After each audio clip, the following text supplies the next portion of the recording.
Today we explore Siddhartha by Hermann Hesse, the story of a young man who searches for the meaning of life, not in books or temples, but in nature, silence, and his own experiences. It's a journey of questions, discovery, and self-awakening. The son of the Brahman. In the shade of the house, in the sunshine of the riverbank near the boats, in the shade of the salwood forest, in the shade of the fig tree is where Siddhartha grew up, the handsome son of the Brahman, the young falcon, together with his friend Govinda, son of a Brahman.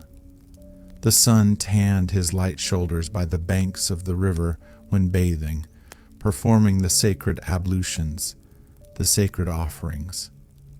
In the mango grove, shade poured into his black eyes, when playing as a boy, when his mother sang, when the sacred offerings were made, when his father, the scholar, taught him, when the wise men talked.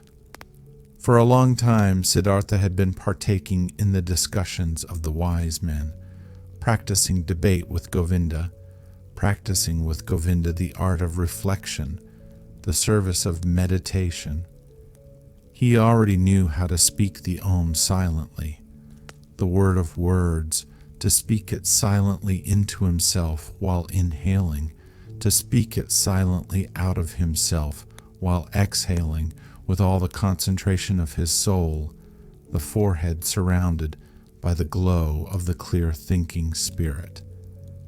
He already knew to feel Atman in the depths of his being, indestructible, one with the universe. Joy leapt in his father's heart for his son, who was quick to learn, thirsty for knowledge. He saw him growing up to become great wise man and priest, a prince among the Brahmins. Oh, Sat! Bliss leapt in his mother's breast when she saw him walking, when she saw him sit down and get up. Siddhartha, strong, handsome, he who was walking on slender legs, greeting her with perfect respect. Love touched the hearts of the Brahmins' young daughters when Siddhartha walked through the lanes of the town with the luminous forehead, with the eye of a king, with his slim hips. But more than all the others, he was loved by Govinda, his friend, the son of a Brahman. He loved Siddhartha's eye and sweet voice. He loved his walk and the perfect decency of his movements. He loved everything Siddhartha did and said, and what he loved most was his spirit, his transcendent, fiery thoughts, his ardent will, his high calling. Govinda knew he would not become a common Brahman, not a lazy official in charge of offerings, not a greedy merchant with magic spells, not a vain, vacuous speaker, not a mean, deceitful priest, and also not a decent, stupid sheep in the herd of the many. No, and he, Govinda as well, did not want to become one of those, not one of those tens of thousands of Brahmins. He wanted to follow Siddhartha, the beloved, the splendid, and in days to come, when Siddhartha would become a god, when he would join the glorious, then Govinda wanted to follow him as his friend, his companion, his servant, his spear carrier, his shadow. Siddhartha was thus loved by everyone. He was a source of joy for everybody. He was a delight for them all. But he, Siddhartha, was not a source of joy for himself. He found no delight in himself. Walking the rosy paths of the fig tree garden, sitting in the bluish shade of the grove of contemplation, washing his limbs daily in the bath of repentance, sacrificing in the dim shade of the mango forest, his gestures of perfect decency, everyone's love and joy, he still lacked all joy in his heart. Dreams and restless thoughts came into his mind, flowing from the water of the river, sparkling from the stars of the night, melting from the beams of the sun, dreams came to him, and a restlessness of the soul, fuming from the sacrifices, breathing forth from the verses of the Rig Veda, being infused into him, drop by drop, from the teachings of the old Brahmans. Siddhartha had started to nurse discontent in himself. He had started to feel that the love of his father and the love of his mother, and also the love of his friend, Govinda, would not bring him joy forever and ever, would not nurse him, feed him, satisfy him. He had started to suspect that his venerable father and his other teachers, that the wise Brahmins had already revealed to him the most and best of their wisdom, that they had already filled his expecting vessel with their richness, and the vessel was not full, the spirit was not content, the soul was not calm, the heart was not satisfied. The ablutions were good, but they were water. They did not wash off the sin. They did not heal the spirit's thirst. They did not relieve the fear in his heart. The sacrifices and the invocation of the gods were excellent, but was that all? Did the sacrifices give a happy fortune? And what about the gods? Was it really Prajapati who had created the world? Was it not the Atman, he, the only one, the singular one? Were the gods not creations, created like me and you, subject to time, mortal? Was it therefore good? Was it right? Was it meaningful and the highest occupation to make offerings to the gods? For whom else were offerings to be made? Who else was to be worshipped but him, the only one, the Atman? And where was Atman to be found? Where did he reside? Where did his eternal heart beat? Where else but in one's own self, in its innermost part, in its indestructible part, which everyone had in himself? But where? Where was this self, this innermost part, this ultimate part? It was not flesh and bone. It was neither thought nor consciousness. Thus the wisest ones taught. So where was it? To reach this place, the self, myself, the Atman, there was another way, which was worthwhile looking for. Alas, and nobody showed this way. Nobody knew it. Not the Father, and not the teachers and wise men, not the holy sacrificial songs. They knew everything. The Brahmins and their holy books, they knew everything. They had taken care of everything and of more than everything. The creation of the world, the origin of speech, of food, of inhaling, of exhaling, the arrangement of the senses, the acts of the gods. They knew infinitely much. But was it valuable to know all of this, not knowing that one and only thing, the most important thing, the solely important thing? Surely many verses of the holy books, particularly in the Upanishads of Samaveda, spoke of this innermost and ultimate thing, wonderful verses. Your soul is the whole world was written there, and it was written that man in his sleep, in his deep sleep, would meet with his innermost part and would reside in the Atman. Marvelous wisdom was in these verses. All knowledge of the wisest ones had been collected here in magic words, pure as honey collected by bees. No, not to be looked down upon was the tremendous amount of enlightenment which lay here collected and preserved by innumerable generations of wise Brahmins. But where were the Brahmins? Were the priests? Were the wise men or penitents who had succeeded in not just knowing this deepest of all knowledge, but also to live it? Where was the knowledgeable one who wove his spell to bring his familiarity with the Atman out of the sleep into the state of being awake, into the life, into every step of the way, into word and deed? Siddhartha knew many venerable Brahmans, chiefly his father, the Pure One, the scholar, the most venerable one. His father was to be admired. Quiet and noble were his manners, pure his life, wise his words, delicate and noble thoughts lived behind its brow. But even he, who knew so much, did he live in blissfulness? Did he have peace? Was he not also just a searching man, a thirsty man? Did he not again and again have to drink from holy sources, as a thirsty man, from the offerings, from the books, from the disputes of the Brahmins? Why did he, the irreproachable one, have to wash off sins every day, strive for a cleansing every day, over and over every day? Was not Atman in him?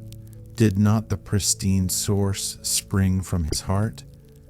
It had to be found. The pristine source in one's own self. It had to be possessed. Everything else was searching, was a detour, was getting lost. Thus were Siddhartha's thoughts. This was his thirst. This was his suffering. Often he spoke to himself from a Chandogya Upanishad the words, "Truly, the name of the Brahman is Satyam. Verily, he who knows such a thing will enter the heavenly world every day." Often it seemed near, the heavenly world, but never he had reached it completely. Never he had quenched the ultimate thirst. And among all the wise and wisest men he knew and whose instructions he had received, among all of them there was no one who had reached it completely, the heavenly world, who had quenched it completely, the eternal thirst. "Govinda," Siddhartha spoke to his friend, "Govinda, my dear, come with me under the banyan tree. Let's practice meditation." They went to the banyan tree. They sat down, Siddhartha right here, Govinda 20 paces away. While putting himself down, ready to speak the Om, Siddhartha repeated, murmuring the verse. Om is the bow, the arrow is soul, the Brahman is the arrow's target that one should incessantly hit. After the usual time of the exercise in meditation had passed, Govinda rose. The evening had come. It was time to perform the evening's ablution. He called Siddhartha's name. Siddhartha did not answer. Siddhartha sat there lost in thought. His eyes were rigidly focused towards a very distant target. The tip of his tongue was protruding a little between the teeth. He seemed not to breathe. Thus sat he, wrapped up in contemplation, thinking Om, his soul sent after the Brahman as an arrow. Once Samanas had traveled through Siddhartha's town, ascetics on a pilgrimage, 3 skinny, withered men, neither old nor young, with dusty and bloody shoulders, almost naked, scorched by the sun, surrounded by loneliness, strangers and enemies to the world, strangers and lank jackals in the realm of humans. Behind them blew a hot scent of quiet passion, of destructive service, of merciless self-denial. Natisasi, in the evening after the hour of contemplation, Siddhartha spoke to Govinda. Early tomorrow morning, my friend, Siddhartha will go to the Samanas. He will become a Samana. The deity. Govinda turned pale when he heard these words and read the decision in the motionless face of his friend, unstoppable like the arrow shot from the bow. Soon, and with the first glance, Govinda realized, now it is beginning. Now Siddhartha is taking his own way. Now his fate is beginning to sprout, and with his, my own. And he turned pale like a dry banana skin. "Oh, Siddhartha," he exclaimed, "will your father permit you to do that?" Siddhartha looked over as if he was just waking up. Arrow fast he read in Govinda's soul, read the fear, read the submission. "Oh, Govinda," he spoke quietly, "let's not waste words. Tomorrow at daybreak I will begin the life of the Samanas. Speak no more of it." Siddhartha entered the chamber where his father was sitting on a mat of bast, and stepped behind his father and remained standing there until his father felt that someone was standing behind him. Quoth the Brahman, "Is that you, Siddhartha? Then say what you came to say." Quoth Siddhartha, "With your permission, my father, I came to tell you that it is my longing to leave your house tomorrow and go to the ascetics. My desire is to become a samana. May my father not oppose this." The Brahmin fell silent and remained silent for so long that the stars in the small window wandered and changed their relative positions, ere the silence was broken. Silent and motionless stood the sun with his arms folded. Silent and motionless sat the father on the mat, and the stars traced the paths in the sky. Then spoke the father, "Not proper it is for a Brahmin to speak harsh and angry words, but indignation is in my heart. I wish not to hear this request for a second time from your mouth." Slowly the Brahmin rose. Siddhartha stood silently, his arms folded. "What are you waiting for?" asked the father. Quoth Siddhartha, "You know what." Indignant, the father left the chamber. Indignant, he went to his bed and lay down. After an hour, since no sleep had come over his eyes, the Brahmin stood up, paced to and fro, and left the house. Through the small window of the chamber he looked back inside, and there he saw Siddhartha standing, his arms folded, not moving from his spot. Pale shimmered his bright robe. With anxiety in his heart, the father returned to his bed. After another hour, since no sleep had come over his eyes, the Brahmin stood up again, paced to and fro, walked out of the house, and saw that the moon had risen. Through the window of the chamber he looked back inside. There stood Siddhartha, not moving from his spot, his arms folded, moonlight reflecting from his bare shins. With worry in his heart, the father went back to bed. And he came back after an hour. He came back after 2 hours, looked through the small window, saw Siddhartha standing in the moonlight, by the light of the stars, in the darkness. And he came back hour after hour. Silently, he looked into the chamber, saw him standing in the same place, filled his heart with anger, filled his heart with unrest, filled his heart with anguish, filled it with sadness. And in the night's last hour, before the day began, he returned, stepped into the room, saw the young man standing there, who seemed tall and like a stranger to him. "Siddhartha," he spoke, "what are you waiting for?" "You know what? Will you always stand that way and wait until it becomes morning, noon, and evening?" "I will stand and wait." "You will become tired, Siddhartha." "I will become tired." "You will fall asleep, Siddhartha." "I will not fall asleep." "You will die, Siddhartha." "I will die." And would you rather die than obey your father? Yes. Siddhartha has always obeyed his father.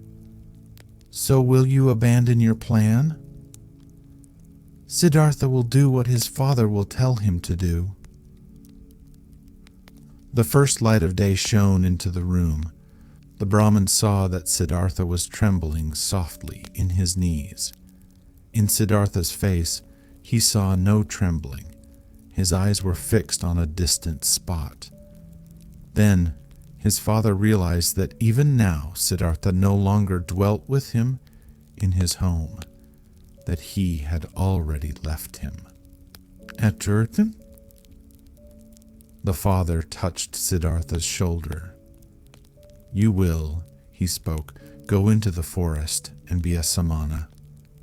When you'll have found blissfulness in the forest, then come back and teach me to be blissful. If you'll find disappointment, then return, and let us once again make offerings to the gods together. Go now, and kiss your mother, tell her where you are going to. But for me, it is time to go to the river and to perform the first ablution. He took his hand from the shoulder of his son and went outside. Siddhartha wavered to the side as he tried to walk. He put his limbs back under control, bowed to his father, and went to his mother to do as his father had said. As he slowly left on stiff legs in the first light of day, the still quiet town, a shadow rose near the last hut, who had crouched there and joined the pilgrim, Govinda. You have come, said Siddhartha and smiled. I have come, said Govinda, with the samanas. In the evening of this day they caught up with the ascetics, the skinny samanas, and offered them their companionship and obedience. They were accepted. Siddhartha gave his garments to a poor Brahman in the street. He wore nothing more than the loincloth and the earth-colored unsewn cloak. He ate only once a day and never something cooked. He fasted for 15 days. He fasted for 28 days. The flesh waned from his thighs and cheeks. Feverish dreams flickered from his enlarged eyes. Long nails grew slowly on his parched fingers, and a dry, shaggy beard grew on his chin. His glance turned to ice when he encountered women. His mouth twitched with contempt when he walked through a city of nicely dressed people. He saw merchants trading, princes hunting, mourners wailing for their dead, whores offering themselves, physicians trying to help the sick, priests determining the most suitable day for seeding, lovers loving, mothers nursing their children. And all of this was not worthy of one look from his eye. It all lied. It all stank. It all stank of lies. It all pretended to be meaningful and joyful and beautiful. And it all was just concealed putrefaction. The world tasted bitter. Life was torture. A goal stood before Siddhartha, a single goal, to become empty, empty of thirst, empty of wishing, empty of dreams, empty of joy and sorrow. Dead to himself, not to be a self anymore, to find tranquility with an emptied heart, to be open to miracles in unselfish thoughts. That was his goal. Once all of myself was overcome and had died, once every desire and every urge was silent in the heart, then the ultimate part of me had to awake, the innermost of my being, which is no longer myself, the great secret. Silently, Siddhartha exposed himself to burning rays of the sun directly above, glowing with pain, glowing with thirst, and stood there until he neither felt any pain nor thirst anymore. Silently, he stood there in the rainy season. From his hair the water was dripping over freezing shoulders, over freezing hips, and legs, and the penitent stood there until he could not feel the cold in his shoulders and legs any more, until they were silent, until they were quiet. Silently he cowered in the thorny bushes.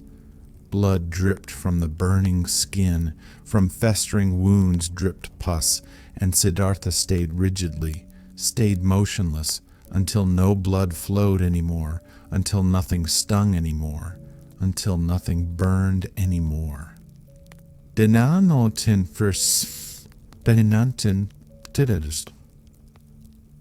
Siddhartha sat upright and learned to breathe sparingly, learned to get along with only few breaths, learned to stop breathing.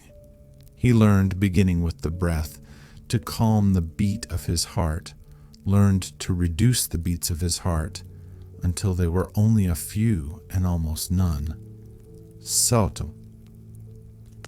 Instructed by the oldest of the samanas, Siddhartha practiced self-denial, practiced meditation, according to a new samana rules. A heron flew over the bamboo forest, and Siddhartha accepted the heron into his soul, flew over forest and mountains, was a heron, ate fish, felt the pangs of a heron's hunger, spoke the heron's croak, died a heron's death. A dead jackal was lying on the sandy bank, and Siddhartha's soul slipped inside the body. Was the dead jackal, lay on the banks, got bloated, stank, decayed, was dismembered by hyenas, was skinned by vultures, turned into a skeleton, turned to dust, was blown across the fields. And Siddhartha's soul returned, had died, had decayed, was scattered as dust, had tasted the gloomy intoxication of the cycle, awaited in new thirst like a hunter in the gap, where he could escape from the cycle, where the end of the causes, where an eternity without suffering began. He killed his senses. He killed his memory. He slipped out of his self into thousands of other forms, was an animal, was carrion, was stone, was wood, was water, and awoke every time to find his old self again. Sun shone or moon was his self again, turned round in the cycle, felt thirst, overcame the thirst, felt new thirst.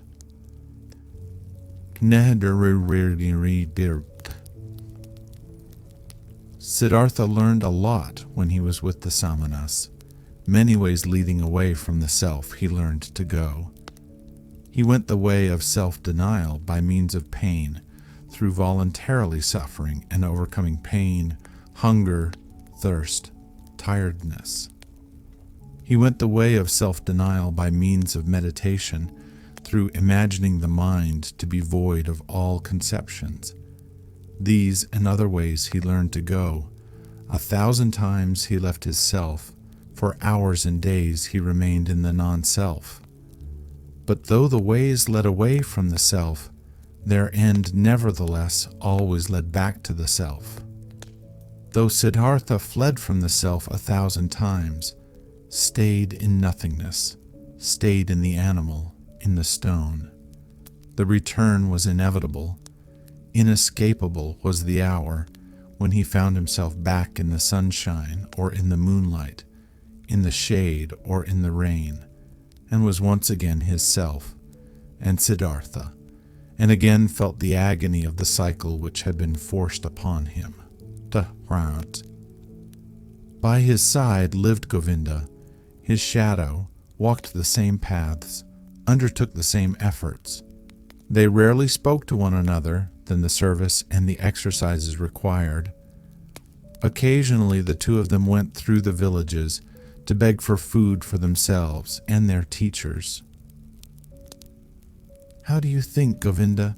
Siddhartha spoke one day while begging this way. "How do you think did we progress? Did we reach any goals?" "Why, stay," Govinda answered, We have learned, and will continue learning. You'll be a great samana, Siddhartha. Quickly, you've learned every exercise. Often the old samanas have admired you. One day, you'll be a holy man, O Siddhartha. Quoth Siddhartha, I can't help but feel that it is not like this, my friend. What I've learned, being among the samanas, up to this day, this, O Govinda, I could have learned more quickly and by simpler means. In every tavern of that part of a town where the whorehouses are, my friend, among carters and gamblers, I could have learned it. Quoth Govinda, Siddhartha is putting me on. How could you have learned meditation, holding your breath, insensitivity against hunger and pain there among these wretched people? And Siddhartha said quietly, as if he was talking to himself, What is meditation? What is leaving one's body? What is fasting? What is holding one's breath? It is fleeing from the self. It is a short escape of the agony of being a self. It is a short numbing of the senses against the pain and the pointlessness of life. The same escape, the same short numbing is what the driver of an ox cart finds in the inn, drinking a few bowls of rice wine or fermented coconut milk. Then he won't feel his self anymore. Then he won't feel the pains of life anymore. Then he finds a short numbing of the senses. When he falls asleep over his bowl of rice wine, he'll find the same what Siddhartha and Govinda find when they escape their bodies through long exercises, staying in the non-self. This is how it is, O Govinda. Quoth Govinda, You say so, O friend, and yet you know that Siddhartha is no driver of an ox cart, and a samana is no drunkard. It's true that a drinker numbs his senses. It's true that he briefly escapes and rests, but he'll return from the delusion, finds everything to be unchanged, has not become wiser, has gathered no enlightenment, has not risen several steps. And Siddhartha spoke with a smile. I do not know. I've never been a drunkard, but that I, Siddhartha, find only a short numbing of the senses in my exercises and meditations, and that I am just as far removed from wisdom, from salvation, as a child in the mother's womb.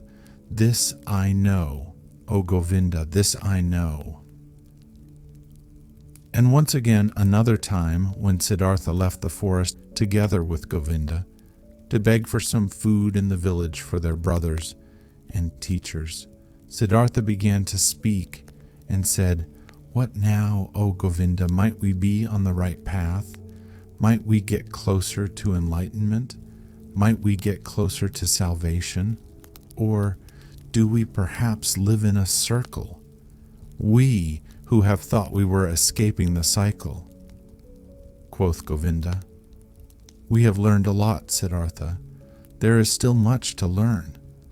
We are not going around in circles. We are moving up. The circle is a spiral. We have already ascended many a level. Siddhartha answered, How old would you think is our oldest samana, our venerable teacher? Quoth Govinda, Our oldest one might be about 60 years of age. And Siddhartha, He has lived for 60 years and has not reached the nirvana. He'll turn 70 and 80, and you and me, we will grow just as old, and we'll do our exercises, and we'll fast, and we'll meditate, but we will not reach the nirvana. He won't, and we won't.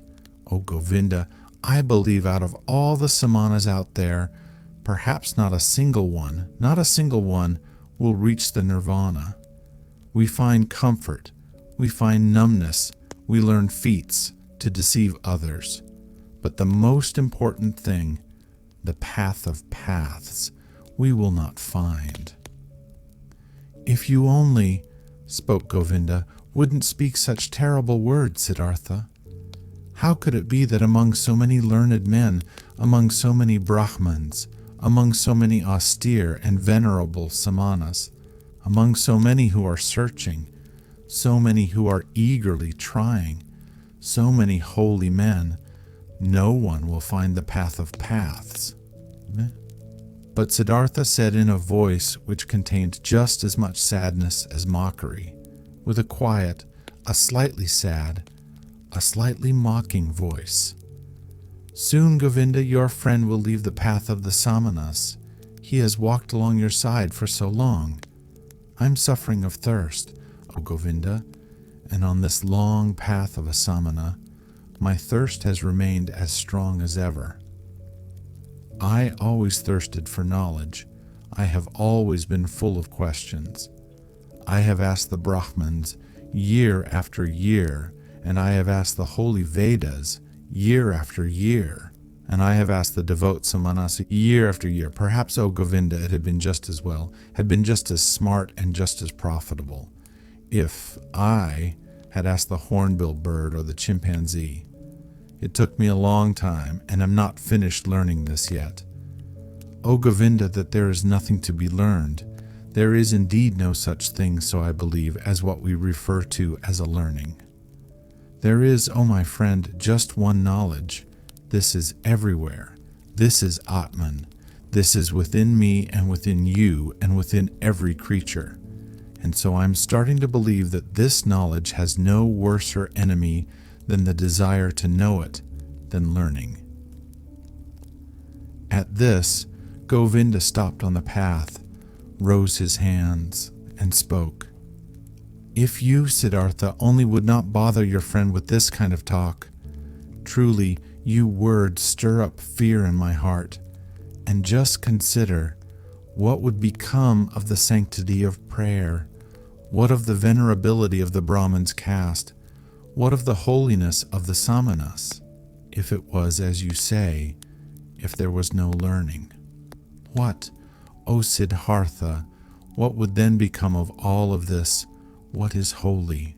What is precious? What is venerable on earth?" And Govinda mumbled a verse to himself, a verse from an Upanishad. "He who ponderingly, of a purified spirit, loses himself in the meditation of Atman, unexpressible by words, is his blissfulness of his heart." But Siddhartha remained silent. He thought about the words which Govinda had said to him, and thought the words through to their end. "Yes," he thought, standing there with his head low, "what would remain of all that which seemed to us to be holy? What remains? What can stand the test?" And he shook his head.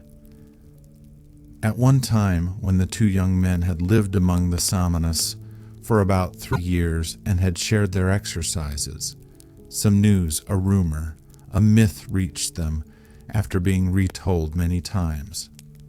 A man had appeared, Gautama by name, the exalted one, the Buddha. He had overcome the suffering of the world in himself and had halted the cycle of rebirths. He was said to wander through the land, teaching, surrounded by disciples, without possession, without home, without a wife, in the yellow cloak of an ascetic, but with a cheerful brow, a man of bliss, and Brahmins and princes would bow down before him and would become his students. This myth, this rumor, this legend resounded. Its fragrance rose up here and there. In the towns the Brahmins spoke of it, and in the forest, the samanas. Again and again, the name of Gautama, the Buddha, reached the ears of the young men, with good and with bad talk, with praise and with defamation. It was as if the plague had broken out in a country, and news had been spreading around that in one or another place there was a man, a wise man, a knowledgeable one, whose word and breath was enough to heal everyone who had been infected with the pestilence. And as such news would go through the land, and everyone would talk about it, many would believe, many would doubt, but many would get on their way as soon as possible to seek the wise man, the helper. Just like this myth ran through the land, that fragrant myth of Gautama, the Buddha, the wise man of the family of Sakya.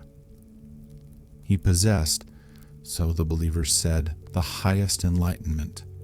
He remembered his previous lives. He had reached the nirvana and never returned into the cycle, was never again submerged in the murky river of physical forms. Many wonderful and unbelievable things were reported of him. He had performed miracles, had overcome the devil, had spoken to the gods.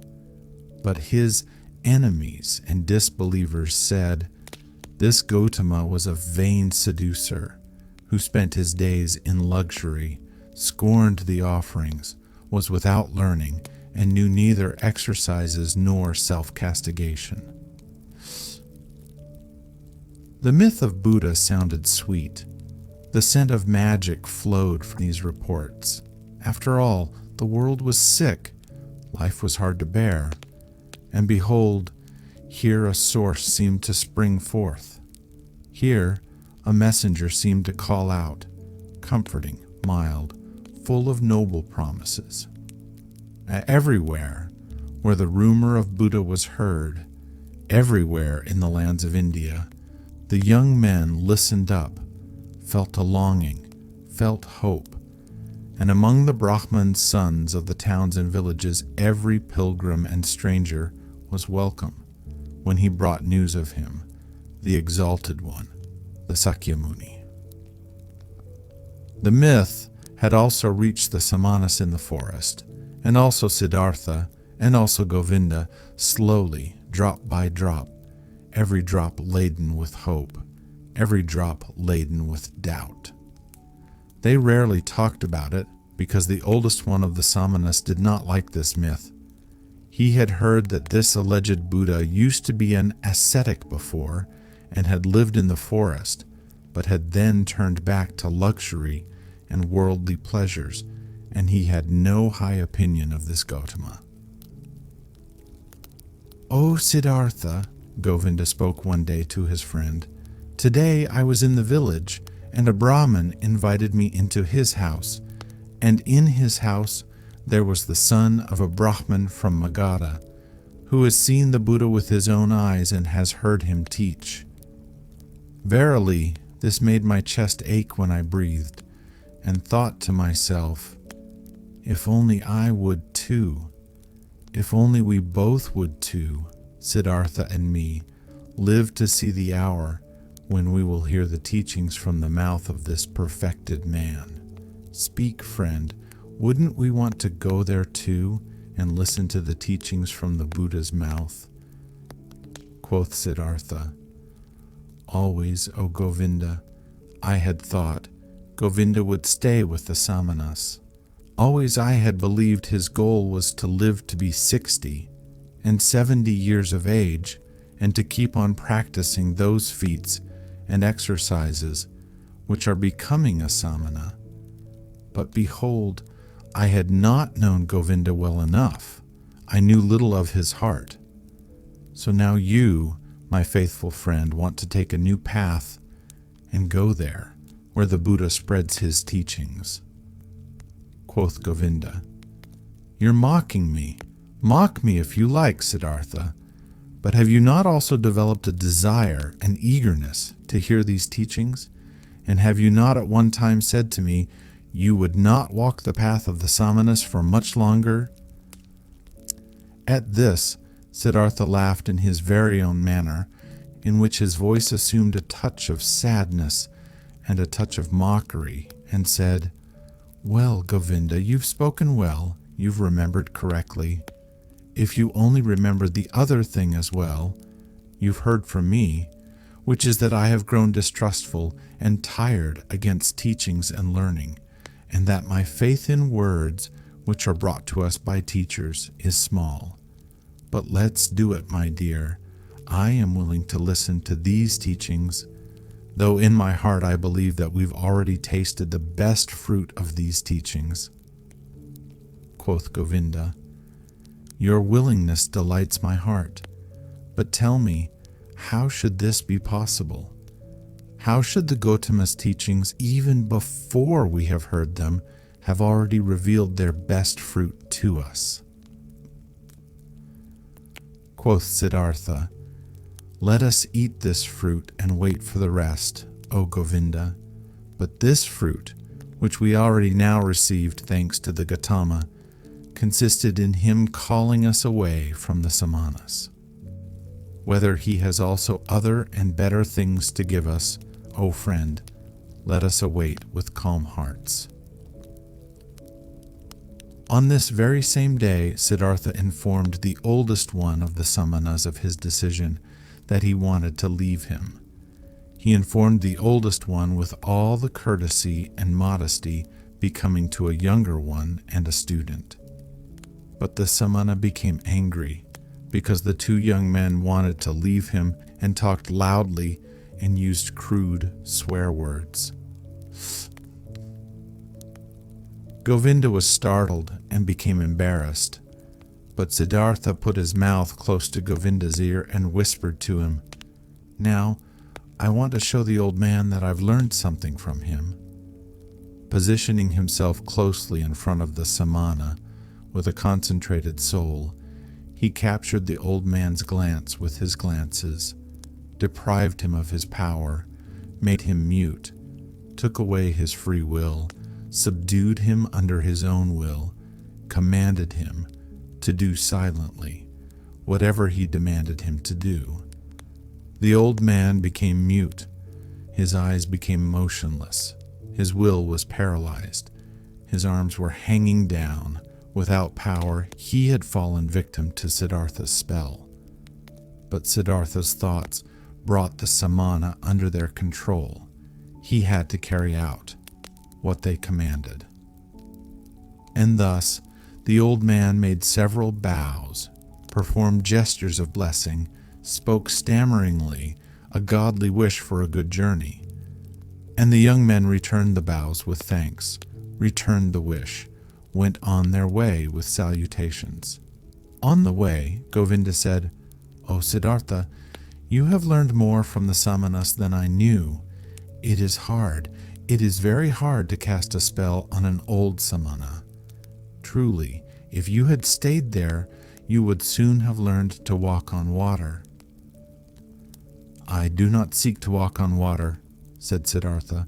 Let old samanas be content with such feats. Gautama. In the town of Savatthi, every child knew the name of the exalted Buddha, and every house was prepared to fill the alms dish of Gautama's disciples, the silently begging ones.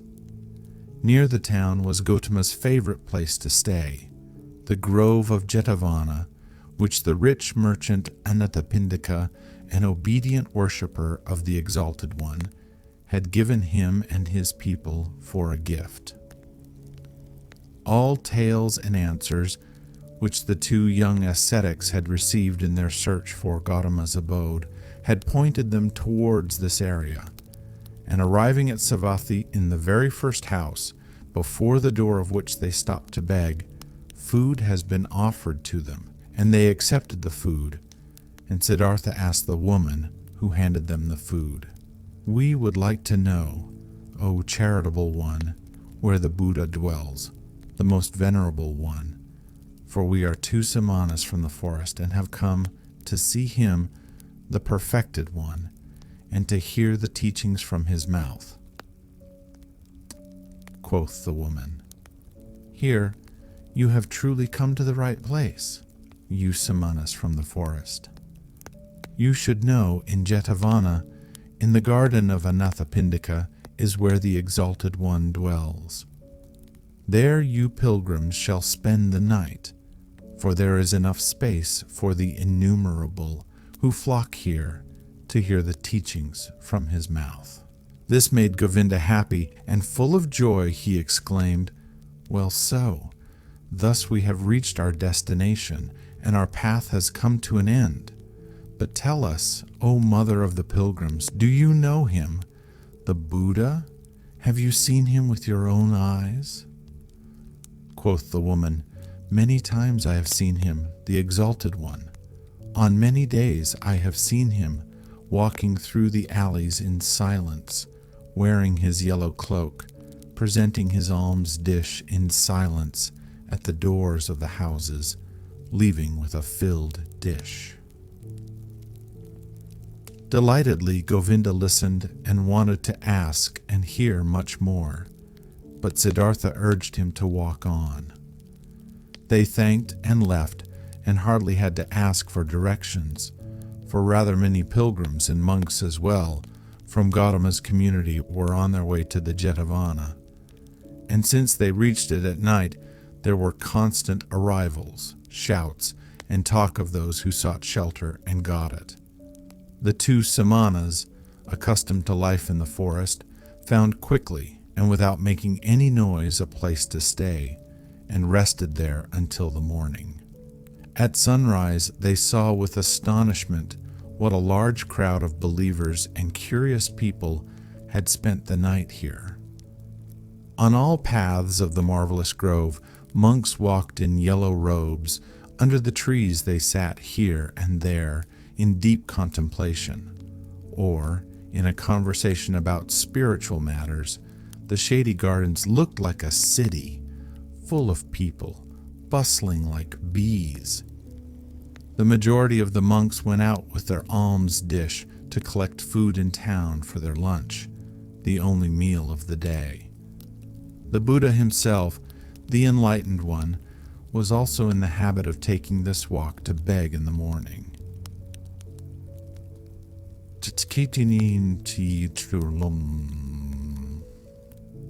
Siddhartha saw him, and he instantly recognized him, as if a god had pointed him out to him. He saw him, a simple man in a yellow robe, bearing the alms dish in his hand, walking silently. "Look here," Siddhartha said quietly to Govinda. "This one is the Buddha."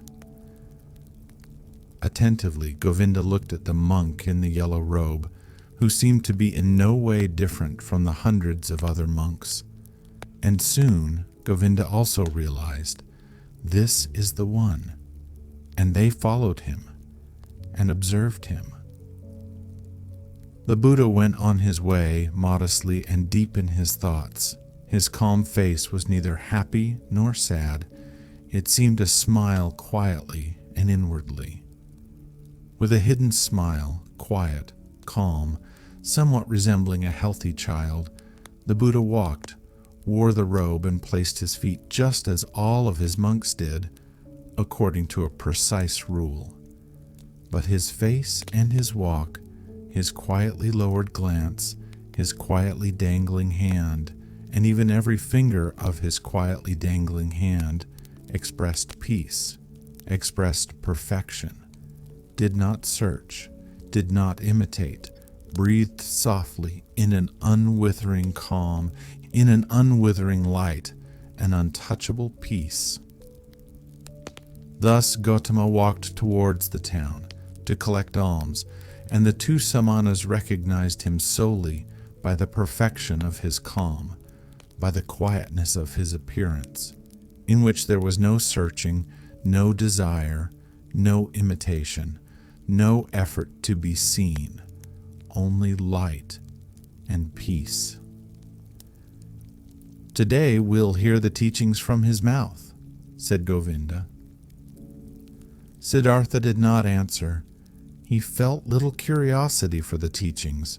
He did not believe that they would teach him anything new, but he had, just as Govinda had, heard the contents of this Buddha's teachings again and again, though these reports only represented second or third-hand information.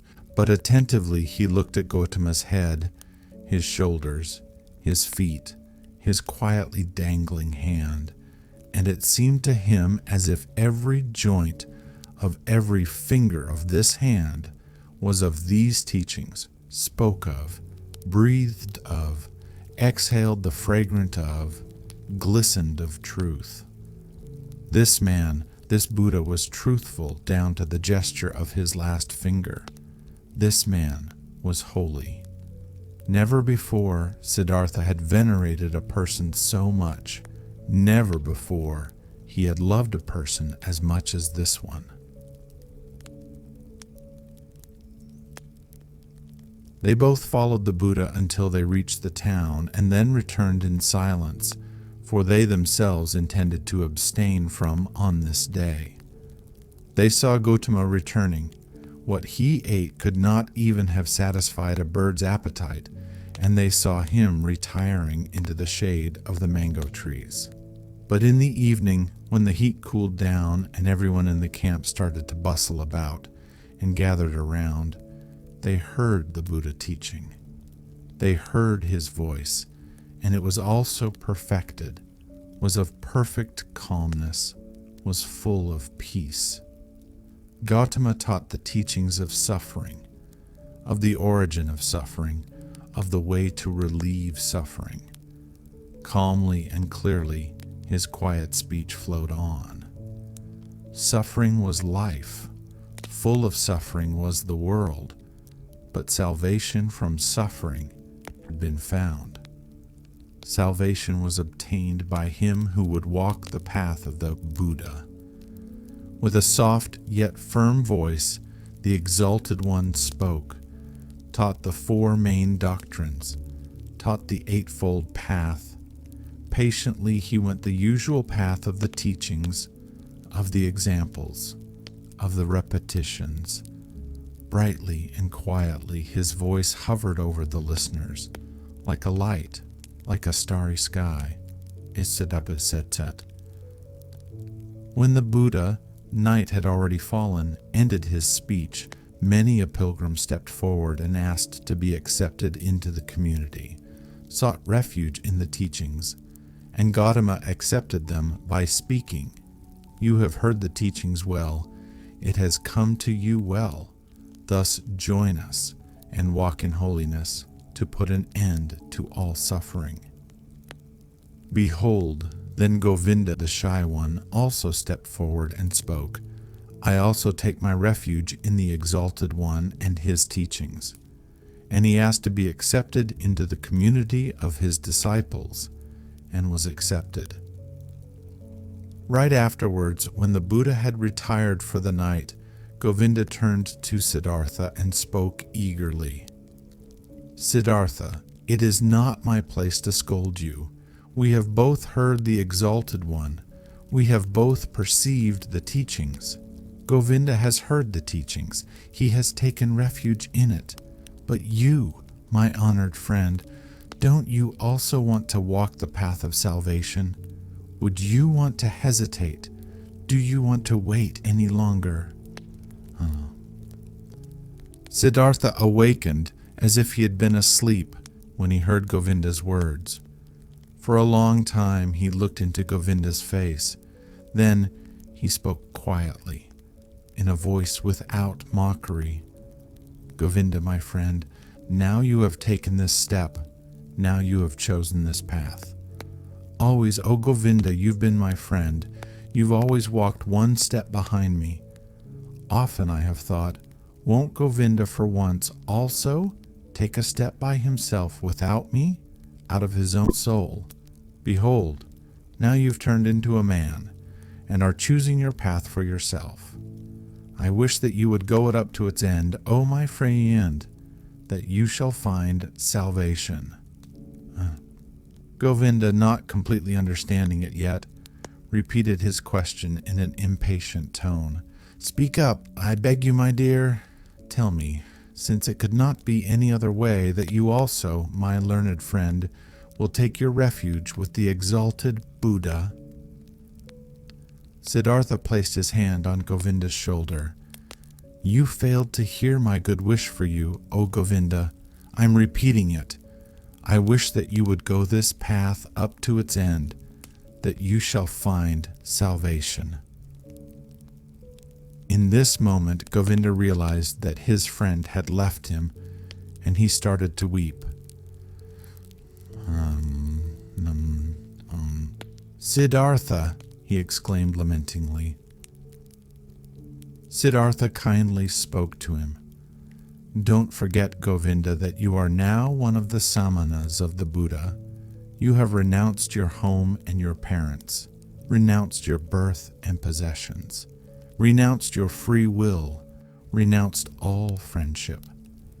This is what the teachings require. This is what the Exalted One wants. This is what you wanted for yourself. Tomorrow, O Govinda, I'll leave you." For a long time, the friends continued walking in the grove. For a long time, they lay there and found no sleep. And over again, Govinda urged his friend he should tell him why he would not want to seek refuge in Gautama's teachings, what fault he would find in these teachings. But Siddhartha turned him away every time and said, "Be content, Govinda. Very good are the teachings of the Exalted One. How could I find a fault in them?" Very early in the morning, a follower of Buddha, one of his oldest monks, went through the garden and called all those to him who had as novices taken their refuge in the teachings, to dress them up in the yellow robe and to instruct them in the first teachings and duties of their position. Then Govinda broke loose, embraced once again his childhood friend, and left with the novices. But Siddhartha walked through the grove, lost in thought. Then he happened to meet Gautama, the Exalted One, and when he greeted him with respect, and the Buddha's glance was so full of kindness and calm, the young man summoned his courage and asked the Venerable One for the permission to talk to him. Silently, the Exalted One nodded his approval. "Il faudra," quoth Siddhartha. "Yesterday, O Exalted One, I had been privileged to hear your wondrous teachings. Together with my friend, I had come from afar to hear your teachings, and now my friend is going to stay with your people. He has taken his refuge with you, but I will again start on my pilgrimage." "As you please," the Venerable One spoke politely. "Too bold is my speech," Siddhartha continued, "but I do not want to leave the Exalted One without having honestly told him my thoughts. Does it please the Venerable One to listen to me for one moment longer?" Silently, the Buddha nodded his approval. Quoth Siddhartha, "One thing, O most Venerable One, I have admired in your teachings most of all. Everything in your teachings is perfectly clear, is proven. You are presenting the world as a perfect chain, a chain which is never and nowhere broken, an eternal chain, the links of which are causes and effects. Never before this has been seen so clearly. Never before this has been presented so irrefutably. Truly, the heart of every Brahmin has to beat stronger with love once he has seen the world through your teachings perfectly connected, without gaps, clear as a crystal, not depending on chance, not depending on gods. Whether it may be good or bad, whether living according to it would be suffering or joy, I do not wish to discuss.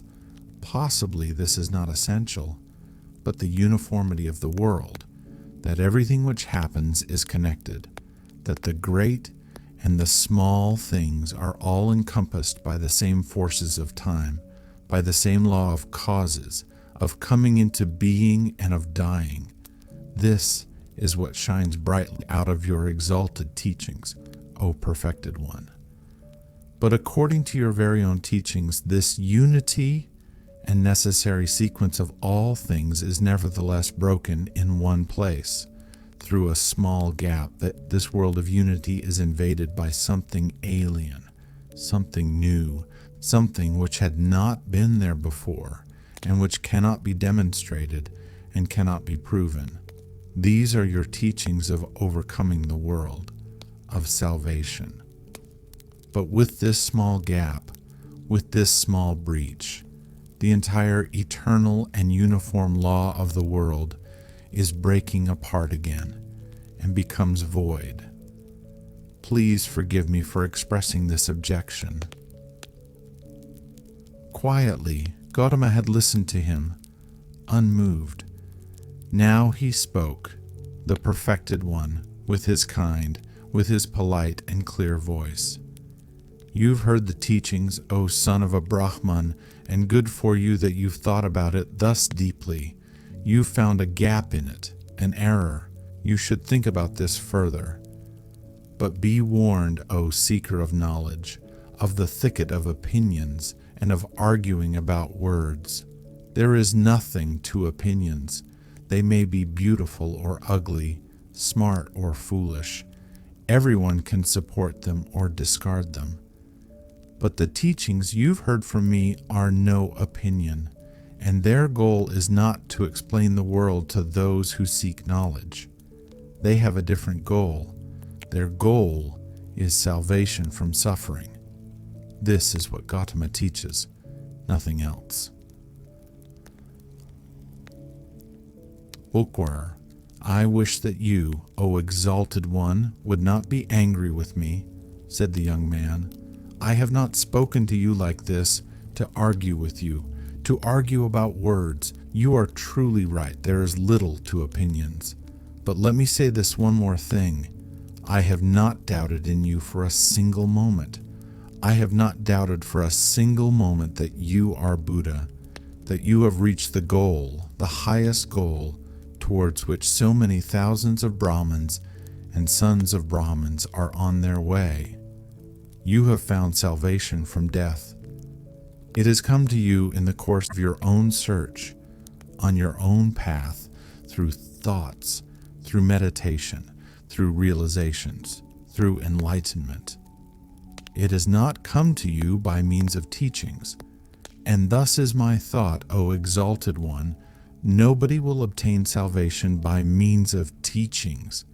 You will not be able to convey and say to anybody, O venerable one, in words and through teachings, what has happened to you in the hour of enlightenment. The teachings of the enlightened Buddha contain much. It teaches many to live righteously, to avoid evil. But there is one thing which these so clear, these so venerable teachings do not contain. They do not contain the mystery of what the Exalted One has experienced for himself, he alone among hundreds of thousands. This is what I have thought and realized when I have heard the teachings. This is why I am continuing my travels, not to seek other, better teachings, for I know there are none, but to depart from all teachings and all teachers and to reach my goal by myself, or to die. But often I'll think of this day, O exalted one, and of this hour when my eyes beheld a holy man. The Buddha's eyes quietly looked to the ground. Quietly, in perfect equanimity, his inscrutable face was smiling. I wish, the Venerable One spoke slowly, that your thoughts shall not be in error, that you shall reach the goal. But tell me, have you seen the multitude of my samanas, my many brothers, who have taken refuge in the teachings?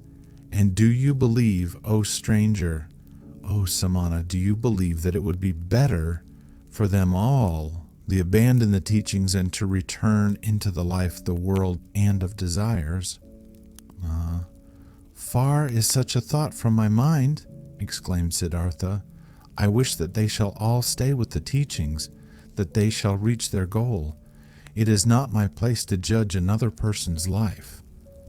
Only for myself alone, I must decide, I must choose, I must refuse. Salvation from the self is what we samanas search for, O exalted one. If I merely were one of your disciples, O venerable one, I'd fear that it might happen to me that, only seemingly, only deceptively myself would be calm and be redeemed, but that in truth it would live on and grow, for then I had replaced myself with the teachings, my duty to follow you, my love for you, and the community of the monks. With half of a smile, with an unwavering openness and kindness, Gautama looked into the stranger's eyes and bid him to leave with a hardly noticeable gesture. "You are wise, O Samana," the Venerable One spoke. "You know how to talk wisely, my friend. Be aware of too much wisdom." The Buddha turned away, and his glance and half of a smile remained forever etched in Siddhartha's memory. I have never before seen a person glance and smile, sit and walk this way, he thought. Truly, I wish to be able to glance and smile, sit and walk this way too, thus free, thus venerable, thus concealed, thus open, thus childlike and mysterious. Truly, only a person who has succeeded in reaching the innermost part of his self would glance and walk this way. Well, so, I also will seek to reach the innermost part of myself. I saw a man, Siddhartha thought, a single man, before whom I would have to lower my glance. I do not want to lower my glance before any other, not before any other. No teachings will entice me anymore, since this man's teachings have not enticed me. I am deprived by the Buddha, thought Siddhartha. I am deprived, and even more he has given to me. He has deprived me of my friend, the one who had believed in me and now believes in him, who had been my shadow and is now Gautama's shadow. But he has given me Siddhartha, myself. Awakening. When Siddhartha left the grove, where the Buddha, the perfected one, stayed behind, where Govinda stayed behind, then he felt that in this grove his past life also stayed behind and parted from him. He pondered about this sensation, which filled him completely, as he was slowly walking along. He pondered deeply, like diving into a deep water. He let himself sink down to the ground of the sensation, down to the place where the causes lie, because to identify the causes, so it seemed to him, is the very essence of thinking, and by this alone sensations turn into realizations, and are not lost, but become entities, and start to emit like rays of light what is inside of them. Slowly walking along, Siddhartha pondered. He realized that he was no youth anymore, but had turned into a man. He realized that one thing had left him, as a snake is left by its old skin. That one thing no longer existed in him, which had accompanied him throughout his youth and used to be a part of him, the wish to have teachers and to listen to teachings. He had also left the last teacher who had appeared on his path, even him, the highest and wisest teacher, the most holy one, Buddha. He had left him, had to part with him, was not able to accept his teachings. He won't. Slower, he walked along in his thoughts and asked himself, "But what is this? What you have sought to learn from teachings and from teachers, and what they, who have taught you much, were still unable to teach you?"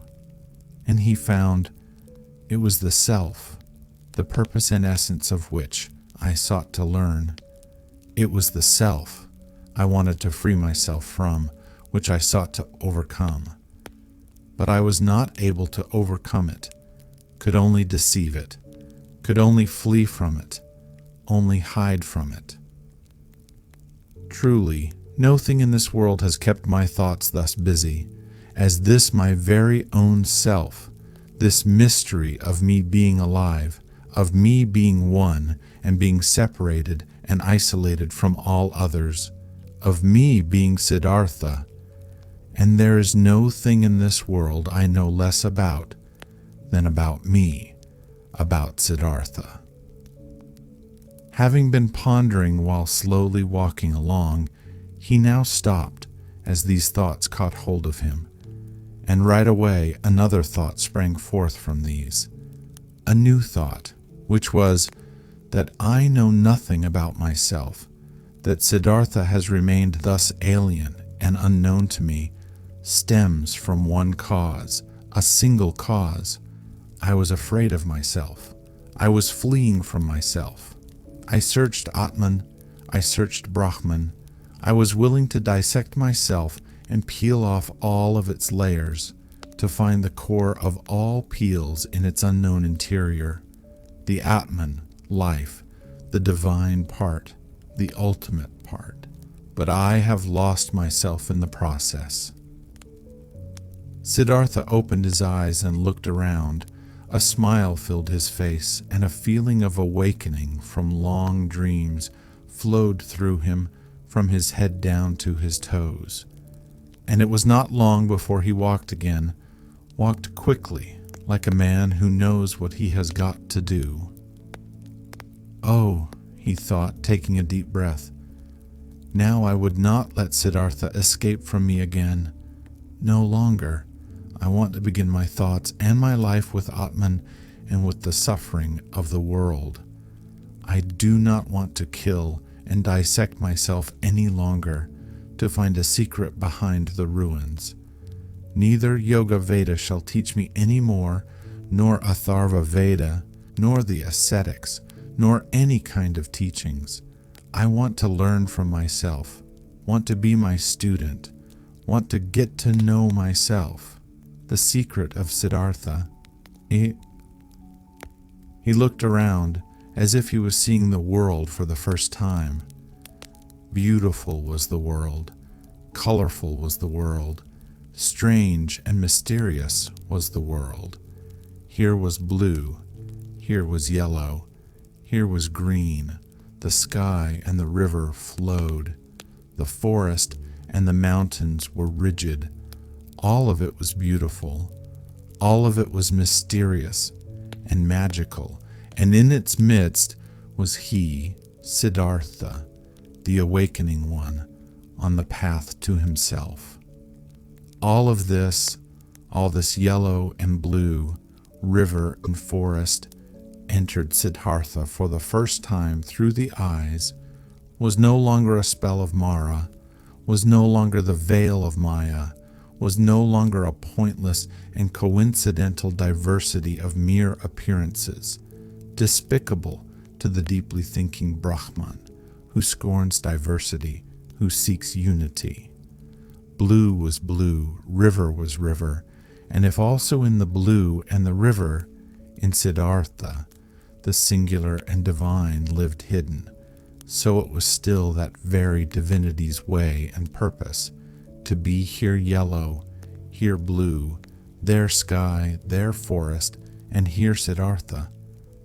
The purpose and the essential properties were not somewhere behind the things. They were in them, in everything. How deaf and stupid have I been, he thought, walking swiftly along. When someone reads a text, wants to discover its meaning, he will not scorn the symbols and letters and call them deceptions, coincidence, and worthless hull. But he will read them. He will study and love them, letter by letter. But I, who wanted to read the book of the world and the book of my own being, I have, for the sake of a meaning I had anticipated before I read, scorned the symbols and letters. I called the visible world a deception, called my eyes and my tongue coincidental and worthless forms without substance. No, this is over. I have awakened. I have indeed awakened, and have not been born before this very day. In thinking these thoughts, Siddhartha stopped once again, suddenly, as if there was a snake lying in front of him on the path. Because suddenly he had also become aware of this. He, who was indeed like someone who had just woken up, or like a newborn baby, he had to start his life anew and start again at the very beginning. When he had left in this very morning from the grove Jetavana, the grove of that exalted one, already awakening, already on the path towards himself, he had every intention, regarded as natural and took for granted, that he, after years as an ascetic, would return to his home and his father. But now, only in this moment, when he stopped as if a snake was lying on his path, he also awoke to this realization. But I am no longer the one I was. I am no ascetic anymore. I am not a priest anymore. I am no Brahmin anymore. Whatever should I do at home and at my father's place? Study? Make offerings? Practice meditation? But all this is over. All of this is no longer alongside my path. Motionless, Siddhartha remained standing there, and for the time of one moment and breath, his heart felt cold. He felt a cold in his chest, as a small animal, a bird or a rabbit, would when seeing how alone he was. For many years he had been without home and had felt nothing. Now he felt it. Still, even in the deepest meditation, he had been his father's son, had been a Brahman of a high caste, a cleric. Now he was nothing but Siddhartha, the awoken one. Nothing else was left. Deeply he inhaled, and for a moment he felt cold and shivered. Nobody was thus alone as he was. There was no nobleman who did not belong to the noblemen, no worker that did not belong to the workers, and found refuge with them, shared their life, spoke their language. No Brahman who would not be regarded as Brahmins and lived with them, no ascetic who would not find his refuge in the caste of the Samanas. And even the most forlorn hermit in the forest was not just one and alone. He was also surrounded by a place he belonged to. He also belonged to a caste in which he was at home. Govinda had become a monk, and 1,000 monks were his brothers, wore the same robe as he, believed in his faith, spoke his language. But he, Siddhartha, where did he belong to? With whom would he share his life? Whose language would he speak? Out of this moment, when the world melted away all around him, when he stood alone like a star in the sky, out of this moment of a cold and despair, Siddhartha emerged, more a self than before, more firmly concentrated. He felt this had been the last tremor of the awakening, the last struggle of this birth. And it was not long until he walked again in long strides, started to proceed swiftly and impatiently, heading no longer for home, no longer to his father, no longer back. Kamala. Siddhartha learned something new on every step of his path, for the world was transformed and his heart was enchanted. He saw the sun rising over the mountains with their forests and setting over the distant beach with its palm trees. At night, he saw the stars in the sky in their fixed positions and the crescent of the moon floating like a boat in the blue. He saw trees, stars, animals, clouds, rainbows, rocks, herbs, flowers, stream and river, the glistening dew in the bushes in the morning, distant high mountains which were blue and pale, birds sang and bees Wind silverishly blew through the rice field. All of this, 1,000-fold and colorful, had always been there. Always the sun and the moon had shone. Always rivers had roared and bees had buzzed. But in former times, all of this had been nothing more to Siddhartha than a fleeting, deceptive veil before his eyes, looked upon in distrust, destined to be penetrated and destroyed by thought, since it was not the essential existence, since this essence lay beyond, on the other side of, the visible. But now, his liberated eyes stayed on this side. He saw and became aware of the visible, sought to be at home in this world, did not search for the true essence, did not aim at a world beyond. Beautiful was this world, looking at it thus, without searching, thus simply, thus childlike. Beautiful were the moon and the stars. Beautiful was the stream and the banks, the forest and the rocks, the goat and the gold beetle, the flower and the butterfly. Beautiful and lovely it was, thus to walk through the world, thus childlike, thus awoken, thus open to what is near, thus without distrust. Differently the sun burnt the head, differently the shade of the forest cooled him down, differently the stream and the cistern, the pumpkin and the banana tasted. Short were the days, short the nights. Every hour sped swiftly away like a sail on the sea, and under the sail was a ship full of treasures, full of joy. Siddhartha saw a group of apes moving through the high canopy of the forest, high in the branches, and heard their savage, greedy song. Siddhartha saw a male sheep following a female one and mating with her. In a lake of reeds he saw the pike hungrily hunting for its dinner, propelling themselves away from it. In fear, wiggling and sparkling, the young fish jumped in droves out of the water. The scent of strength and passion came forcefully out of the hasty eddies of the water, which the pike stirred up, impetuously hunting. All of this had always existed, and he had not seen it. He had not been with it.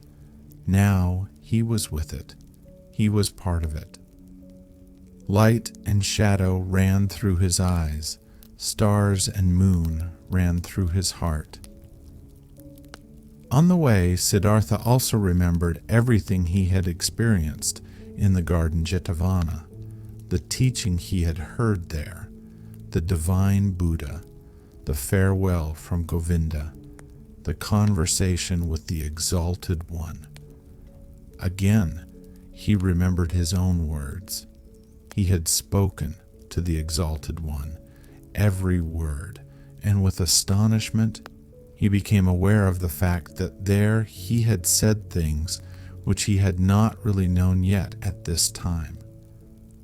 What he had said to Gautama, his, the Buddha's, treasure and secret was not the teachings, but the unexpressible and not teachable, which he had experienced in the hour of his enlightenment.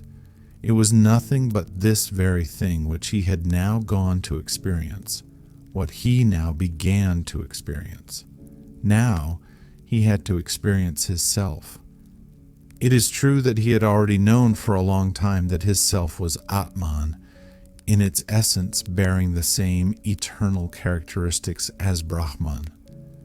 But never he had really found this self, because he had wanted to capture it in the net of thought. With the body definitely not being the self, and not the spectacle of the senses, so it also was not the thought, not the rational mind, not the learned wisdom, not the learned ability to draw conclusions, and to develop previous thoughts into new ones.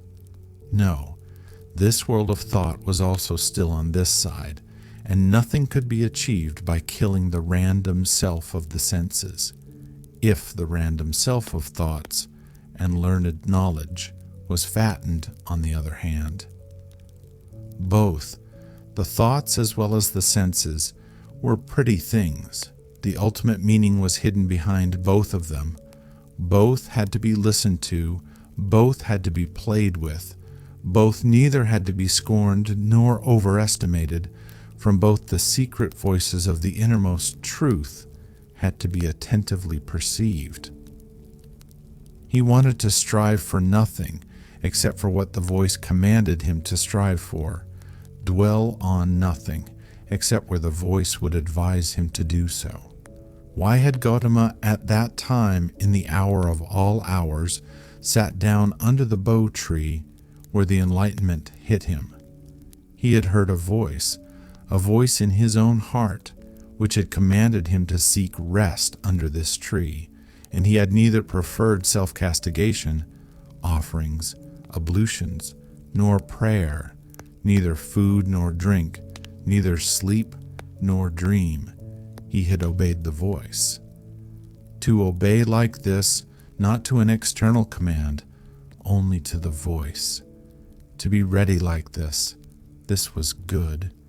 This was necessary. Nothing else was necessary. In the night when he slept in the straw hut of a ferryman by the river, Siddhartha had a dream. Govinda was standing in front of him, dressed in the yellow robe of an ascetic. Sad was how Govinda looked like. Sadly he asked, "Why have you forsaken me?" At this he embraced Govinda, wrapped his arms around him, and as he was pulling him close to his chest and kissed him, it was not Govinda anymore, but a woman, and a full breast popped out of the woman's dress, at which Siddhartha lay and drank, sweetly and strongly, tasted the milk from this breast. It tasted of woman and man, of sun and forest, of animal and flower, of every fruit, of every joyful desire. It intoxicated him and rendered him unconscious. When Siddhartha woke up, the pale river shimmered through the door of the hut, and in the forest a dark call of an owl resounded deeply and pleasantly. When the day began, Siddhartha asked his host, the ferryman, to get him across the river. The ferryman got him across the river on his bamboo raft. The wide water shimmered reddishly in the light of the morning. And Sal, "This is a beautiful river," he said to his companion. "Yes," said the ferryman, "a very beautiful river. I love it more than anything. Often I have listened to it. Often I have looked into its eyes, and always I have learned from it. Much can be learned from a river."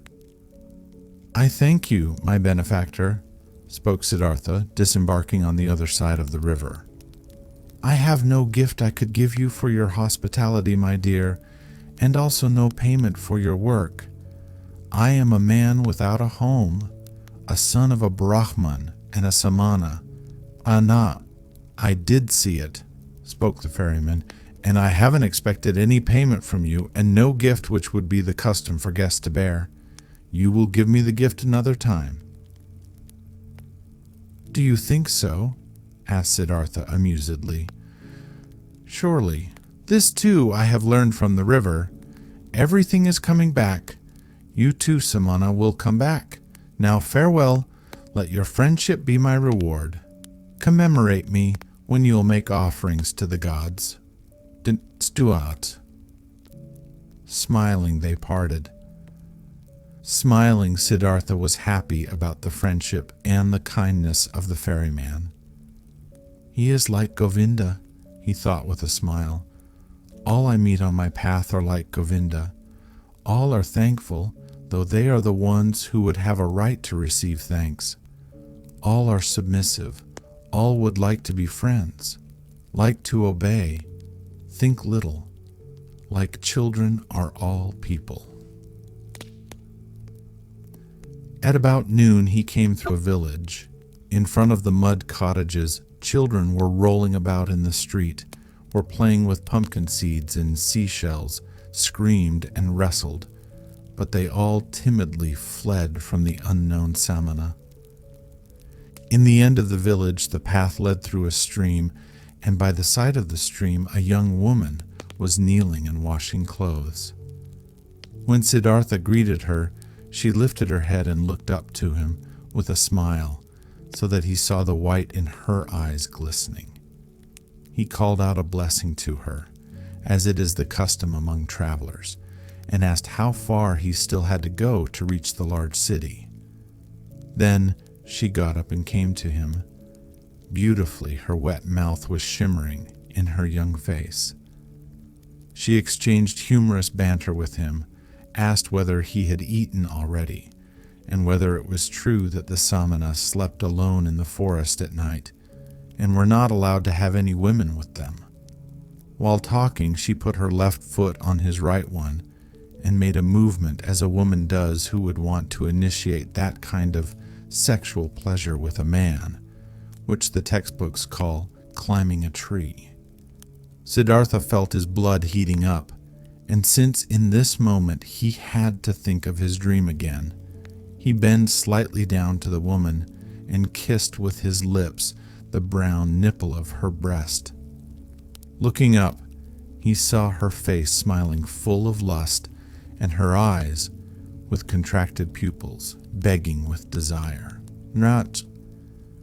Siddhartha also felt desire and felt the source of his sexuality moving, but since he had never touched a woman before, he hesitated for a moment, while his hands were already prepared to reach out for her. And in this moment he heard, shuddering with awe, the voice of his innermost self, and this voice said no. Then all charms disappeared from the young woman's smiling face. He no longer saw anything else but the damp glance of a female animal in heat. Politely, he petted her cheek, turned away from her, and disappeared away from the disappointed woman with light steps into the bamboo wood. Knans. On this day, he reached the large city before the evening and was happy, for he felt the need to be among people. For a long time he had lived in the forests and the straw hut of the ferryman, in which he had slept that night, had been the first roof for a long time he had had over his head. Before the city, in a beautifully fenced grove, the traveler came across a small group of servants, both male and female, carrying baskets. In their midst, carried by 4 servants in an ornamental sedan chair, sat a woman, the mistress, on red pillows under a colorful canopy.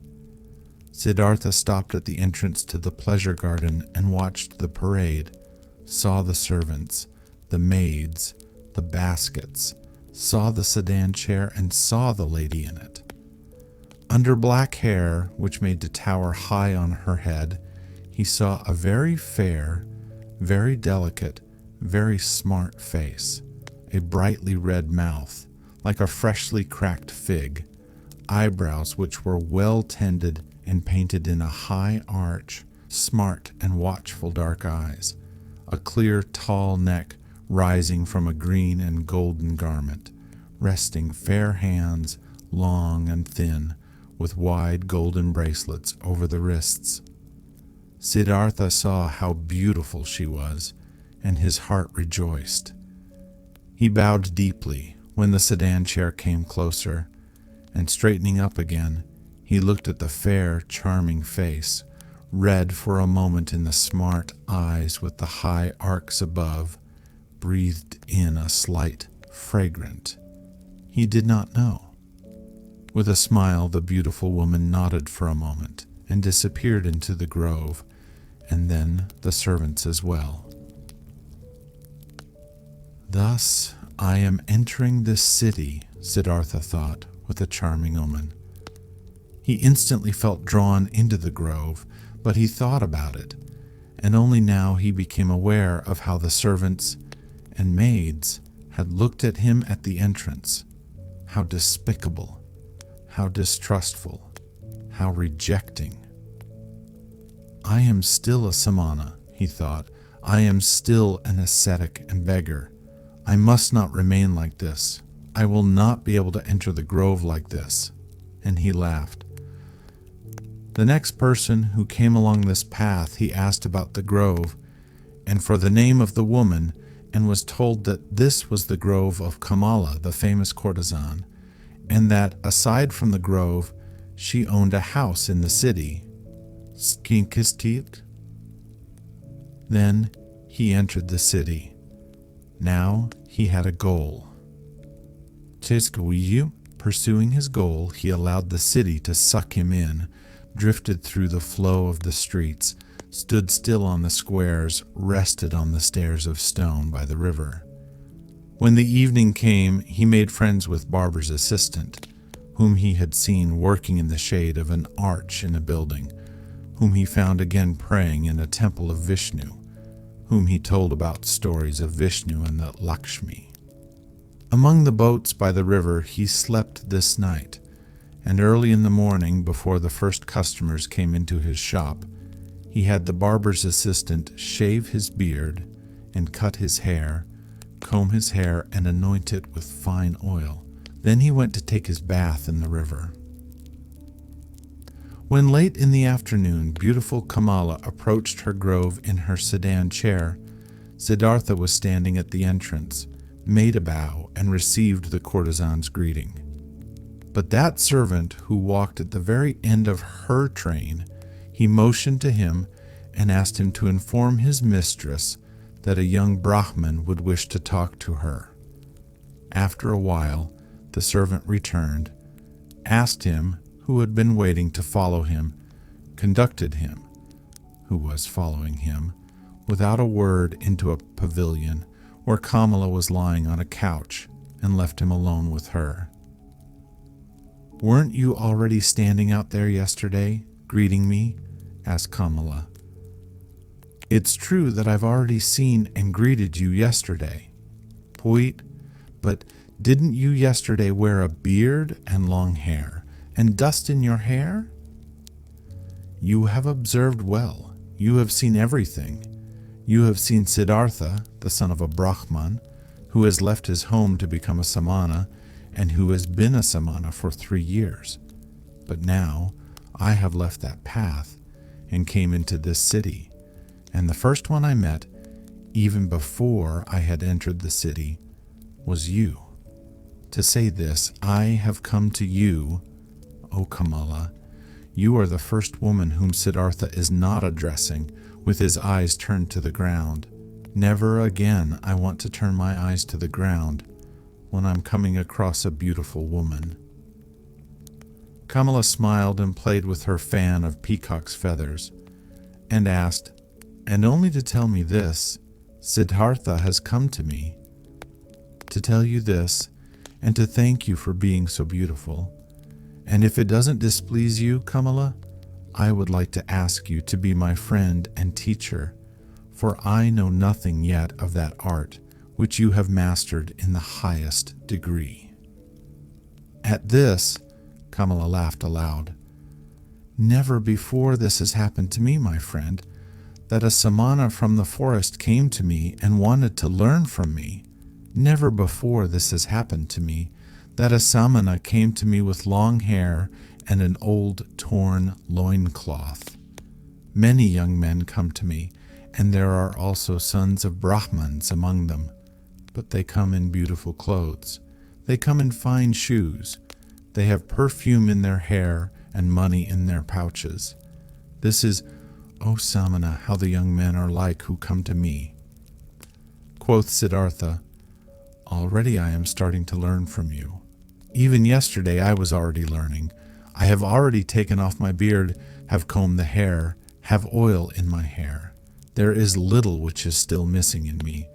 Oh, excellent one, fine clothes, fine shoes, money in my pouch. You shall know Siddhartha has set harder goals for himself than such trifles, and he has reached them. How shouldn't I reach that goal, which I have set for myself yesterday, to be your friend, and to learn the joys of love from you? You'll see that I'll learn quickly, Kamala. I have already learned harder things than what you're supposed to teach me. And now, let's get to it.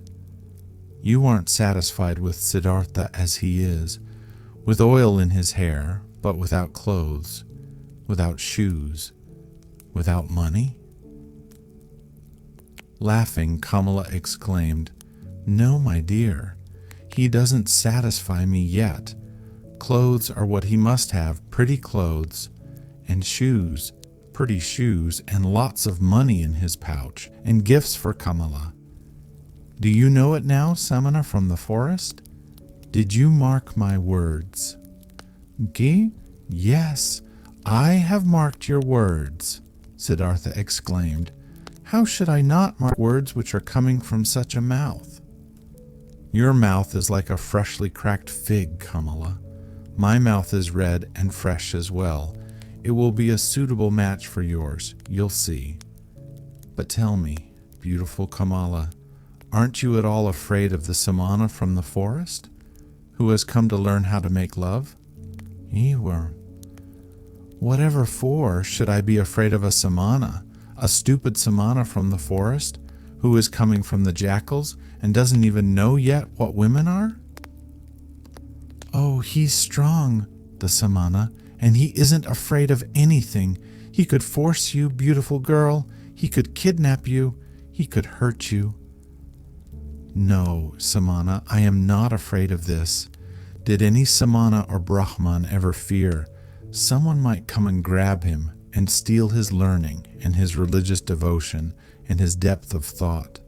No, for they are his very own, and he would only give away from those whatever he is willing to give and to whomever he is willing to give.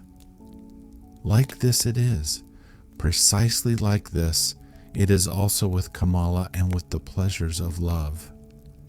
Beautiful and red is Kamala's mouth, but just try to kiss it against Kamala's will, and you will not obtain a single drop of sweetness from it, which knows how to give so many sweet things. You are learning easily, Siddhartha. Thus you should also learn this. Love can be obtained by begging, buying, receiving it as a gift, finding it in the street, but it cannot be stolen. In this you have come up with the wrong path. No, it would be a pity if a pretty young man like you would want to tackle it in such a wrong manner. Siddhartha bowed with a smile. "It would be a pity, Kamala, you are so right. It would be such a great pity. No, I shall not lose a single drop of sweetness from your mouth, nor you from mine. So it is settled. Siddhartha will return once he'll have what he still lacks: clothes, shoes, money. But speak, lovely Kamala, couldn't you still give me one small advice?" An advice? Why not? Who wouldn't like to give an advice to a poor, ignorant Samana who is coming from the jackals of the forest? Washi, dear Kamala, thus advise me where I should go to, that I'll find these three things most quickly.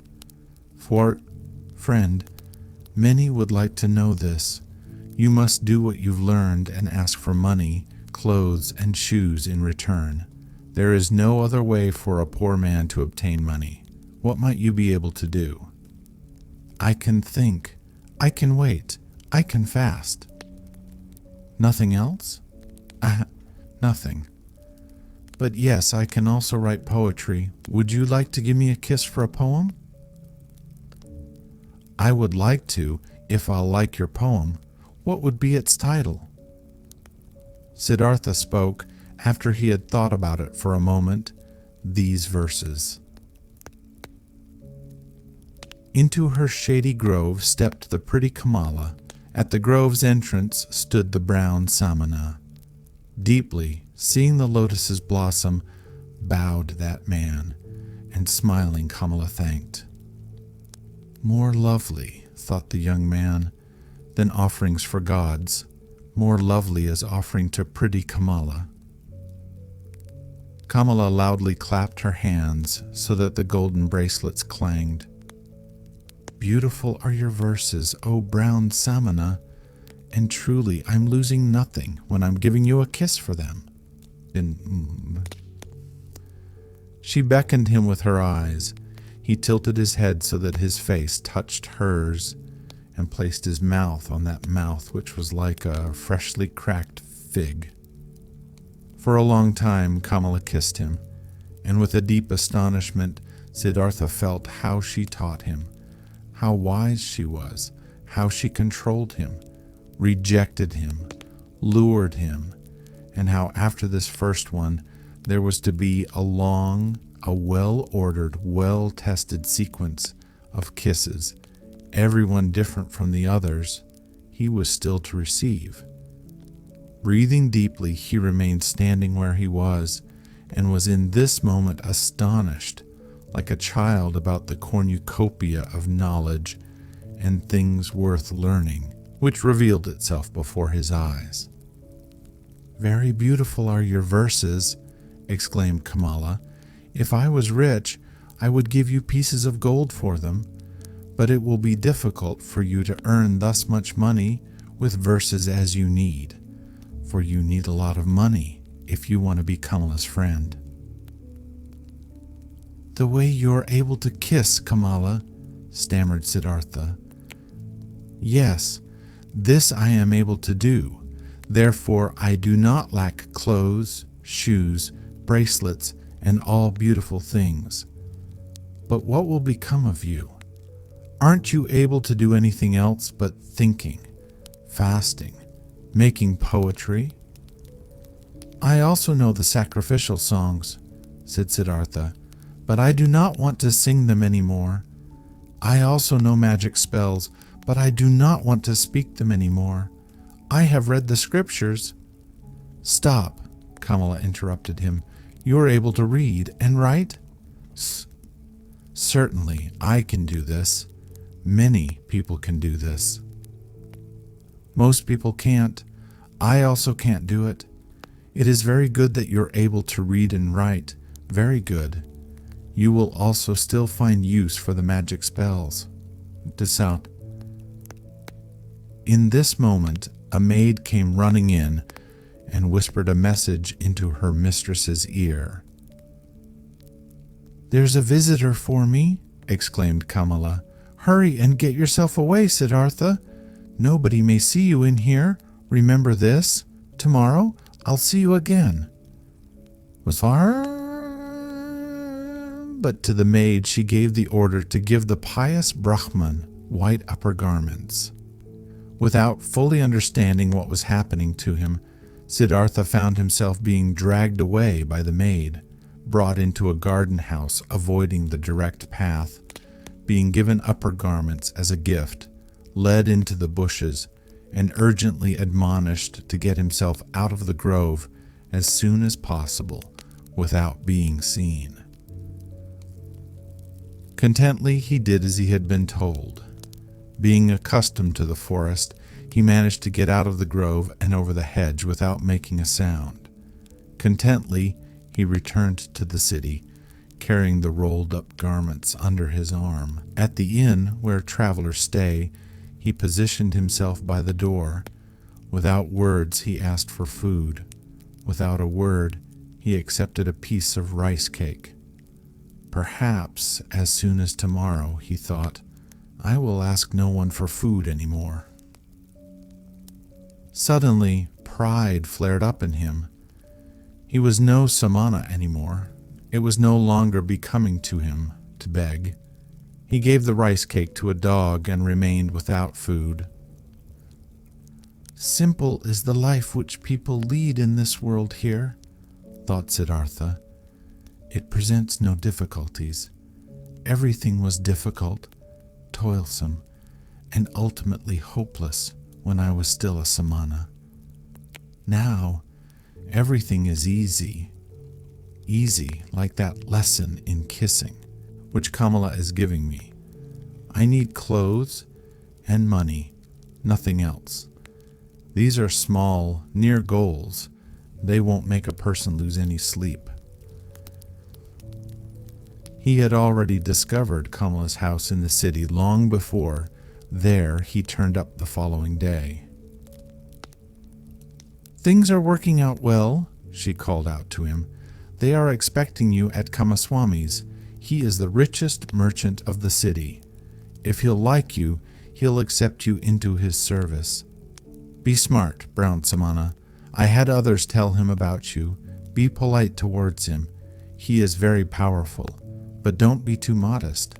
I do not want you to become his servant. You shall become his equal, or else I won't be satisfied with you. Kamaswami is starting to get old and lazy. If he'll like you, he'll entrust you with a lot." Kunchidari. Siddhartha thanked her and laughed, and when she found out that he had not eaten anything yesterday and today, she sent for bread and fruits and treated him to it. "You've been lucky," she said when they parted. "I'm opening one door after another for you. How come? Do you have a spell?" Siddhartha said, "Yesterday I told you I knew how to think, to wait, and to fast, but you thought this was of no use. But it is useful for many things, Kamala, you'll see. You'll see that the stupid samanas are learning, and able to do many pretty things in the forest, which the likes of you aren't capable of. The day before yesterday, I was still a shaggy beggar.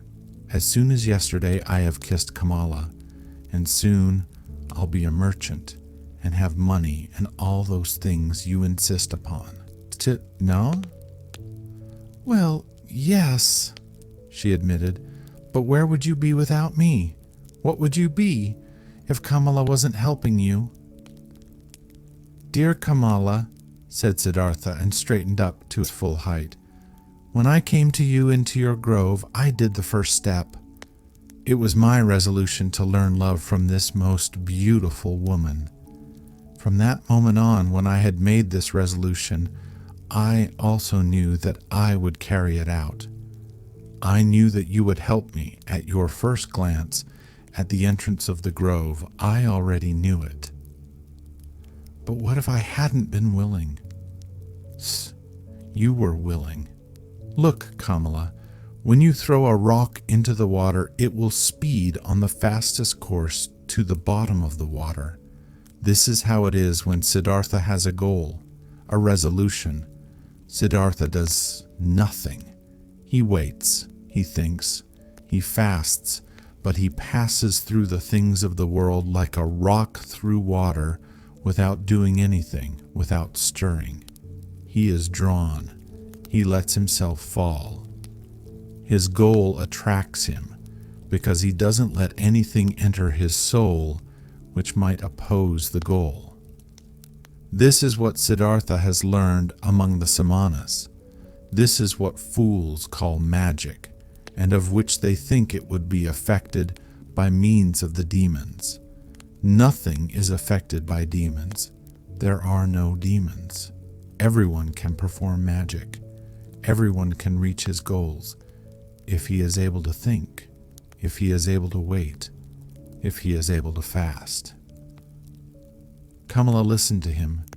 She loved his voice. She loved the look from his eyes. "Perhaps it is so," she said quietly, "as you say, friend, but perhaps it is also like this, that Siddhartha is a handsome man, that his glance pleases the women, that therefore good fortune is coming towards him." With one kiss, Siddhartha bid his farewell. "I wish that it should be this way, my teacher, that my glance shall please you, that always good fortune shall come to me out of your direction." With the childlike people, Siddhartha went to Kamaswami the merchant. He was directed into a rich house. Servants led him between precious carpets into a chamber, where he awaited the master of the house. Kamaswami entered, a swiftly, smoothly moving man with very gray hair, with very intelligent, cautious eyes, with a greedy mouth. Politely the host and the guest greeted one another. "I have been told," the merchant began, "that you were a Brahmin, a learned man, but that you seek to be in the service of a merchant. Might you have become destitute, Brahmin, so that you seek to serve?" "No," said Siddhartha, "I have not become destitute and have never been destitute. You should know that I'm coming from the Samanas, with whom I have lived for a long time." "If you are coming from the Samanas, how could you be anything but destitute? Aren't the Samanas entirely without possessions?" "I am without possessions," said Siddhartha. "If this is what you mean, surely I am without possessions, but I am so voluntarily, and therefore I am not destitute. But what are you planning to live of, being without possessions?" "I haven't thought of this yet, sir. For more than 3 years I have been without possessions and have never thought about of what I should live." "So you've lived of the possessions of others." "Why, it's presumable this is how it is. After all, a merchant also lives of what other people own." "Well said. But he wouldn't take anything from another person for nothing. He would give his merchandise in return." "Ah. So it seems to be indeed. Everyone takes, everyone gives. Such is life." "But if you don't mind me asking, being without possessions, what would you like to give?" "Everyone gives what he has. The warrior gives strength. The merchant gives merchandise. The teacher teachings. The farmer rice. The fisher fish." "Yes, indeed. And what is it now what you've got to give? What is it that you've learned, what you're able to do?" "I can think. I can wait. I can fast." "That's everything?" "I believe that's everything." "And what's the use of that? For example, the fasting. What is it good for?" "It is very good, sir. When a person has nothing to eat, fasting is the smartest thing he could do." When, for example, Siddhartha hadn't learned to fast, he would have to accept any kind of service before this day is up, whether it may be with you or wherever, because hunger would force him to do so. But like this, Siddhartha can wait calmly. He knows no impatience. He knows no emergency. For a long time he can allow hunger to besiege him and can laugh about it. This, sir, is what fasting is good for. "You're right, Samana. Wait for a moment." Kamaswami left the room and returned with a scroll, which he handed to his guest while asking, "Can you read this?" Siddhartha looked at the scroll, on which a sales contract had been written down, and began to read out its contents. "Excellent," said Kamaswami. "And would you write something for me on this piece of paper?" He handed him a piece of paper and a pen, and Siddhartha wrote and returned the paper. Kamaswami read, "Writing is good, thinking is better, being smart is good, being patient is better." "Mitsikwosti, it is excellent how you're able to write," the merchant praised him. "Many a thing we will still have to discuss with one another. For today I'm asking you to be my guest and to live in this house." Siddhartha thanked and accepted, and lived in the dealer's house from now on. Clothes were brought to him, and shoes, and every day a servant prepared a bath for him. Twice a day a plentiful meal was served, but Siddhartha only ate once a day, and ate neither meat nor did he drink wine. Kamaswami told him about his trade, showed him the merchandise and storage rooms, showed him calculations. Siddhartha got to know many new things. He heard a lot and spoke little. And thinking of Kamala's words, he was never subservient to the merchant, forced him to treat him as an equal, yes, even more than an equal. Kamaswami conducted his business with care and often with passion. But Siddhartha looked upon all of this as if it was a game, the rules of which he tried hard to learn precisely, but the contents of which did not touch his heart. He was not in Kamaswami's house for long, when he already took part in his landlord's business. But daily, at the hour appointed by her, he visited beautiful Kamala, wearing pretty clothes, fine shoes, and soon he brought her gifts as well. Much he learned from her red, smart mouth. Much he learned from her tender, supple hand.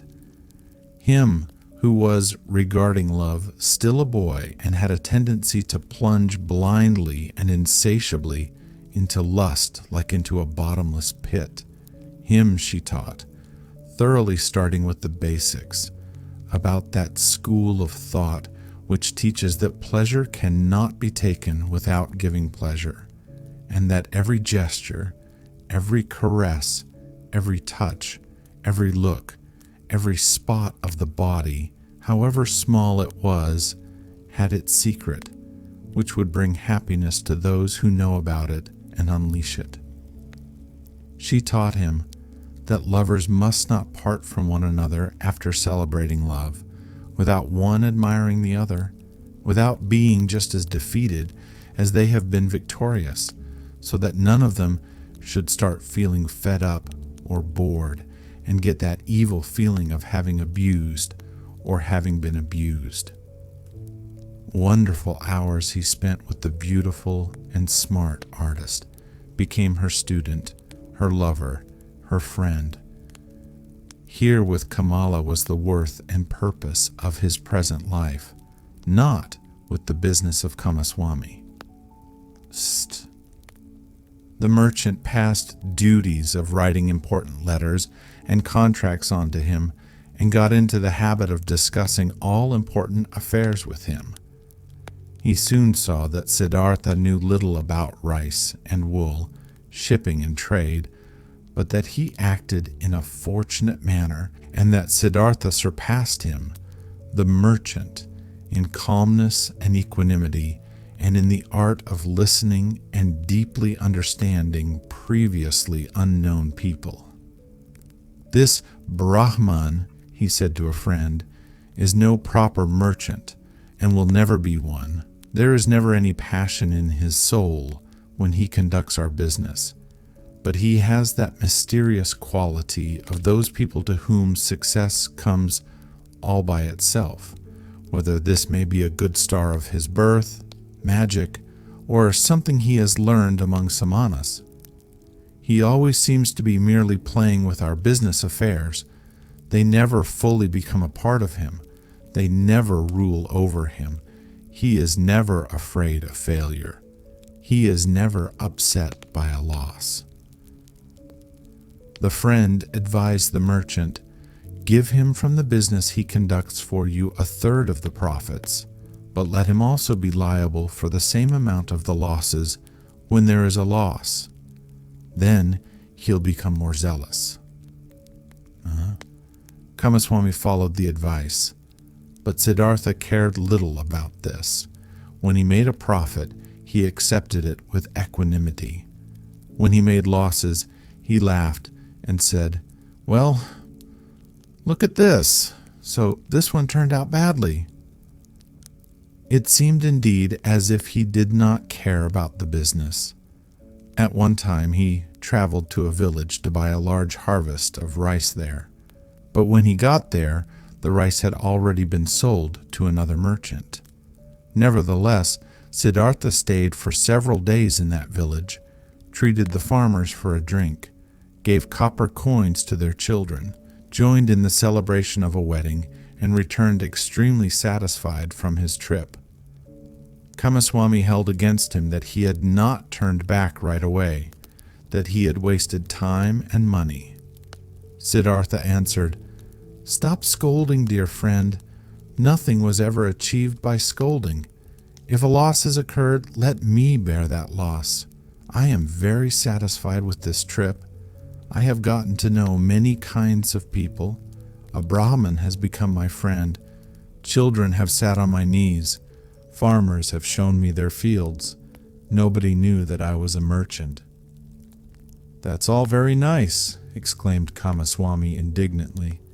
"But in fact, you are a merchant after all, one ought to think. Or might you have only traveled for your amusement?" "Surely," Siddhartha laughed, "surely I have traveled for my amusement. For what else? I have gotten to know people and places.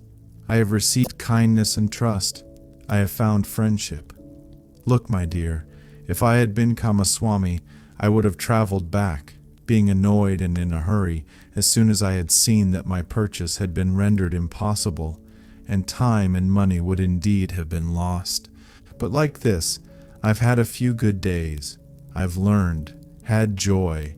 I've neither harmed myself nor others by annoyance and hastiness. And if I'll ever return there again, perhaps to buy an upcoming harvest, or for whatever purpose it might be, friendly people will receive me in a friendly and happy manner, and I will praise myself for not showing any hurry and displeasure at that time. So leave it as it is, my friend, and don't harm yourself by scolding. If the day will come when you will see this Siddhartha is harming me, then speak a word and Siddhartha will go on his own path. But until then, let's be satisfied with one another." Futile were also the merchant's attempts to convince Siddhartha that he should eat his bread.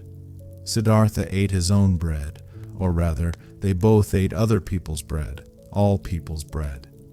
Siddhartha never listened to Kamaswami's worries, and Kamaswami had many worries. Whether there was a business deal going on which was in danger of failing, or whether a shipment of merchandise seemed to have been lost, or a debtor seemed to be unable to pay, Kamaswami could never convince his partner that it would be useful to utter a few words of worry or anger, to have wrinkles on the forehead, to sleep badly. When, one day, Kamaswami held against him that he had learned everything he knew from him, he replied, "Would you please not kid me with such jokes? What I've learned from you is how much a basket of fish costs and how much interest may be charged on loaned money. These are your areas of expertise. I haven't learned to think from you, my dear Kamaswami. You ought to be the one seeking to learn from me." Indeed, his soul was not with the trade. The business was good enough to provide him with the money for Kamala, and it earned him much more than he needed. Besides from this, Siddhartha's interest and curiosity was only concerned with the people, whose businesses, crafts, worries, pleasures, and acts of foolishness used to be as alien and distant to him as the moon. However easily he succeeded in talking to all of them, in living with all of them, in learning from all of them, he was still aware that there was something which separated him from them, and this separating factor was him being a samana. He saw mankind going through life in a childlike or animal-like manner, which he loved and also despised at the same time. He saw them toiling, saw them suffering, and becoming gray for the sake of things which seemed to him entirely unworthy of this price. For money, for little pleasures, for being slightly honored, he saw them scolding and insulting each other. He saw them complaining about pain at which a samana would only smile, and suffering because of deprivations which a samana would not feel. He was open to everything these people brought his way. Welcome was the merchant who offered him linen for sale. Welcome was the debtor who sought another loan. Welcome was the beggar who told him for 1 hour the story of his poverty, and who was not half as poor as any given samana. He did not treat the rich foreign merchant any different than the servant who shaved him and the street vendor whom he let cheat him out of some small change when buying bananas. When Kamaswami came to him to complain about his worries or to reproach him concerning his business, he listened curiously and happily, was puzzled by him, tried to understand him, consented that he was a little bit right, only as much as he considered indispensable, and turned away from him towards the next person who would ask for him.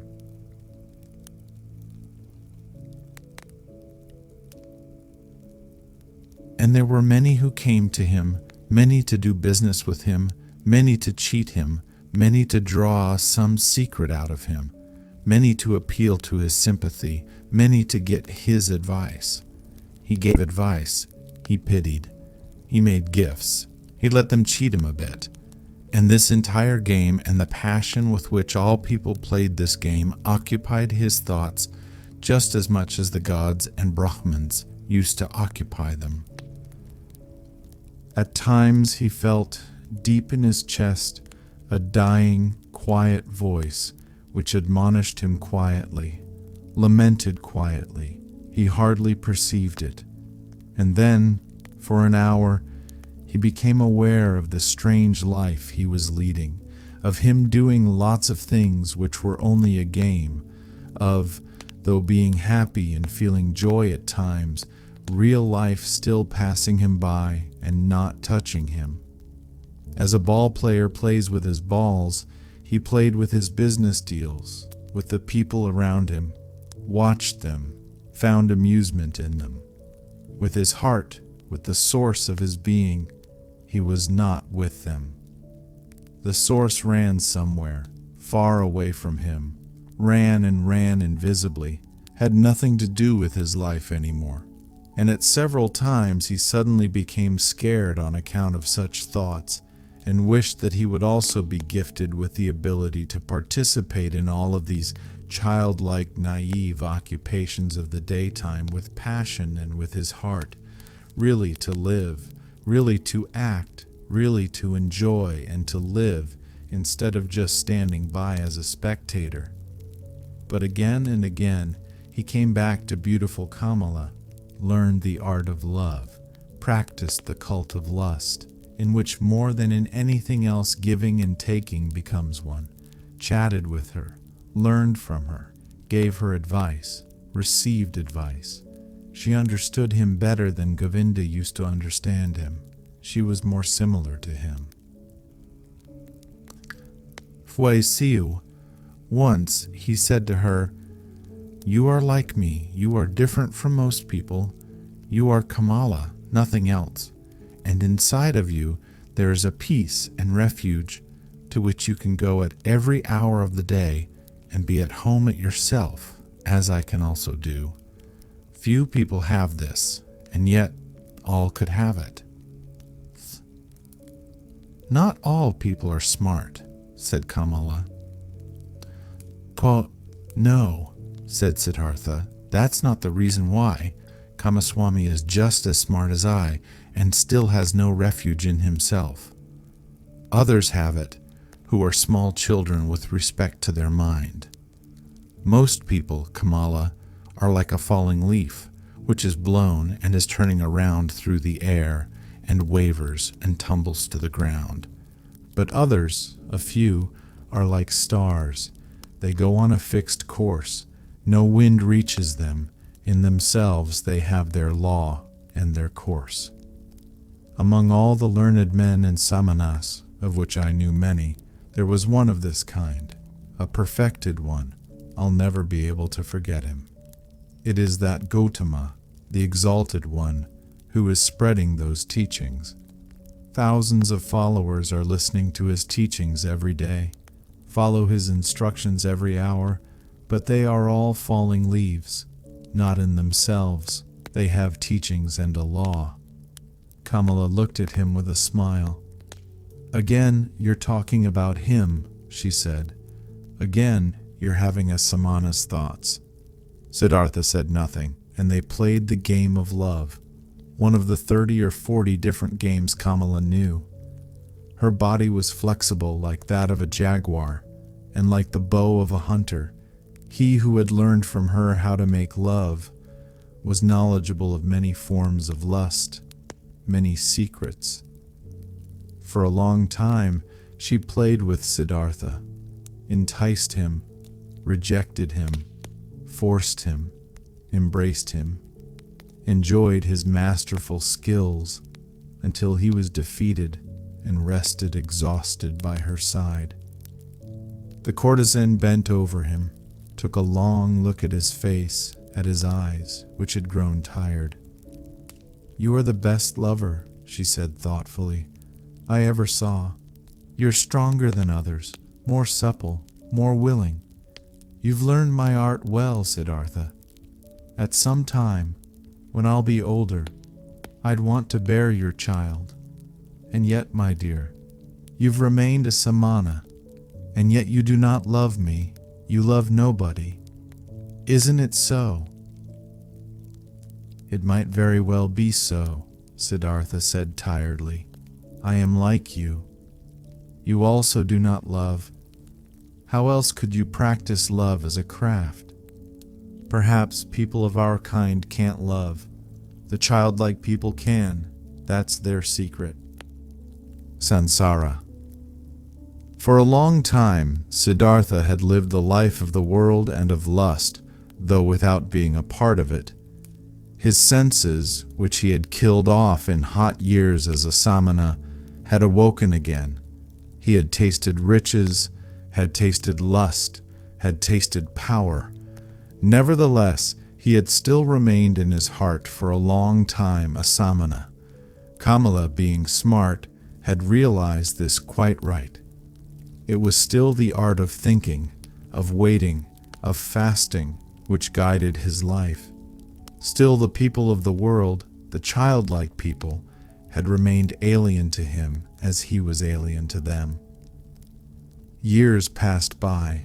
Surrounded by the good life, Siddhartha hardly felt them fading away. He had become rich.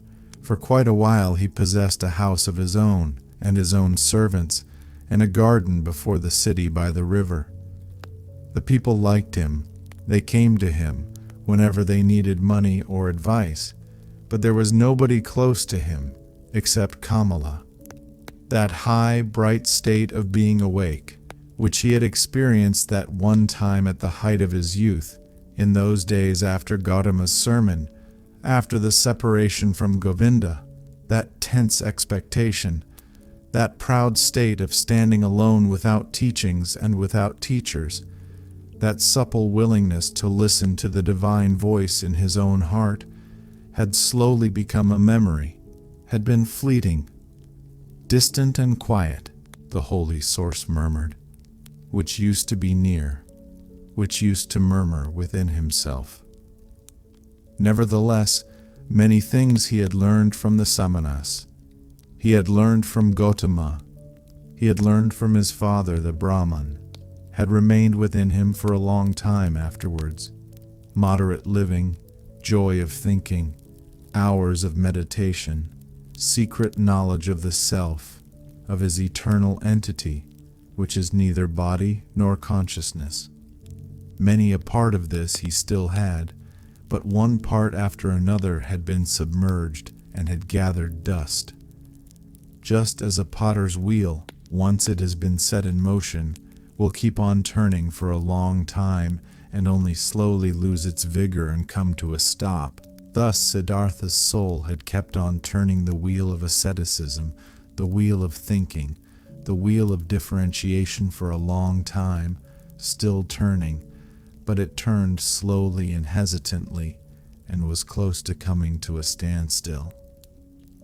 Slowly, like humidity entering the dying stem of a tree, filling it slowly and making it rot. The world and sloth had entered Siddhartha's soul. Slowly it filled his soul. made it heavy, made it tired, put it to sleep. On the other hand, his senses had become alive. There was much they had learned, much they had experienced. Siddhartha had learned to trade, to use his power over people, to enjoy himself with a woman. He had learned to wear beautiful clothes, to give orders to servants, to bathe in perfumed waters. He had learned to eat tenderly and carefully prepared food, even fish, even meat and poultry, spices and sweets, and to drink wine, which causes sloth and forgetfulness. He had learned to play with dice and on a chessboard, to watch dancing girls, to have himself carried about in a sedan chair, to sleep on a soft bed. But still he had felt different from and superior to the others. Always he had watched them with some mockery, some mocking disdain, with the same disdain which a samana constantly feels for the people of the world. When Kamaswami was ailing, when he was annoyed, when he felt insulted, when he was vexed by his worries as a merchant, Siddhartha had always watched it with mockery. Just slowly and imperceptibly, as the harvest seasons and rainy seasons passed by, his mockery had become more tired. His superiority had become more quiet. Just slowly, among his growing riches, Siddhartha had assumed something of the childlike people's ways for himself, something of their childlikeness and of their fearfulness, and yet he envied them just the more similar he became to them. He envied them for the one thing that was missing from him, and that they had, the importance they were able to attach to their lives, the amount of passion in their joys and fears, the fearful but sweet happiness of being constantly in love. These people were all of the time in love with themselves, with women, with their children, with honors or money, with plans or hopes. But he did not learn this from them. This out of all things, this joy of a child, and this foolishness of a child. He learned from them out of all things the unpleasant ones, which he himself despised. It happened more and more often that, in the morning after having had company the night before, he stayed in bed for a long time, felt unable to think and tired. It happened that he became angry and impatient when Kamaswami bored him with his worries. It happened that he laughed just too loud when he lost a game of dice. His face was still smarter and more spiritual than others, but it rarely laughed and assumed one after another those features which are so often found in the faces of rich people, those features of discontent, of sickliness, of ill humor, of sloth, of a lack of love. Slowly the disease of the soul, which rich people have, grabbed hold of him. Like a veil, like a thin mist, tiredness came over Siddhartha, slowly, getting a bit denser every day, a bit murkier every month, a bit heavier every year. As a new dress becomes old in time, loses its beautiful color in time, gets stains, gets wrinkles, gets worn off at the seams, and starts to show threadbare spots here and there. Thus Siddhartha's new life, which he had started after his separation from Govinda, had grown old, lost color and splendor as the years passed by, was gathering wrinkles and stains, and hidden at bottom, already showing its ugliness here and there. Disappointment and disgust were waiting. Siddhartha did not notice it. He only noticed that this bright and reliable voice inside of him, which had awoken in him at that time and had ever guided him in his best times, had become silent. He had been captured by the world, by lust, covetousness, sloth, and finally also by that vice which he had used to despise and mock the most as the most foolish one of all vices: greed. Property, possessions, and riches also had finally captured him. They were no longer a game and trifles to him, had become a shackle and a burden. In a strange and devious way, Siddhartha had gotten into this final and most base of all dependencies by means of the game of dice. It was since that time when he had stopped being a samana in his heart that Siddhartha began to play the game for money and precious things, which he at other times only joined with a smile and casually as a custom of the childlike people, with an increasing rage and passion. He was a feared gambler. Few dared to take him on, so high and audacious were his stakes. He played the game due to a pain of his heart. Losing and wasting his wretched money in the game brought him an angry joy. In no other way he could demonstrate his disdain for wealth, the merchant's false god, more clearly and more mockingly. Thus he gambled with high stakes and mercilessly, hating himself, mocking himself, won thousands, threw away thousands, lost money, lost jewelry, lost a house in the country, won again, lost again. That fear, that terrible and petrifying fear, which he felt while he was rolling the dice, while he was worried about losing high stakes, that fear he loved and sought to always renew it, always increase it, always get it to a slightly higher level, for in this feeling alone he still felt something like happiness, something like an intoxication, something like an elevated form of life in the midst of his saturated, lukewarm, dull life.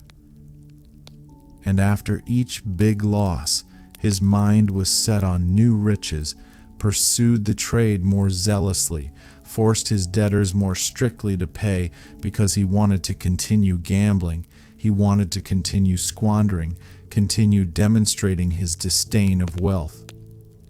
Siddhartha lost his calmness when losses occurred, lost his patience when he was not paid on time, lost his kindness towards beggars, lost his disposition for giving away and loaning money to those who petitioned him.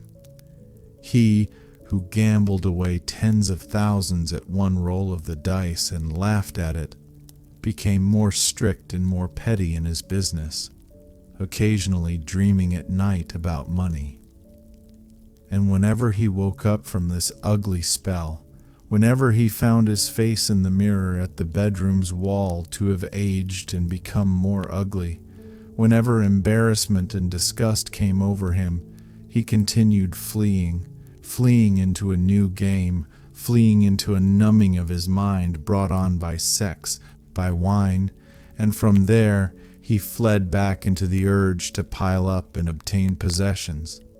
In this pointless cycle he ran, growing tired, growing old, growing ill.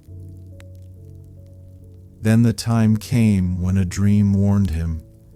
He had spent the hours of the evening with Kamala in her beautiful pleasure garden. They had been sitting under the trees, talking, and Kamala had said thoughtful words, words behind which a sadness and tiredness lay hidden. She had asked him to tell her about Gautama, and could not hear enough of him, how clear his eyes, how still and beautiful his mouth, how kind his smile, how peaceful his walk had been. For a long time he had to tell her about the exalted Buddha, and Kamala had sighed and had said, "One day, perhaps soon, I'll also follow that Buddha. I'll give him my pleasure garden for a gift, and take my refuge in his teachings." But after this, she had aroused him, and had tied him to her in the act of making love with painful fervor, biting and in tears, as if, once more, She wanted to squeeze the last sweet drop out of this vain, fleeting pleasure. Never before it had become so strangely clear to Siddhartha how closely lust was akin to death.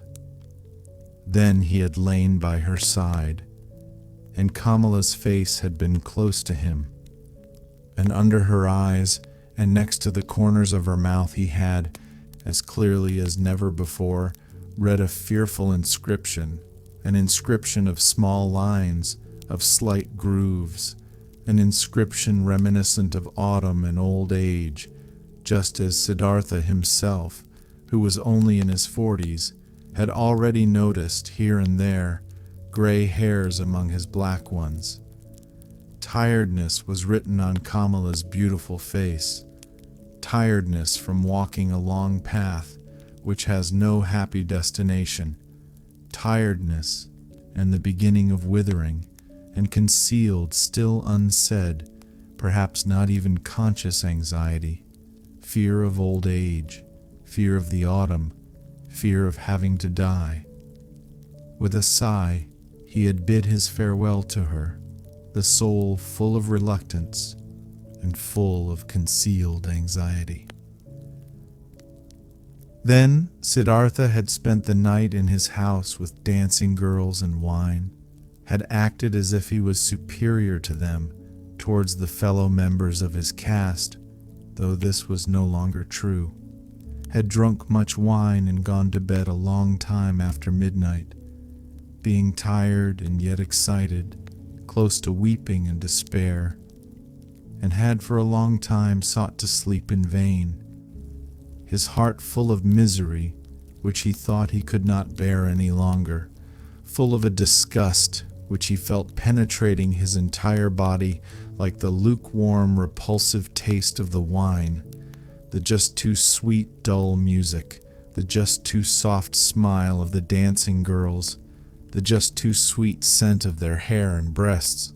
But more than by anything else, he was disgusted by himself, by his perfumed hair, by the smell of wine from his mouth, by the flabby tiredness and listlessness of his skin. Like when someone who has eaten and drunk far too much vomits it back up again with agonizing pain, and is nevertheless glad about the relief.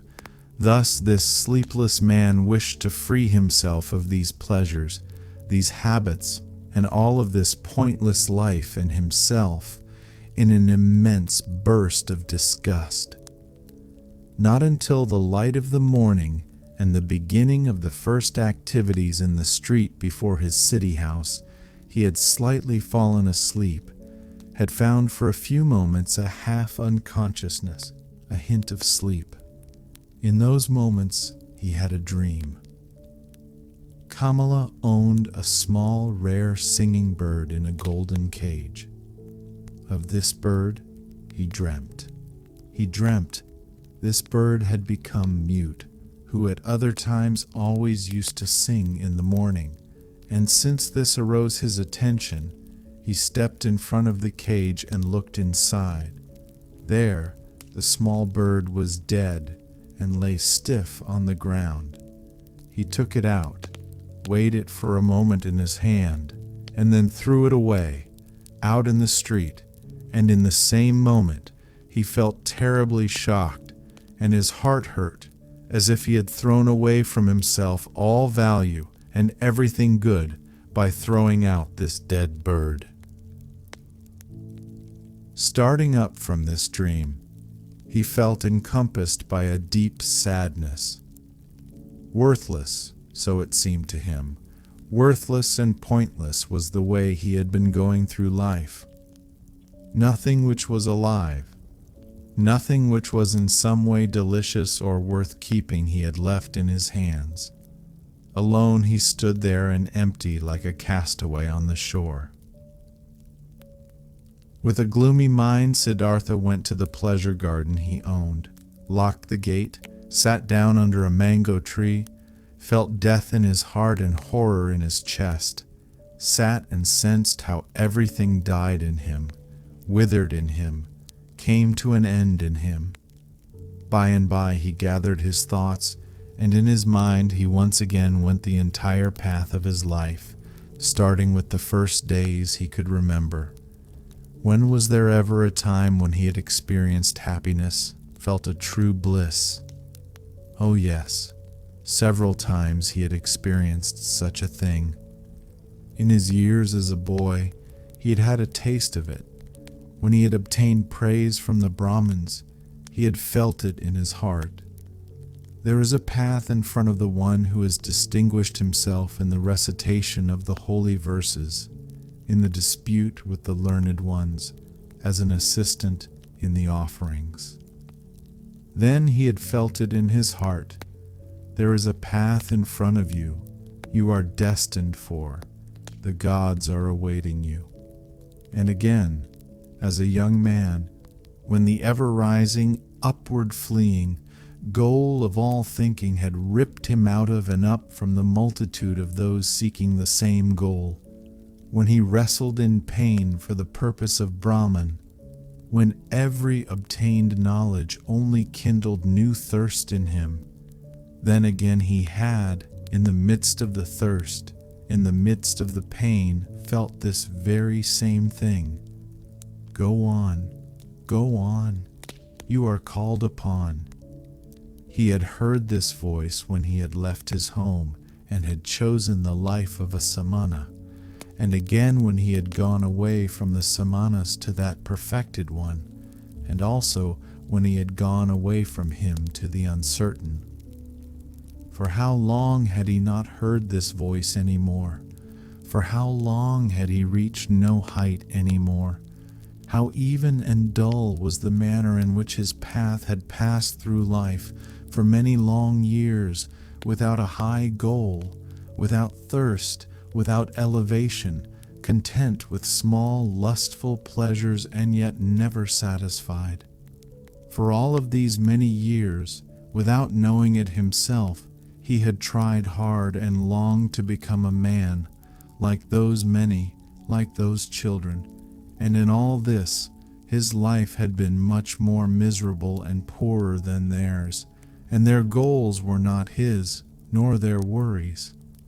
After all, that entire world of the Kamaswami people had only been a game to him, a dance he would watch, a comedy. Only Kamala had been dear, had been valuable to him. But was she still thus? Did he still need her, or she him? Did they not play a game without an ending? Was it necessary to live for this? No, it was not necessary. The name of this game was Sansara, a game for children, a game which was perhaps enjoyable to play once, twice, 10 times, but forever and ever over again. Then, Siddhartha knew that the game was over, that he could not play it anymore. Shivers ran over his body, inside of him, so he felt something had died. That entire day, he sat under the mango tree, thinking of his father, thinking of Govinda, thinking of Gautama. Did he have to leave them to become a Kamaswami? He still sat there when the night had fallen. When looking up he caught sight of the stars, he thought, "Here I'm sitting under my mango tree, in my pleasure garden." He smiled a little. Was it really necessary? Was it right? Was it not as foolish game that he owned a mango tree, that he owned a garden? He also put an end to this. This also died in him. He rose, bid his farewell to the mango tree, his farewell to the pleasure garden. Since he had been without food this day, he felt strong hunger, and thought of his house in the city, of his chamber and bed, of the table with the meals on it. He smiled tiredly, shook himself, and bid his farewell to these things. In the same hour of the night, Siddhartha left his garden, left the city, and never came back. For a long time, Kamaswami had people look for him, thinking that he had fallen into the hands of robbers. Kamala had no one look for him. When she was told that Siddhartha had disappeared, she was not astonished. Did she not always expect it? Was he not a samana, a man who was at home nowhere, a pilgrim?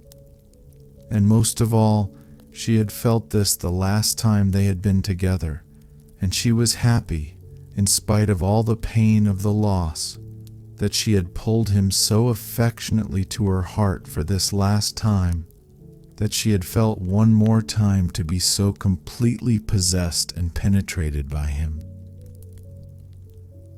When she received the first news of Siddhartha's disappearance, she went to the window, where she held a rare singing bird captive in a golden cage.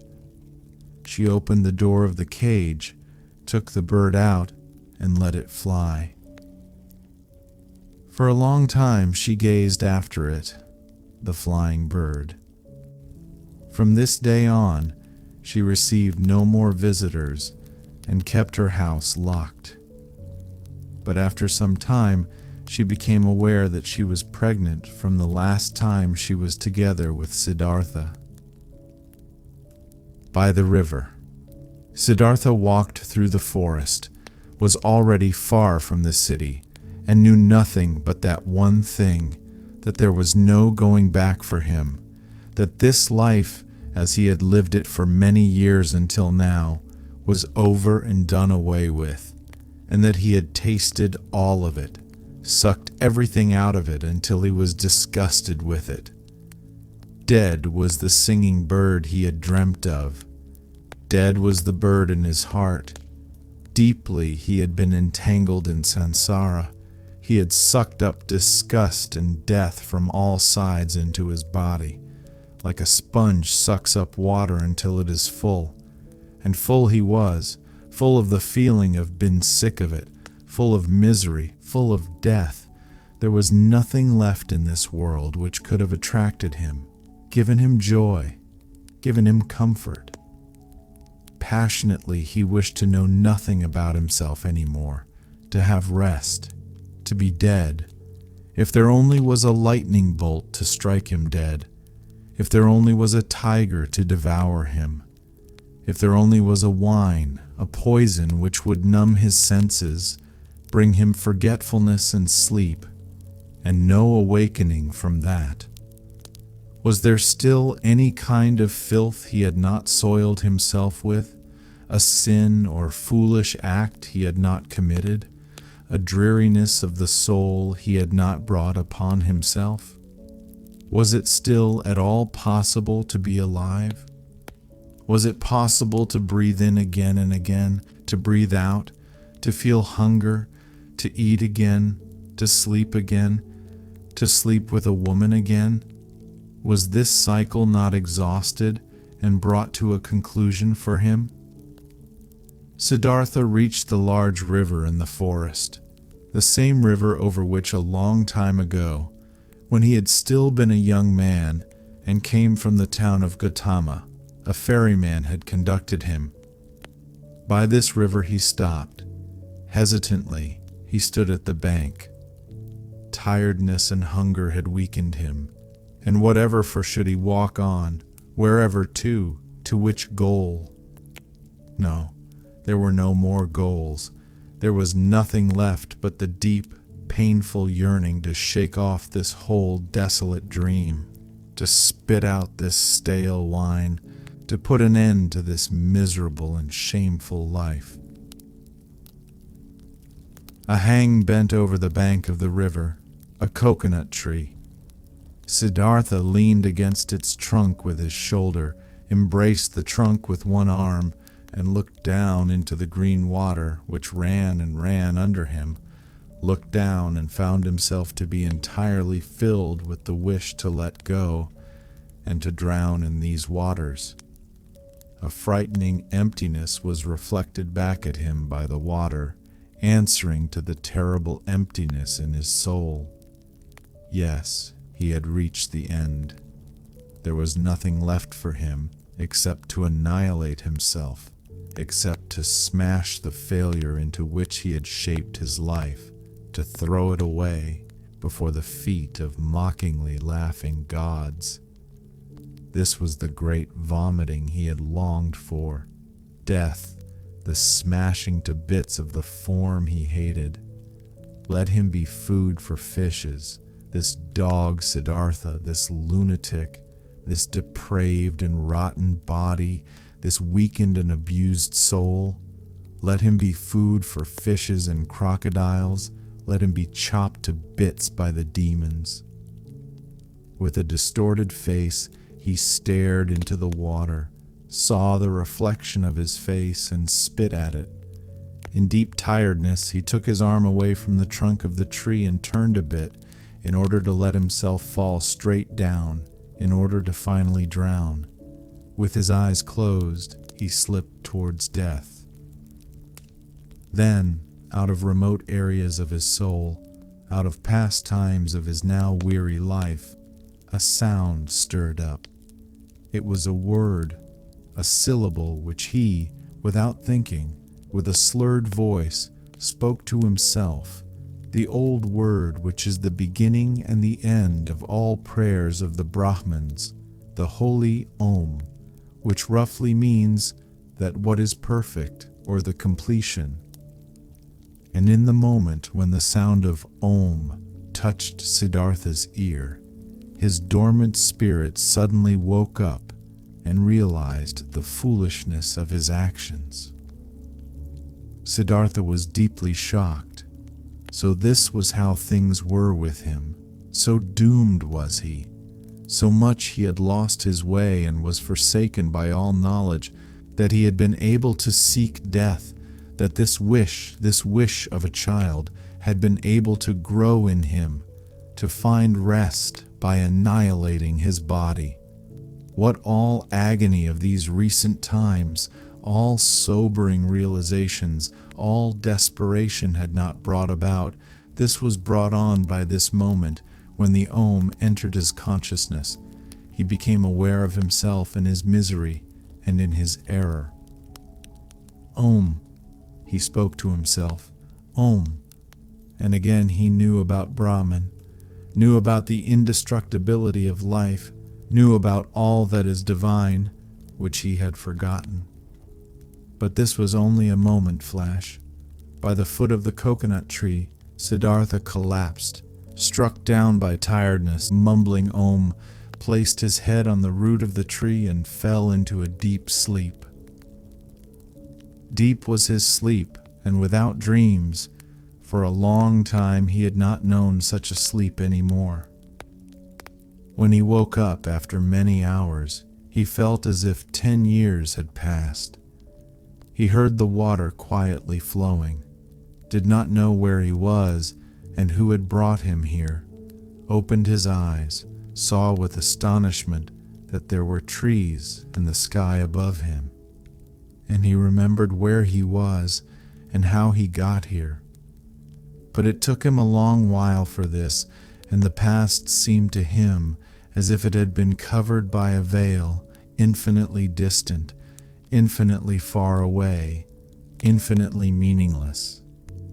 He only knew that his previous life, in the first moment when he thought about it, this past life seemed to him like a very old previous incarnation, like an early pre-birth of his present self, that his previous life had been abandoned by him, that, full of disgust and wretchedness, he had even intended to throw his life away, but that by a river, under a coconut tree, he had come to his senses, the holy word Om on his lips, that then he had fallen asleep and had now woken up and was looking at the world as a new man.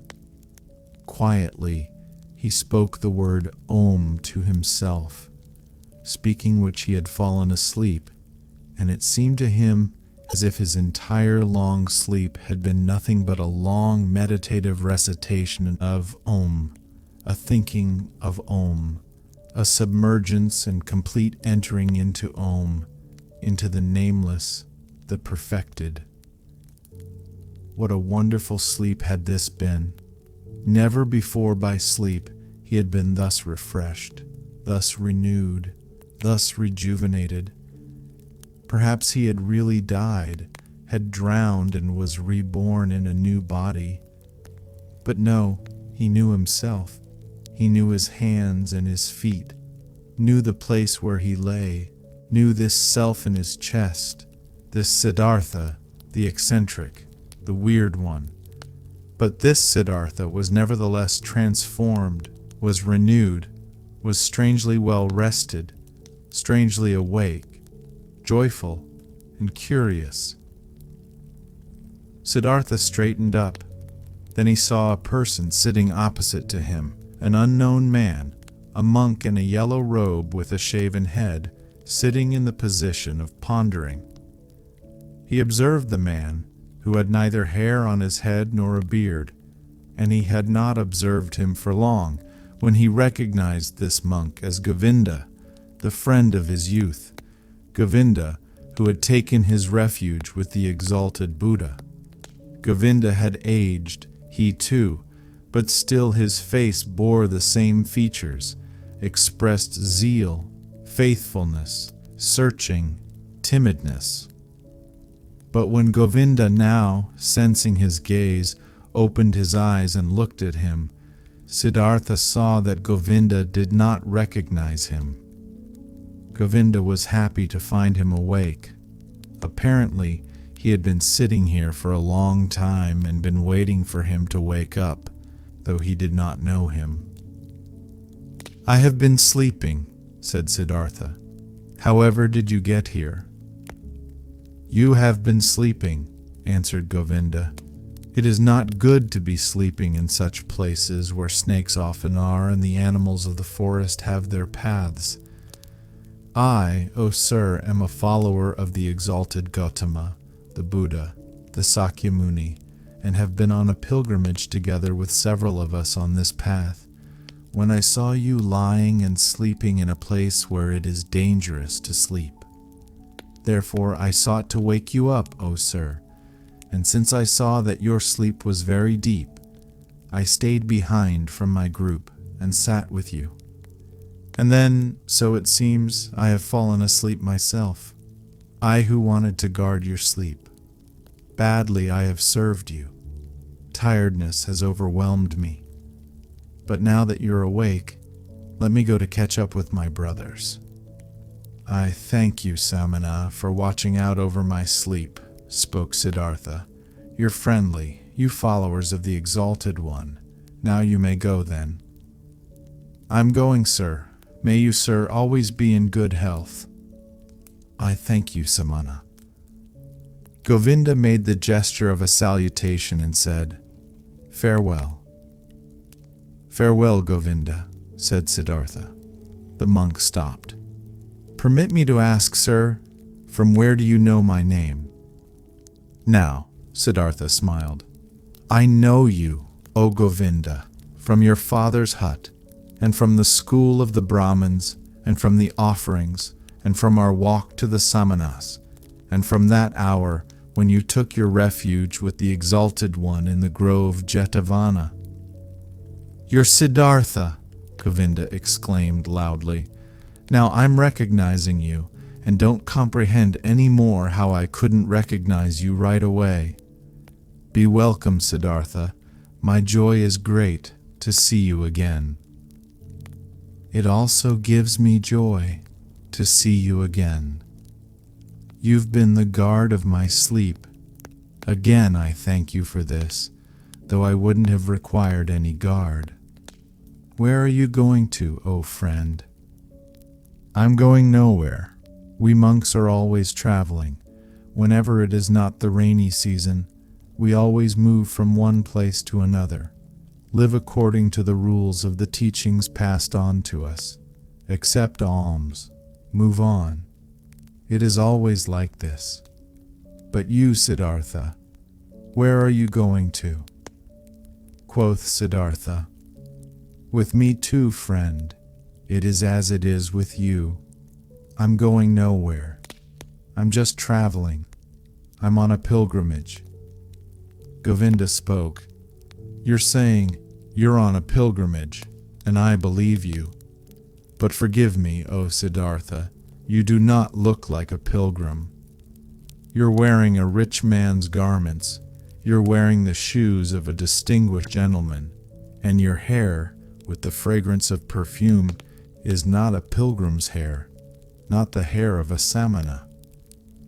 "Right so, my dear, you have observed well. Your keen eyes see everything. But I haven't said to you that I was a samana. I said, I'm on a pilgrimage. And so it is. I'm on a pilgrimage." "You're on a pilgrimage," said Govinda. "But few would go on a pilgrimage in such clothes, few in such shoes, few with such hair. Never I have met such a pilgrim, being a pilgrim myself for many years." "I believe you, my dear Govinda. But now, today, you've met a pilgrim just like this, wearing such shoes, such a garment. Remember, my dear, not eternal is the world of appearances, not eternal. Anything but eternal are our garments and the style of our hair and bodies themselves. I'm wearing a rich man's clothes. You've seen this quite right. I'm wearing them because I have been a rich man, and I'm wearing my hair like the worldly and lustful people, for I've been one of them." "And now, Siddhartha, what are you now?" "I don't know it. I don't know it just like you. I'm traveling. I was a rich man and I'm no rich man anymore. And what I'll be tomorrow, I don't know." "You've lost your riches?" "I've lost them, or they me. They somehow happened to slip away from me. The wheel of physical manifestations is turning quickly, Govinda. Where is Siddhartha the Brahmin? Where is Siddhartha the Samana? Where is Siddhartha the rich man? Non-eternal things change quickly, Govinda. You know it." Govinda looked at the friend of his youth for a long time with doubt in his eyes. After that, he gave him the salutation which one would use on a gentleman, and went on his way. With a smiling face, Siddhartha watched him leave. He loved him still, this faithful man, this fearful man. And how could he not have loved everybody and everything in this moment, in the glorious hour after his wonderful sleep, filled with Om? The enchantment, which had happened inside of him in his sleep and by means of the Om, was this very thing that he loved everything, that he was full of joyful love for everything he saw. And it was this very thing, so it seemed to him now, which had been his sickness before, that he was not able to love anybody or anything. With a smiling face, Siddhartha watched the leaving monk. The sleep had strengthened him much, but hunger gave him much pain, for by now he had not eaten for 2 days, and the times were long past when he had been tough against hunger. With sadness, and yet also with a smile, he thought of that time. In those days, so he remembered, he had boasted of 3 things to Kamala, had been able to do 3 noble and undefeatable feats: fasting, waiting, thinking. These had been his possessions, his power and strength, his solid staff. In the busy, laborious years of his youth, he had learned these 3 feats, nothing else. And now they had abandoned him. None of them was his anymore, neither fasting, nor waiting, nor thinking. For the most wretched things he had given them up, for what fades most quickly, for sensual lust, for the good life, for riches. His life had indeed been strange, and now, so it seemed, now he had really become a childlike person. Siddhartha thought about his situation. Thinking was hard on him. He did not really feel like it, but he forced himself. Now, he thought, since all these most easily perishing things have slipped from me again, now I'm standing here under the sun again, just as I have been standing here a little child. Nothing is mine. I have no abilities. There is nothing I could bring about. I have learned nothing. How wondrous is this! Now that I'm no longer young, that my hair is already half gray, that my strength is fading. Now I'm starting again at the beginning and as a child. Again he had to smile. Yes, his fate had been strange. Things were going downhill with him, and now he was again facing the world void and naked and stupid.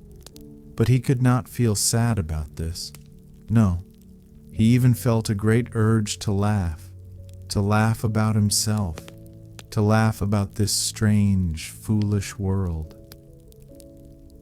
Things are going downhill with you, he said to himself, and laughed about it. And as he was saying it, he happened to glance at the river, and he also saw the river going downhill, always moving on downhill, and singing and being happy through it all. He liked this well. Kindly he smiled at the river. Was this not the river in which he had intended to drown himself in past times 100 years ago, or had he dreamed this? Wondrous indeed was my life, so he thought. Wondrous detours it has taken. As a boy, I had only to do with gods and offerings. As a youth, I had only to do with asceticism, with thinking and meditation, was searching for Brahman, worshipped the eternal in the Atman. But as a young man, I followed the penitents, lived in the forest, suffered of heat and frost, learned to hunger, taught my body to become dead. Wonderfully, soon afterwards, insight came towards me in the form of the great Buddha's teachings. I felt the knowledge of the oneness of the world circling in me like my own blood. But I also had to leave Buddha and the great knowledge. I went and learned the art of love with Kamala, learned trading with Kamaswami, piled up money, wasted money, learned to love my stomach, learned to please my senses. I had to spend many years losing my spirit, to unlearn thinking again, to forget the oneness. Isn't it just as if I had turned slowly and on a long detour from a man into a child, from a thinker into a childlike person? And yet, this path has been very good, and yet the bird in my chest has not died. But what a path has this been! I had to pass through so much stupidity, through so much vice, through so many errors, through so much disgust and disappointments and woe, just to become a child again and to be able to start over. But it was right, so my heart says yes to it. My eyes smile to it. I've had to experience despair. I've had to sink down to the most foolish one of all thoughts, to the thought of suicide, in order to be able to experience divine grace, to hear Om again, to be able to sleep properly and awake properly again. I had to become a fool, to find Atman in me again. I had to sin, to be able to live again. Where else might my path lead me to? It is foolish, this path. It moves in loops. Perhaps it is going around in a circle. Let it go as it likes. I want to take it. Wonderfully, he felt joy rolling like waves in his chest. Wherever from, he asked his heart, where from did you get this happiness? Might it come from that long, good sleep which has done me so good, or from the word Om, which I said, or from the fact that I have escaped, that I have completely fled, that I am finally free again, and am standing like a child under the sky? Oh, how good is it to have fled, to have become free. How clean and beautiful is the air here. How good to breathe. There where I ran away from, there everything smelled of ointments, of spices, of wine, of excess, of sloth. How I hated this world of the rich, of those who revel in fine food, of the gamblers. How I hated myself for staying in this terrible world for so long. How I hated myself, have deprived, poisoned, tortured myself, have made myself old and evil. No, never again I will, as I used to like doing so much, delude myself into thinking that Siddhartha was wise. But this one thing I have done well, this I like, this I must praise, that there is now an end to that hatred against myself, to that foolish and dreary life. I praise you, Siddhartha. After so many years of foolishness, you have once again had an idea, have done something, have heard the bird in your chest singing, and have followed it. Thus he praised himself, found joy in himself, listened curiously to his stomach, which was rumbling with hunger.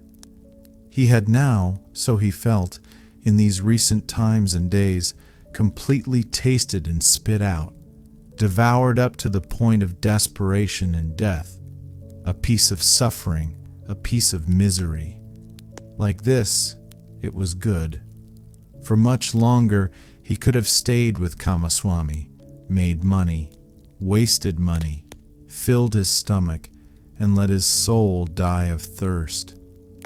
For much longer he could have lived in this soft, well-upholstered hell, if this had not happened. The moment of complete hopelessness and despair, that most extreme moment when he hung over the rushing waters and was ready to destroy himself, that he had felt this despair, this deep disgust, and that he had not succumbed to it, that the bird, the joyful source and voice in him, was still alive after all. This was why he felt joy. This was why he laughed. This was why his face was smiling brightly under his hair, which had turned gray. It is good, he thought, to get a taste of everything for oneself, which one needs to know. That lust for the world and riches do not belong to the good things I have already learned as a child. I have known it for a long time, but I have experienced only now. And now I know it, don't just know it in my memory, but in my eyes, in my heart, in my stomach. Good for me to know this. For a long time he pondered his transformation, listened to the bird as it sang for joy. Had not this bird died in him? Had he not felt its death?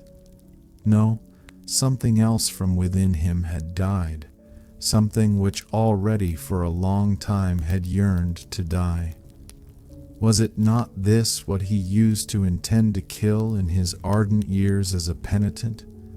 Was this not his self, his small, frightened, and proud self, he had wrestled with for so many years, which had defeated him again and again, which was back again after every killing, prohibited joy, felt fear? Was it not this, which today had finally come to its death here in the forest by this lovely river? Was it not due to this death that he was now like a child, so full of trust, so without fear, so full of joy? Now Siddhartha also got some idea of why he had fought this self in vain as a Brahmin, as a penitent. Too much knowledge had held him back, too many holy verses, too many sacrificial rules, too much self-castigation, so much doing and striving for that goal. Full of arrogance he had been, always the smartest, always working the most, always one step ahead of all others, always the knowing and spiritual one, always the priest or wise one. Into being a priest, into this arrogance, into this spirituality, his self had retreated. There it sat firmly and grew, while he thought he would kill it by fasting and penance.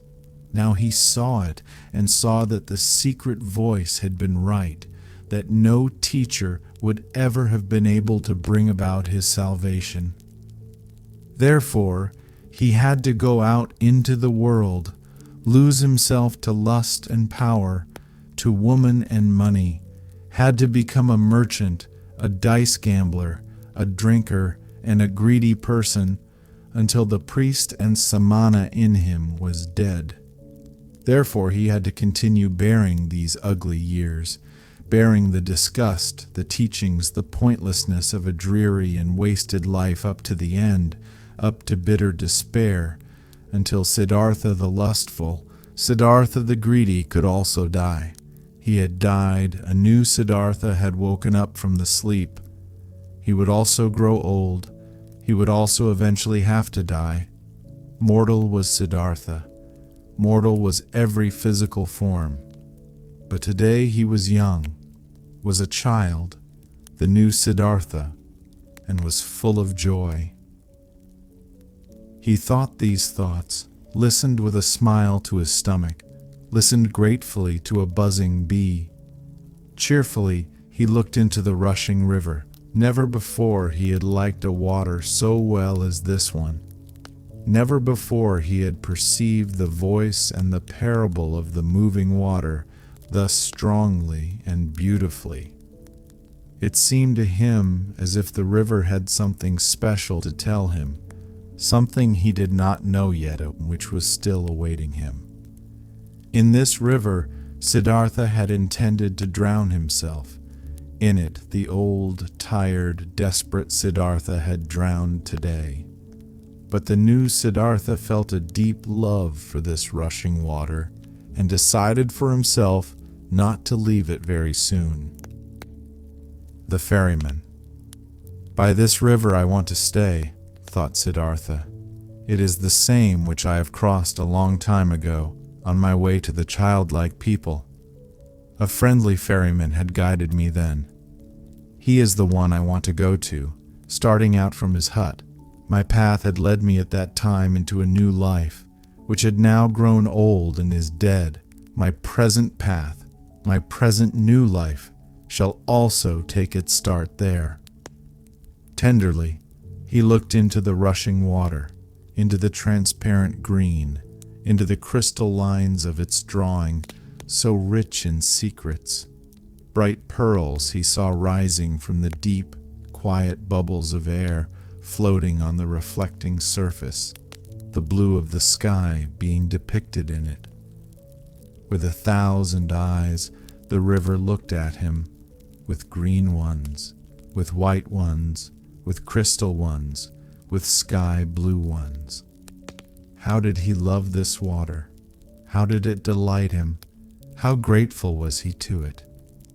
In his heart he heard the voice talking, which was newly awaking, and it told him, "Love this water, stay near it, learn from it." Oh yes, he wanted to learn from it. He wanted to listen to it. He who would understand this water and its secrets, so it seemed to him, would also understand many other things, many secrets, all secrets.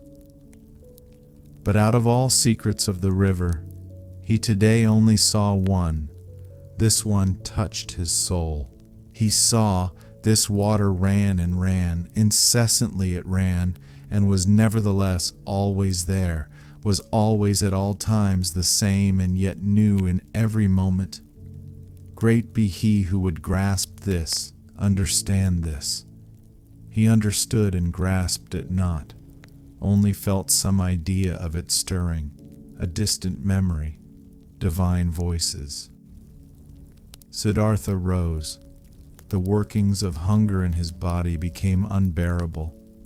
In a daze he walked on, up the path by the bank, up river, listened to the current, listened to the rumbling hunger in his body. When he reached the ferry, the boat was just ready, and the same ferryman who had once transported the young samana across the river stood in the boat. Siddhartha recognized him. He had also aged very much. "Would you like to ferry me over?" he asked. The ferryman, being astonished to see such an elegant man walking along and on foot, took him into his boat and pushed it off the bank. "It's a beautiful life you have chosen for yourself," the passenger spoke. "It must be beautiful to live by this water every day and to cruise on it." With a smile, the man at the oar moved from side to side. "It is beautiful, sir. It is as you say. But isn't every life, isn't every work beautiful?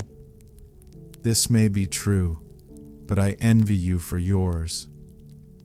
Ah, you would soon stop enjoying it. This is nothing for people wearing fine clothes." Siddhartha laughed.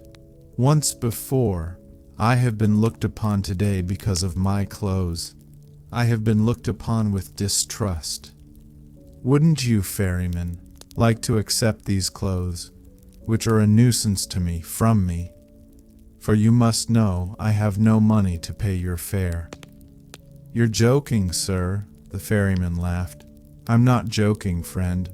Behold, once before you have ferried me across this water in your boat for the immaterial reward of a good deed. Thus, do it today as well, and accept my clothes for it." "And do you, sir, intend to continue traveling without clothes?" "Ah, most of all I wouldn't want to continue traveling at all. Most of all I would rather you, ferryman, gave me an old loincloth and kept me with you as your assistant, or rather as your trainee, for I'll have to learn first how to handle the boat." For a long time the ferryman looked at the stranger, searching. "Now I recognize you," he finally said. "At one time you've slept in my hut.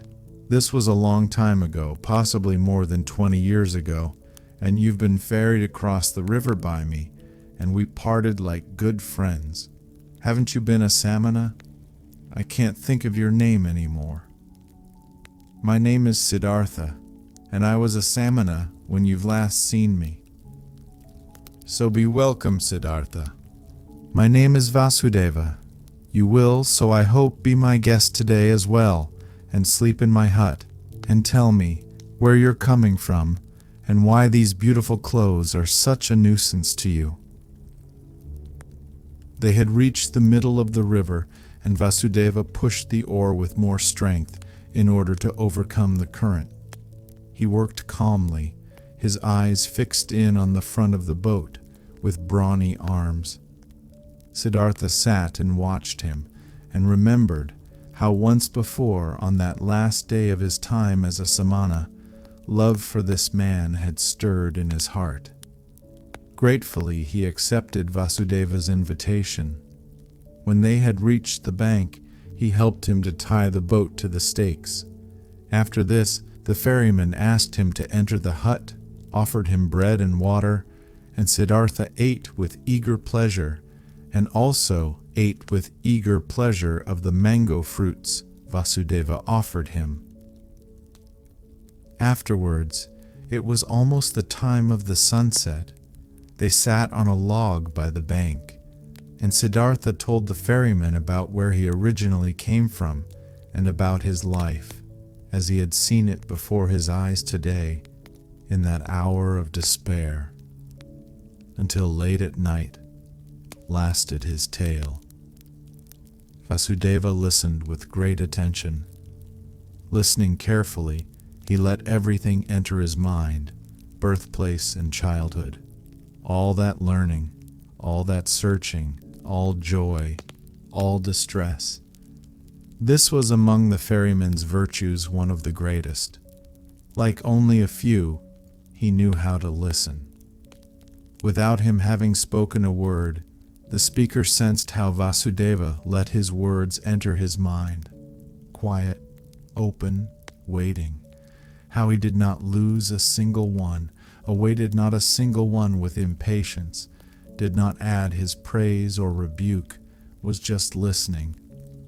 Siddhartha felt what a happy fortune it is to confess to such a listener, to bury in his heart his own life, his own search, his own suffering. But in the end of Siddhartha's tale, when he spoke of the tree by the river and of his deep fall, of the holy Om, and how he had felt such a love for the river after his slumber, the ferryman listened with twice the attention, entirely and completely absorbed by it, with his eyes closed. But when Siddhartha fell silent, and a long silence had occurred, then Vasudeva said, "It is as I thought. The river has spoken to you. It is your friend as well. It speaks to you as well. That is good. That is very good. Stay with me, Siddhartha, my friend. I used to have a wife. Her bed was next to mine, but she has died a long time ago. For a long time I have lived alone. Now you shall live with me. There is space and food for both." "I thank you," said Siddhartha. "I thank you and accept. And I also thank you for this, Vasudeva, for listening to me so well. These people are rare who know how to listen, and I did not meet a single one who knew it as well as you did. I will also learn in this respect from you." "You will learn it," spoke Vasudeva, "but not from me. The river has taught me to listen. From it, you will learn it as well. It knows everything. The river, everything can be learned from it. See, you've already learned this from the water too, that it is good to strive downwards, to sink, to seek depth. The rich and elegant Siddhartha is becoming an oarsman's servant. The learned Brahmin Siddhartha becomes a ferryman. This has also been told to you by the river. You'll learn that other thing from it as well," quoth Siddhartha after a long pause. "What other thing, Vasudeva?" Vasudeva rose. "It is late," he said. "Let's go to sleep. I can't tell you that other thing, O friend. You'll learn it, or perhaps you know it already. See, I'm no learned man. I have no special skill in speaking. I also have no special skill in thinking. All I'm able to do is to listen and to be godly. I have learned nothing else. If I was able to say and teach it, I might be a wise man, but like this, I am only a ferryman, and it is my task to ferry people across the river. I have transported many, thousands, and to all of them, my river has been nothing but an obstacle on their travels. They traveled to seek money and business, and for weddings and on pilgrimages, and the river was obstructing their path, and the ferryman's job was to get them quickly across that obstacle. But for some among thousands, a few, 4 or 5, the river has stopped being an obstacle. They have heard its voice, they have listened to it, and the river has become sacred to them, as it has become sacred to me. Let's rest now, Siddhartha." Siddhartha stayed with the ferryman and learned to operate the boat, and when there was nothing to do at the ferry, he worked with Vasudeva in the rice field, gathered wood, plucked the fruit off the banana trees. He learned to build an oar and learned to mend the boat and to weave baskets, and was joyful because of everything he learned, and the days and months passed quickly. But more than Vasudeva could teach him, he was taught by the river. Incessantly, he learned from it. Most of all, he learned from it to listen, to pay close attention with a quiet heart, with a waiting, open soul, without passion, without a wish, without judgment, without an opinion. In a friendly manner, he lived side by side with Vasudeva, and occasionally they exchanged some words, few and at length thought about words. Vasudeva was no friend of words. Rarely, Siddhartha succeeded in persuading him to speak. "Did you," so he asked him at one time, "did you too learn that secret from the river? that there is no time?" Vasudeva's face was filled with a bright smile. "Yes, Siddhartha," he spoke. "It is this what you mean, isn't it? That the river is everywhere at once, at the source and at the mouth, at the waterfall, at the ferry, at the rapids, in the sea, in the mountains, everywhere at once, and that there is only the present time for it, not the shadow of the past, not the shadow of the future." "This it is," said Siddhartha, "and when I had learned it, I looked at my life, and it was also a river, and the boy Siddhartha was only separated from the man Siddhartha and from the old man Siddhartha by a shadow, not by something real. Also, Siddhartha's previous births were no past, and his death and his return to Brahma was no future. Nothing was, nothing will be. Everything is. Everything has existence and is present." Siddhartha spoke with ecstasy. Deeply, this enlightenment had delighted him. Oh, was not all suffering time? Were not all forms of tormenting oneself and being afraid time? Was not everything hard, everything hostile in the world gone and overcome as soon as one had overcome time, as soon as time would have been put out of existence by one's thoughts? In ecstatic delight he had spoken, but Vasudeva smiled at him brightly and nodded in confirmation. Silently he nodded, brushed his hand over Siddhartha's shoulder, turned back to his work.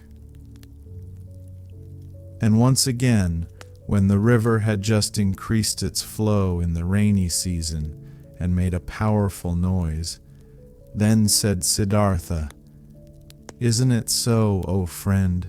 The river has many voices, very many voices. Hasn't it the voice of a king, and of a warrior, and of a bull, and of a bird of the night, and of a woman giving birth, and of a sighing man, and 1,000 other voices more?" "So it is," Vasudeva nodded. "All voices of the creatures are in its voice." "And do you know," Siddhartha continued, "what word it speaks when you succeed in hearing all of its 10,000 voices at once?" Happily, Vasudeva's face was smiling. He bent over to Siddhartha and spoke the holy Om into his ear. And this had been the very thing which Siddhartha had also been hearing. And time after time, his smile became more similar to the ferryman's, became almost just as bright, almost just as thoroughly glowing with bliss, just as shining out of 1,000 small wrinkles, just as alike to a child's, just as alike to an old man's. Many travelers, seeing the two ferrymen, thought they were brothers. Often they sat in the evening together by the bank on the log, said nothing, and both listened to the water, which was no water to them, but the voice of life, the voice of what exists, of what is eternally taking shape. And it happened from time to time that both, when listening to the river, thought of the same things, of a conversation from the day before yesterday, of one of their travelers, the face and fate of whom had occupied their thoughts, of death, of their childhood, and that they both in the same moment, when the river had been saying something good to them, looked at each other, both thinking precisely the same thing, both delighted about the same answer to the same question. There was something about this ferry and the two ferrymen which was transmitted to others, which many of the travelers felt. It happened occasionally that a traveler, after having looked at the face of one of the ferrymen, started to tell the story of his life, told about pains, confessed evil things, asked for comfort and advice. It happened occasionally that someone asked for permission to stay for a night with them to listen to the river. It also happened that curious people came, who had been told that there were 2 wise men, or sorcerers, or holy men living by that ferry. The curious people asked many questions, but they got no answers, and they found neither sorcerers nor wise men.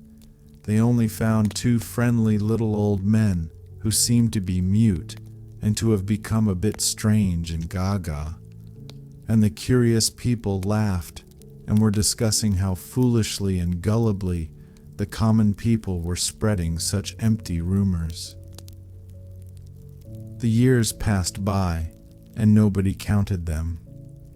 Then, at one time, monks came by on a pilgrimage, followers of Gautama, the Buddha, who were asking to be ferried across the river, and by them the ferrymen were told that they were most hurriedly walking back to their great teacher, for the news had spread the Exalted One was deadly sick and would soon die his last human death in order to become one with the salvation. It was not long until a new flock of monks came along on their pilgrimage, and another one, and the monks, as well as most of the other travelers and people walking through the land, spoke of nothing else than of Gautama and his impending death.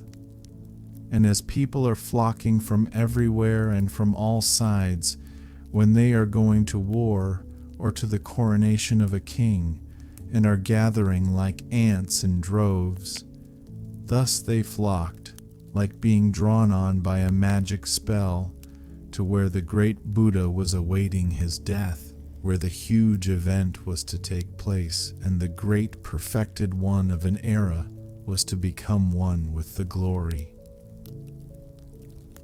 Often Siddhartha thought in those days of the dying wise man, the great teacher, whose voice had admonished nations and had awoken hundreds of thousands, whose voice he had also once heard, whose holy face he had also once seen with respect. Kindly he thought of him, saw his path to perfection before his eyes, and remembered with a smile those words which he had once, as a young man, said to him, the Exalted One. They had been, so it seemed to him, proud and precocious words. With a smile he remembered them. For a long time he knew that there was nothing standing between Gautama and him anymore, though he was still unable to accept his teachings.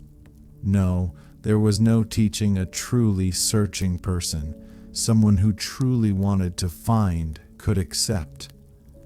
But he who had found, he could approve of any teachings, every path, every goal. There was nothing standing between him and all the other 1,000 any more who lived in that what is eternal, who breathed what is divine.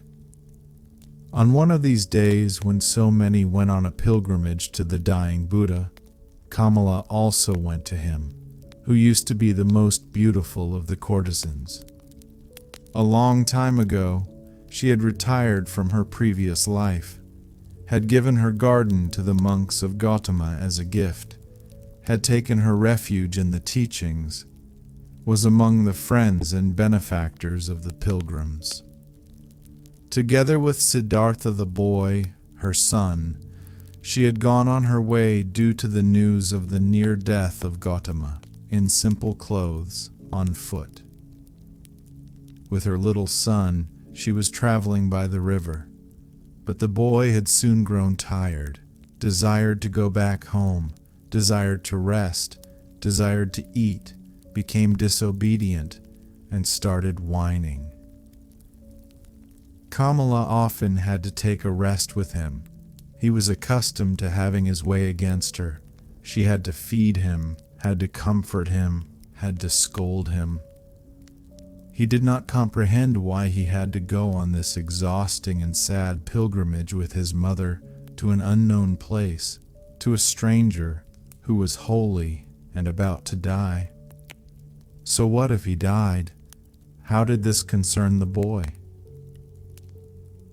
The pilgrims were getting close to Vasudeva's ferry when little Siddhartha once again forced his mother to rest. She, Kamala herself, had also become tired, and while the boy was chewing a banana, she crouched down on the ground, closed her eyes a bit, and rested. But suddenly, she uttered a wailing scream. The boy looked at her in fear and saw her face having grown pale from horror, and from under her dress a small black snake fled, by which Kamala had been bitten. Hurriedly, they now both ran along the path in order to reach people and got near to the ferry. There Kamala collapsed and was not able to go any further. But the boy started crying miserably, only interrupting it to kiss and hug his mother, and she also joined his loud screams for help until the sound reached Vasudeva's ears, who stood at the ferry. Quickly he came walking, took the woman on his arms, carried her into the boat. The boy ran along, and soon they all reached the hut, where Siddhartha stood by the stove and was just lighting the fire. He looked up and first saw the boy's face, which wondrously reminded him of something, like a warning to remember something he had forgotten. Then he saw Kamala, whom he instantly recognized, though she lay unconscious in the ferryman's arms, and now he knew that it was his own son, whose face had been such a warning reminder to him, and the heart stirred in his chest. Kamala's wound was washed, but had already turned black, and her body was swollen. She was made to drink a healing potion. Her consciousness returned. She lay on Siddhartha's bed in the hut, and bent over her stood Siddhartha, who used to love her so much. It seemed like a dream to her. With a smile, she looked at her friend's face. Just slowly she realized her situation, remembered the bite, called timidly for the boy. "He's with you, don't worry," said Siddhartha. Kamala looked into his eyes. She spoke with a heavy tongue, paralyzed by the poison. "You've become old, my dear," she said. "You've become gray, but you are like the young Samana, who at one time came without clothes, with dusty feet, to me into the garden. You are much more like him than you were like him at that time when you had left me in Kamaswami. In the eyes, you're like him, Siddhartha. Alas, I have also grown old. Could you still recognize me?" Siddhartha smiled. "Instantly I recognized you, Kamala, my dear." Kamala pointed to her boy and said, "Did you recognize him as well? He is your son." Her eyes became confused and fell shut. The boy wept. Siddhartha took him on his knees, let him weep, petted his hair, and at the sight of the child's face, a Brahmin prayer came to his mind, which he had learned a long time ago when he had been a little boy himself. Slowly, with a singing voice, he started to speak. From his past and childhood, the words came flowing to him, and with that sing-song the boy became calm, was only now and then uttering a sob, and fell asleep. Siddhartha placed him on Vasudeva's bed. Vasudeva stood by the stove and cooked rice. Siddhartha gave him a look, which he returned with a smile. "She'll die," Siddhartha said quietly. Vasudeva nodded. Over his friendly face ran the light of the stove's fire. Once again, Kamala returned consciousness. Pain distorted her face. Siddhartha's eyes read the suffering on her mouth, on her pale cheeks. Quietly he read it, attentively, waiting, his mind becoming one with her suffering. Kamala felt it. Her gaze sought his eyes. Looking at him, she said, "Now I see that your eyes have changed as well. they've become completely different. By what do I still recognize that you're Siddhartha? It's you, and it's not you." Siddhartha said nothing. Quietly his eyes looked at hers. "You have achieved it?" she asked. "You have found peace?" He smiled and placed his hand on hers. "I'm seeing it," she said. "I'm seeing it. I too will find peace." "You have found it," Siddhartha spoke in a whisper. Kamala never stopped looking into his eyes. She thought about her pilgrimage to Gautama, which she wanted to take in order to see the face of the perfected one, to breathe his peace, and she thought that she had now found him in his place, and that it was good, just as good, as if she had seen the other one. She wanted to tell this to him, but the tongue no longer obeyed her will. Without speaking, she looked at him, and he saw the life fading from her eyes. When the final pain filled her eyes and made them grow dim, when the final shiver ran through her limbs, his finger closed her eyelids.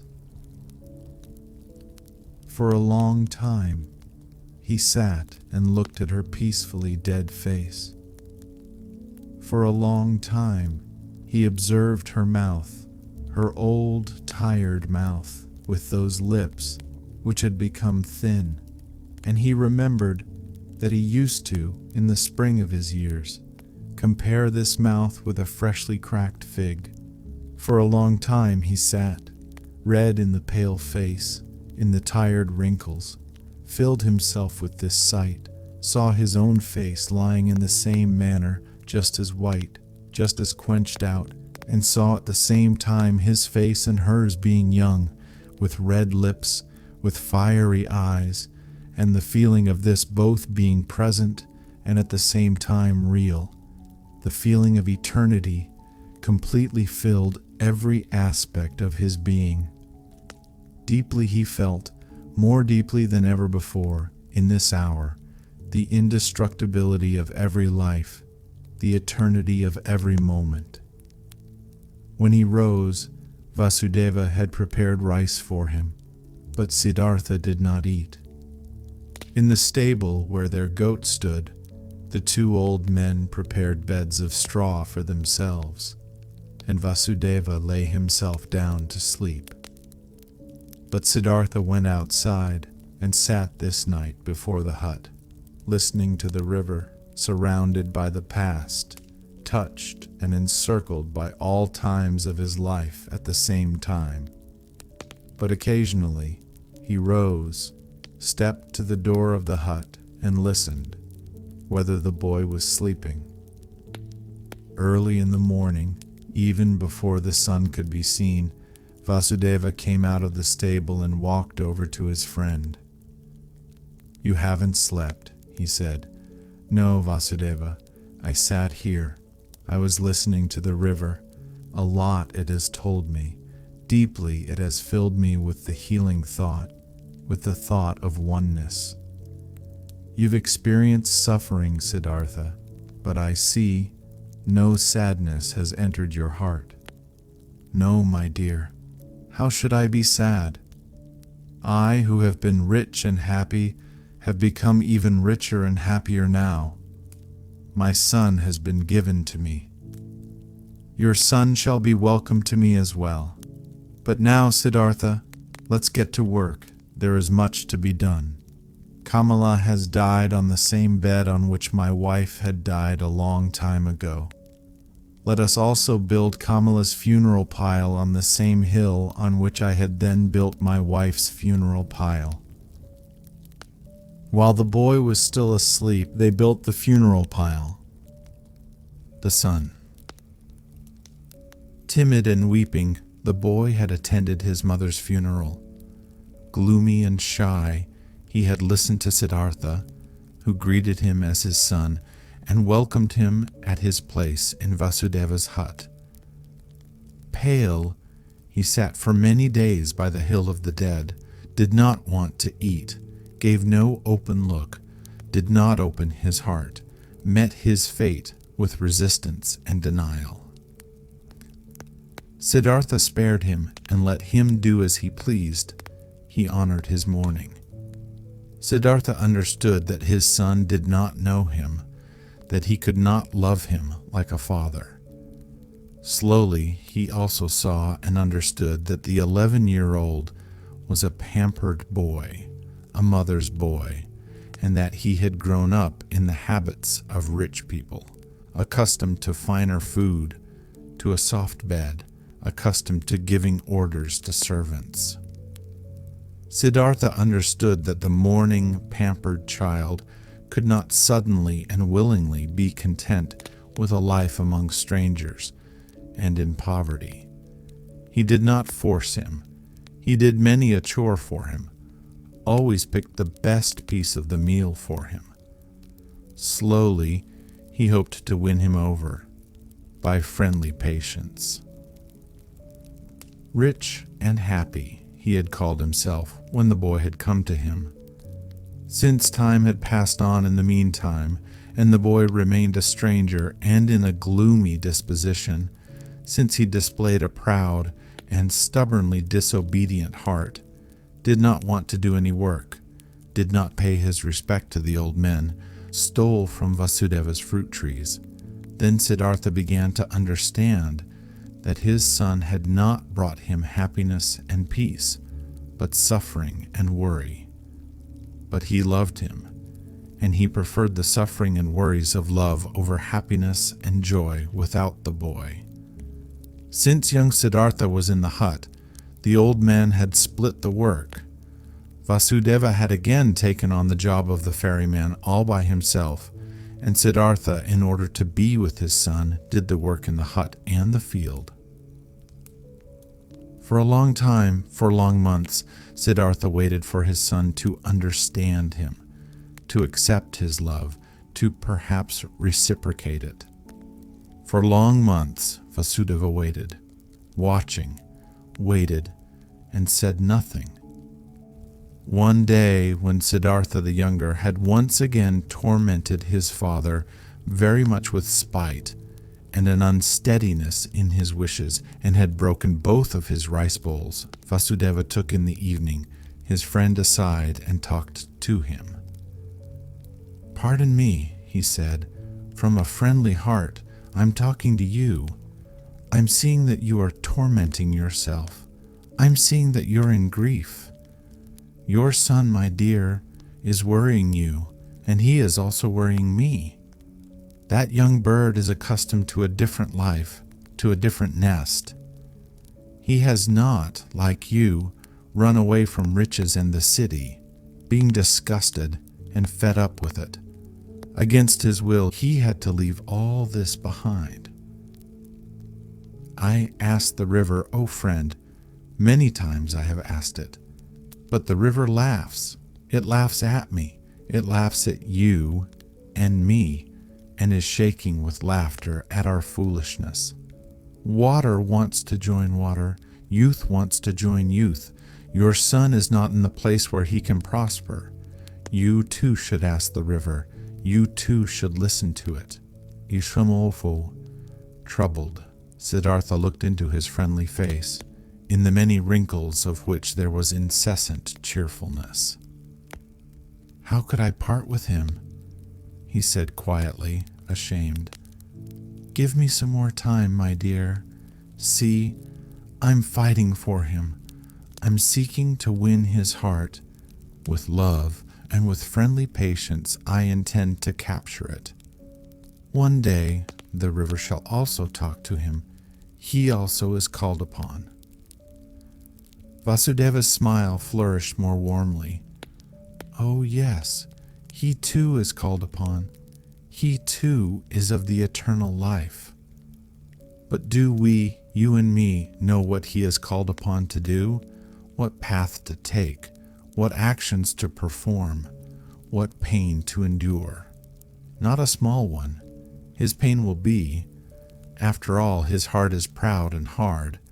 People like this have to suffer a lot, err a lot, do much injustice, burden themselves with much sin.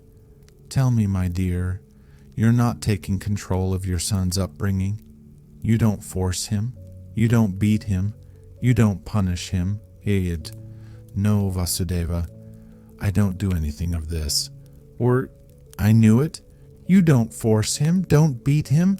Don't give him orders, because you know that's oft is stronger than hard, water stronger than rocks, love stronger than force. Very good, I praise you. But aren't you mistaken in thinking that you wouldn't force him, wouldn't punish him? Don't you shackle him with your love? Don't you make him feel inferior every day? And don't you make it even harder on him with your kindness and patience?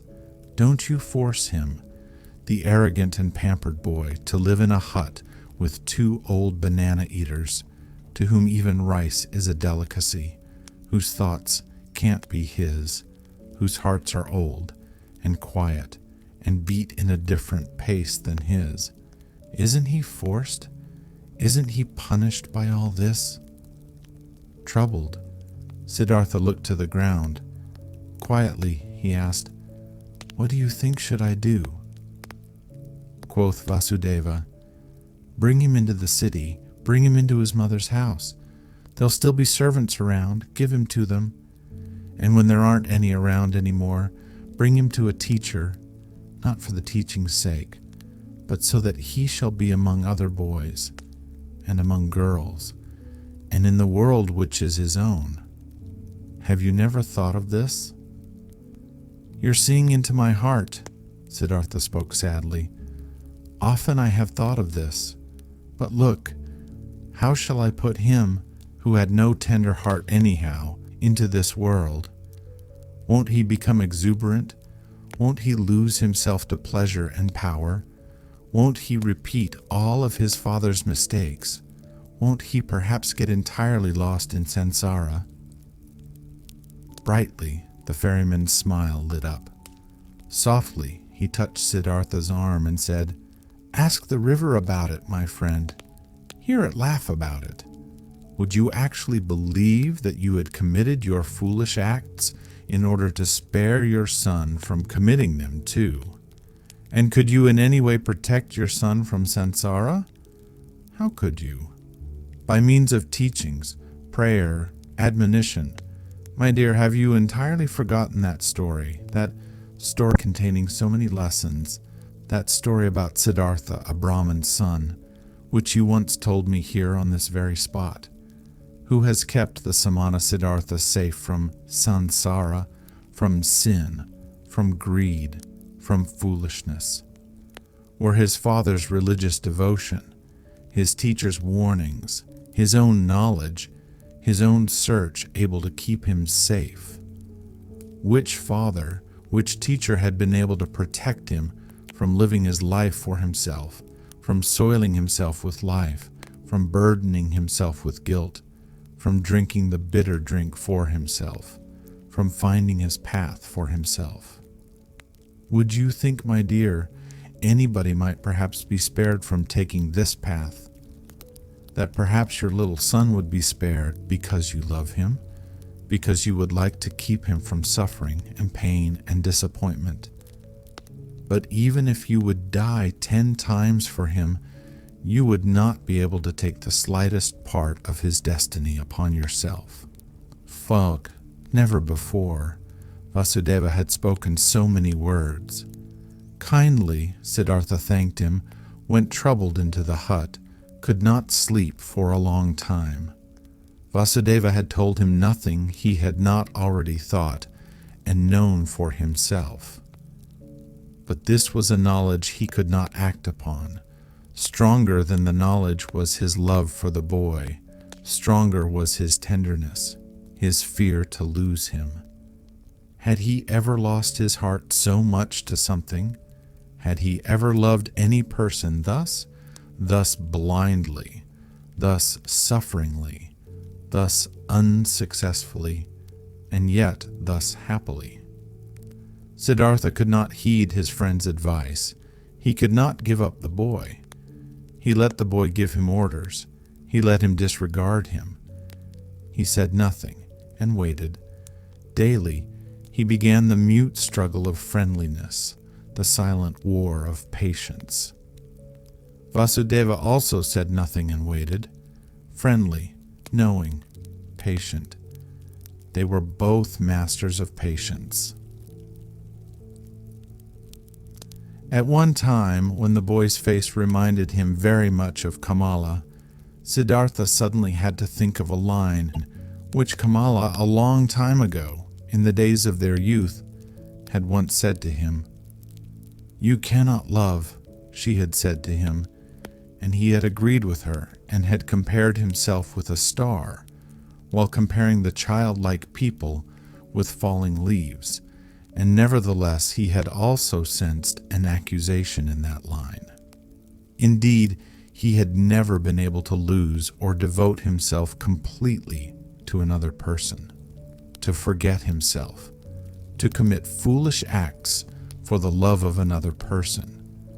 Never he had been able to do this, and this was, as it had seemed to him at that time, the great distinction which set him apart from the childlike people. But now, since his son was here, now he, Siddhartha, had also become completely a childlike person, suffering for the sake of another person, loving another person, lost to a love, having become a fool on account of love. Now he too felt late, once in his lifetime, this strongest and strangest of all passions, suffered from it, suffered miserably, and was nevertheless in bliss, was nevertheless renewed in one respect, enriched by one thing. See, he did sense very well that this love, this blind love for his son, was a passion, something very human, that it was samsara, a murky source, dark waters. Nevertheless, he felt at the same time it was not worthless, it was necessary, came from the essence of his own being. This pleasure also had to be atoned for. This pain also had to be endured. These foolish acts also had to be committed. Through all this, the son let him commit his foolish acts, let him court for his affection, let him humiliate himself every day by giving in to his moods. This father had nothing which would have delighted him, and nothing which he would have feared. He was a good man, this father, a good, kind, soft man, perhaps a very devout man, perhaps a saint. All these were no attributes which could win the boy over. He was bored by this father, who kept him prisoner here in this miserable hut of his. He was bored by him, and for him to answer every naughtiness with a smile, every insult with friendliness, every viciousness with kindness, this very thing was the hated trick of this old sneak. Much more the boy would have liked it if he had been threatened by him, if he had been abused by him. A day came when what young Siddhartha had on his mind came bursting forth, and he openly turned against his father. The latter had given him a task. He had told him to gather brushwood. But the boy did not leave the hut. In stubborn disobedience and rage, he stayed where he was, thumped on the ground with his feet, clenched his fists, and screamed in a powerful outburst his hatred and contempt into his father's face. "Ite, get the brushwood for yourself," he shouted, foaming at the mouth. "I'm not your servant. I do know that you won't hit me. You don't dare. I do know that you constantly want to punish me and put me down with your religious devotion and your indulgence. You want me to become like you, just as devout, just as soft, just as wise. But listen up, just to make you suffer, I rather want to become a highway robber and murderer and go to hell than to become like you. I hate you. You're not my father, and if you've 10 times been my mother's fornicator, Rage and grief boiled over in him, foamed at the father in 100 savage and evil words. Then the boy ran away and only returned late at night. But the next morning he had disappeared. What had also disappeared was a small basket, woven out of bast of 2 colors, in which the ferryman kept those copper and silver coins which they received as a fare. The boat had also disappeared. Siddhartha saw it lying by the opposite bank. The boy had run away. "I must follow him," said Siddhartha, who had been shivering with grief since those ranting speeches the boy had made yesterday. "A child can't go through the forest all alone. He'll perish. We must build a raft, Vasudeva, to get over the water." "We will build a raft," said Vasudeva, "to get our boat back, which the boy has taken away. But him you shall let run along, my friend. He is no child any more. He knows how to get around. He's looking for the path to the city, and he is right. Don't forget that. He's doing what you failed to do yourself. He's taking care of himself. He's taking his course. Alas, Siddhartha, I see you suffering, but you're suffering a pain at which one would like to laugh, at which you'll soon laugh for yourself." Siddhartha did not answer. He already held the axe in his hands and began to make a raft of bamboo, and Vasudeva helped him to tie the canes together with ropes of grass. Then they crossed over, drifted far off their course, pulled the raft upriver on the opposite bank. "Why did you take the axe along?" asked Siddhartha. Vasudeva said, "It might have been possible that the oar of our boat got lost." But Siddhartha knew what his friend was thinking. He thought the boy would have thrown away or broken the oar in order to get even, and in order to keep them from following him. And in fact, there was no oar left in the boat. Vasudeva pointed to the bottom of the boat and looked at his friend with a smile, as if he wanted to say, "Don't you see what your son is trying to tell you? Don't you see that he doesn't want to be followed?" But he did not say that in words. He started making a new oar, but Siddhartha bid his farewell to look for the runaway. Vasudeva did not stop him. When Siddhartha had already been walking through the forest for a long time, the thought occurred to him that his search was useless. Either, so he thought, the boy was far ahead and had already reached the city, or, if he should still be on his way, he would conceal himself from him, the pursuer. As he continued thinking, he also found that he, on his part, was not worried for his son, that he knew deep inside that he had neither perished nor was in any danger in the forest. Nevertheless, he ran without stopping, no longer to save him, just to satisfy his desire, just to perhaps see him one more time, and he ran up to just outside of the city. When, near the city, he reached a wide road, he stopped by the entrance of the beautiful pleasure garden, which used to belong to Kamala, where he had seen her for the first time in her sedan chair. The past rose up in his soul. Again he saw himself standing there, young, a bearded, naked Samana, the hair full of dust. For a long time Siddhartha stood there and looked through the open gate into the garden, seeing monks in yellow robes walking among the beautiful trees. For a long time he stood there, pondering, seeing images, listening to the story of his life. For a long time he stood there, looked at the monks, saw young Siddhartha in their place, saw young Kamala walking among the high trees. Clearly, he saw himself being served food and drink by Kamala, receiving his first kiss from her, looking proudly and disdainfully back on his Brahmanism, beginning proudly and full of desire his worldly life. He saw Kamaswami, saw the servants, the orgies, the gamblers with the dice, the musicians, saw Kamala's songbird in the cage, lived through all this once again, breathed sansara, was once again old and tired, felt once again disgust, felt once again the wish to annihilate himself, was once again healed by the holy Om. After having been standing by the gate of the garden for a long time, Siddhartha realized that his desire was foolish, which had made him go up to this place, that he could not help his son, that he was not allowed to cling to him.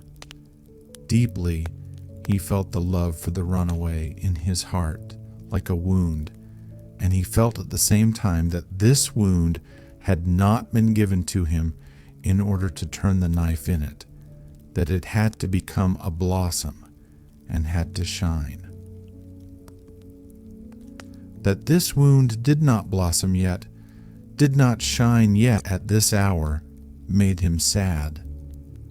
Instead of the desired goal which had drawn him here following the runaway son, there was now emptiness. Sadly, he sat down, felt something dying in his heart, experienced emptiness, saw no joy anymore, no goal. He sat lost in thought and waited. This he had learned by the river, this one thing, waiting, having patience, listening attentively. And he sat and listened in the dust of the road, listened to his heart beating tiredly and sadly, waited for a voice.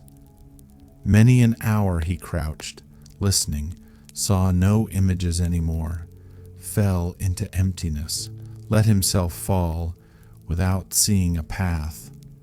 And when he felt the wound burning, he silently spoke the Om, filled himself with Om. The monks in the garden saw him, and since he crouched for many hours, and dust was gathering on his gray hair, one of them came to him and placed 2 bananas in front of him. The old man did not see him. From this petrified state, he was awoken by a hand touching his shoulder. Instantly he recognized this touch, this tender, bashful touch, and regained his senses. He rose and greeted Vasudeva, who had followed him. And when he looked into Vasudeva's friendly face, into the small wrinkles, which were as if they were filled with nothing but his smile, into the happy eyes, then he smiled too. Now he saw the bananas lying in front of him, picked them up, gave one to the ferryman, ate the other one himself.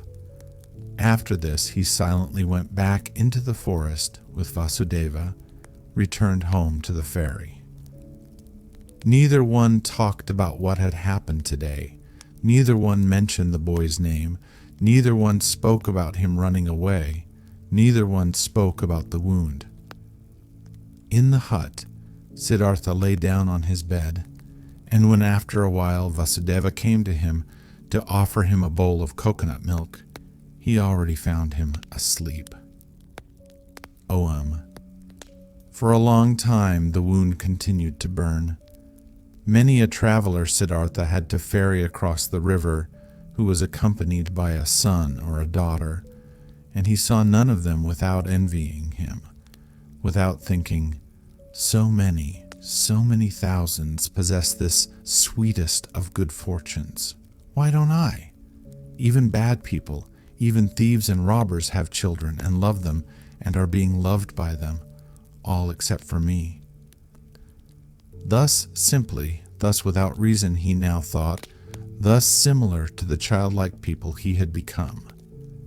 Differently than before, he now looked upon people less smart, less proud, but instead warmer, more curious, more involved. when he ferried travelers of the ordinary kind, childlike people, businessmen, warriors, women, these people did not seem alien to him as they used to. He understood them. He understood and shared their life, which was not guided by thoughts and insight, but solely by urges and wishes. He felt like them. Though he was near perfection and was bearing his final wound, it still seemed to him as if those childlike people were his brothers. Their vanities, desires for possession, and ridiculous aspects were no longer ridiculous to him, became understandable, became lovable, even became worthy of veneration to him. The blind love of a mother for her child, the stupid, blind pride of a conceited father for his only son, the blind, wild desire of a young, vain woman for jewelry and admiring glances from men. All of these urges, all of this childish stuff, all of these simple, foolish, but immensely strong, strongly living, strongly prevailing urges and desires were now no childish notions for Siddhartha anymore. He saw people living for their sake, saw them achieving infinitely much for their sake, traveling, conducting wars, suffering infinitely much, bearing infinitely much, and he could love them for it. He saw life, that what is alive, the indestructible, the Brahman in each of their passions, each of their acts. Worthy of love and admiration were these people in their blind loyalty, their blind strength and tenacity. It lacked nothing. There was nothing. The knowledgeable one, the thinker, had to put him above them except for one little thing. A single, tiny, small thing. The consciousness, the conscious thought of the oneness of all life. And Siddhartha even doubted in many an hour whether this knowledge, this thought, was to be valued thus highly, whether it might not also perhaps be a childish idea of the thinking people, of the thinking and childlike people. In all other respects, the worldly people were of equal rank to the wise men, were often far superior to them, just as animals too can, after all, in some moments, seem to be superior to humans in their tough, unrelenting performance of what is necessary. Slowly blossomed, slowly ripened in Siddhartha the realization, the knowledge, what wisdom actually was, what the goal of his long search was. It was nothing but a readiness of the soul, an ability, a secret art, to think every moment, while living his life, the thought of oneness, to be able to feel and inhale the oneness. Slowly, this blossomed in him, was shining back at him from Vasudeva's old childlike face, harmony, knowledge of the eternal perfection of the world, smiling, oneness. But the wound still burned. Longingly and bitterly, Siddhartha thought of his son, nurtured his love and tenderness in his heart, allowed the pain to gnaw at him, committed all foolish acts of love. Not by itself, this flame would go out.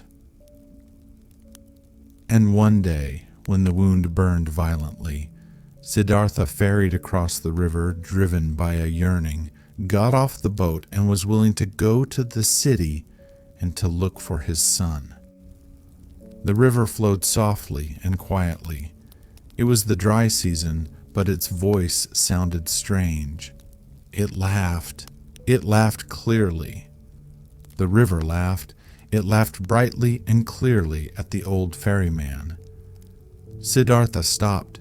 He bent over the water in order to hear even better, and he saw his face reflected in the quietly moving waters. And in this reflected face there was something. which reminded him something he had forgotten, and as he thought about it, he found it. This face resembled another face which he used to know and love and also fear. It resembled his father's face, the Brahman, and he remembered how he, a long time ago, as a young man, had forced his father to let him go to the penitents, how he had bid his farewell to him, how he had gone and had never come back.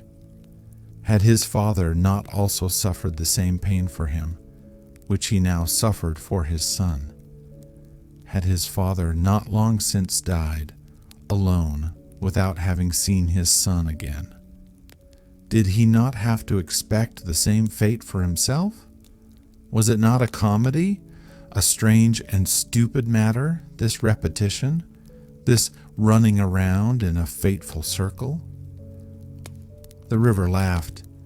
Yes, so it was. Everything came back, which had not been suffered and solved up to its end.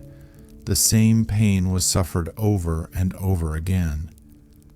But Siddhartha went back into the boat and ferried back to the hut, thinking of his father, thinking of his son, laughed at by the river, at odds with himself, tending towards despair, and not less tending towards laughing along at himself and the entire world. Alas, the wound was not blossoming yet. His heart was still fighting his fate. Cheerfulness and victory were not yet shining from his suffering. Nevertheless, he felt hope, and once he had returned to the hut, he felt an undefeatable desire to open up to Vasudeva, to show him everything, the master of listening, to say everything. Vasudeva was sitting in the hut and weaving a basket. He no longer used the ferry boat. His eyes were starting to get weak, and not just his eyes, his arms and hands as well.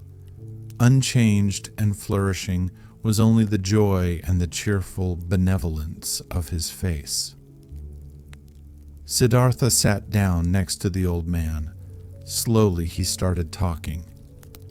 What they had never talked about, he now told him of his walk to the city at that time, of the burning wound, of his envy at the sight of happy fathers, of his knowledge of the foolishness of such wishes, of his futile fight against them. He reported everything. He was able to say everything, even the most embarrassing parts. Everything could be said, everything shown, everything he could tell.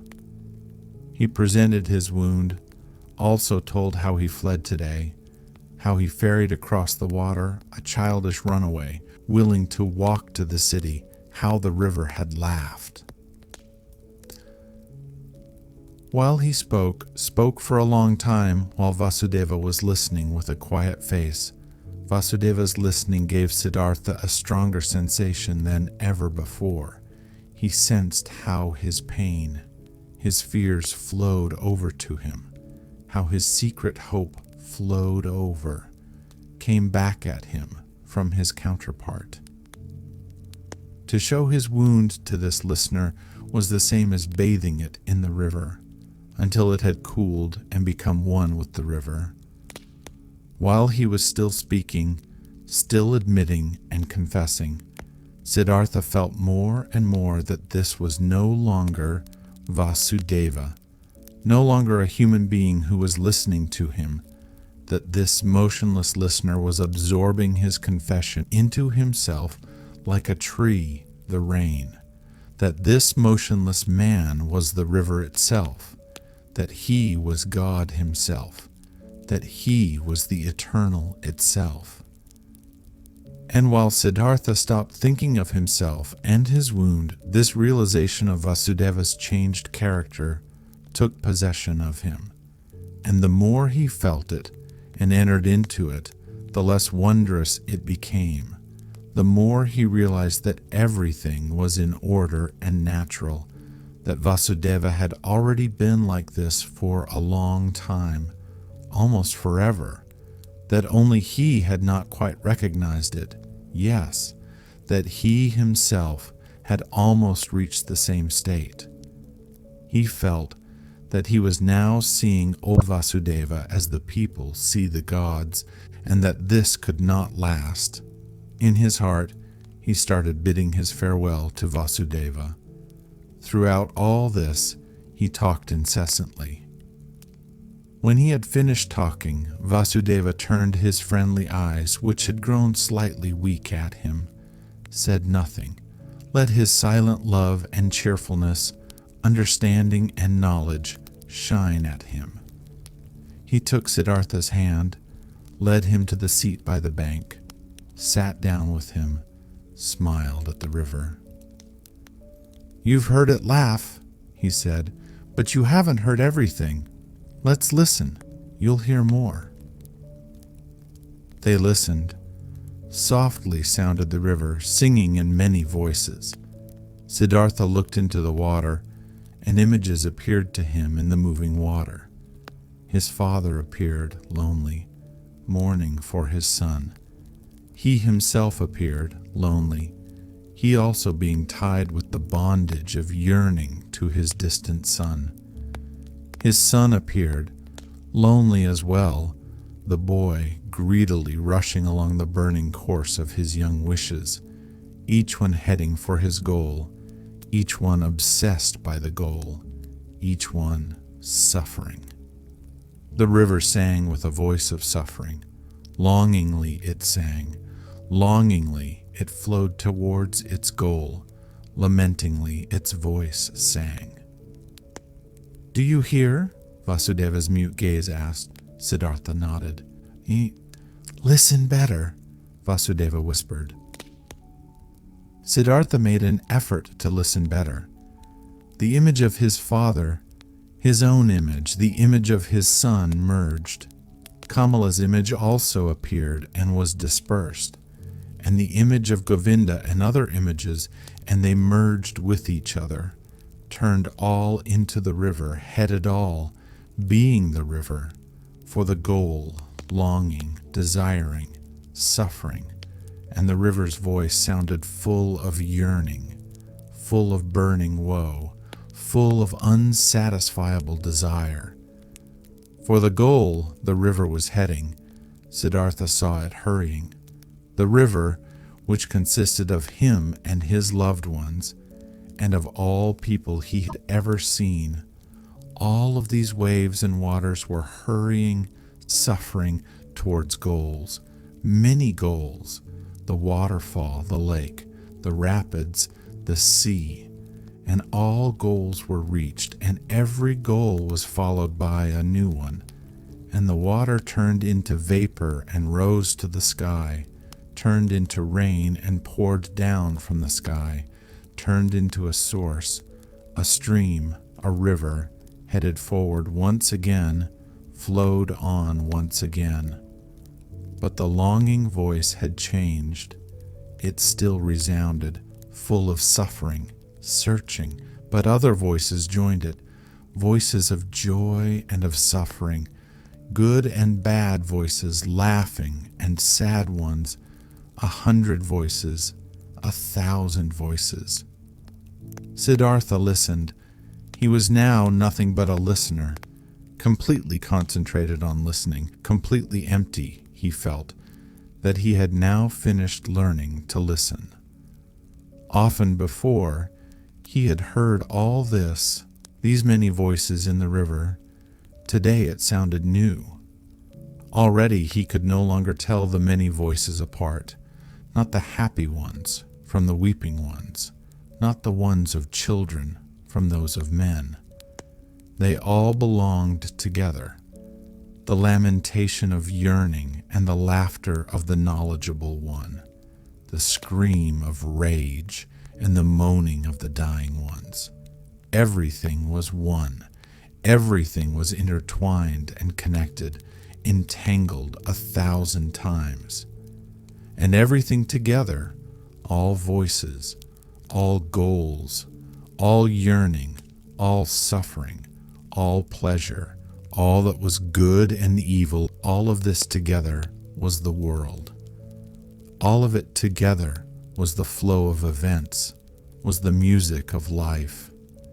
And when Siddhartha was listening attentively to this river, this song of 1,000 voices, when he neither listened to the suffering nor the laughter, when he did not tie his soul to any particular voice and submerged his self into it, but when he heard them all, perceived the whole, the oneness, then the great song of the 1,000 voices consisted of a single word, which was Om, the perfection. Do you hear? Vasudeva's gaze asked again. Brightly, Vasudeva's smile was shining, floating radiantly over all the wrinkles of his old face, as the Om was floating in the air over all the voices of the river. Brightly, his smile was shining when he looked at his friend, and brightly, the same smile was now starting to shine on Siddhartha's face as well. His wound blossomed, his suffering was shining, his self had flown into the oneness. In this hour, Siddhartha stopped fighting his fate, stopped suffering. On his face flourished the cheerfulness of a knowledge which is no longer opposed by any will, which knows perfection, which is in agreement with the flow of events, with the current of life, full of sympathy for the pain of others, full of sympathy for the pleasure of others, devoted to the flow, belonging to the oneness. When Vasudeva rose from the seat by the bank, when he looked into Siddhartha's eyes and saw the cheerfulness of the knowledge shining in them, he softly touched his shoulder with his hand in this careful and tender manner and said, "I've been waiting for this hour, my dear. Now that it has come, let me leave. For a long time I've been waiting for this hour. For a long time I've been Vasudeva the ferryman. Now it's enough. Farewell, but farewell, river. Farewell, Siddhartha." Siddhartha made a deep bow before him, who bid his farewell. "I've known it," he said quietly. "You'll go into the forests." "I'm going into the forests. I'm going into the oneness," spoke Vasudeva with a bright smile. With a bright smile he left. Siddhartha watched him leaving. With deep joy, with deep solemnity, he watched him leave, saw his steps full of peace, saw his head full of luster, saw his body full of light. Govinda. Together with other monks, Govinda used to spend the time of rest between pilgrimages in the pleasure grove, which the courtesan Kamala had given to the followers of Gautama for a gift. He heard talk of an old ferryman who lived one day's journey away by the river and who was regarded as a wise man by many. When Govinda went back on his way, he chose the path to the ferry, eager to see the ferryman, because though he had lived his entire life by the rules, though he was also looked upon with veneration by the younger monks on account of his age and his modesty, the restlessness and the searching still had not perished from his heart. He came to the river and asked the old man to ferry him over, and when they got off the boat on the other side, he said to the old man, "You are very good to us monks and pilgrims. You have already ferried many of us across the river. Aren't you too, ferryman, a searcher for the right path?" Quoth Siddhartha, smiling from his old eyes, "Do you call yourself a searcher, O venerable one, though you are already well on in years and are wearing the robe of Gautama's monks?" "It's true, I'm old," spoke Govinda, "but I haven't stopped searching. Never I'll stop searching. This seems to be my destiny." "You too, so it seems to me, have been searching. Would you like to tell me something? O honorable one. Quoth Siddhartha, what should I possibly have to tell you, O venerable one? Perhaps that you're searching far too much.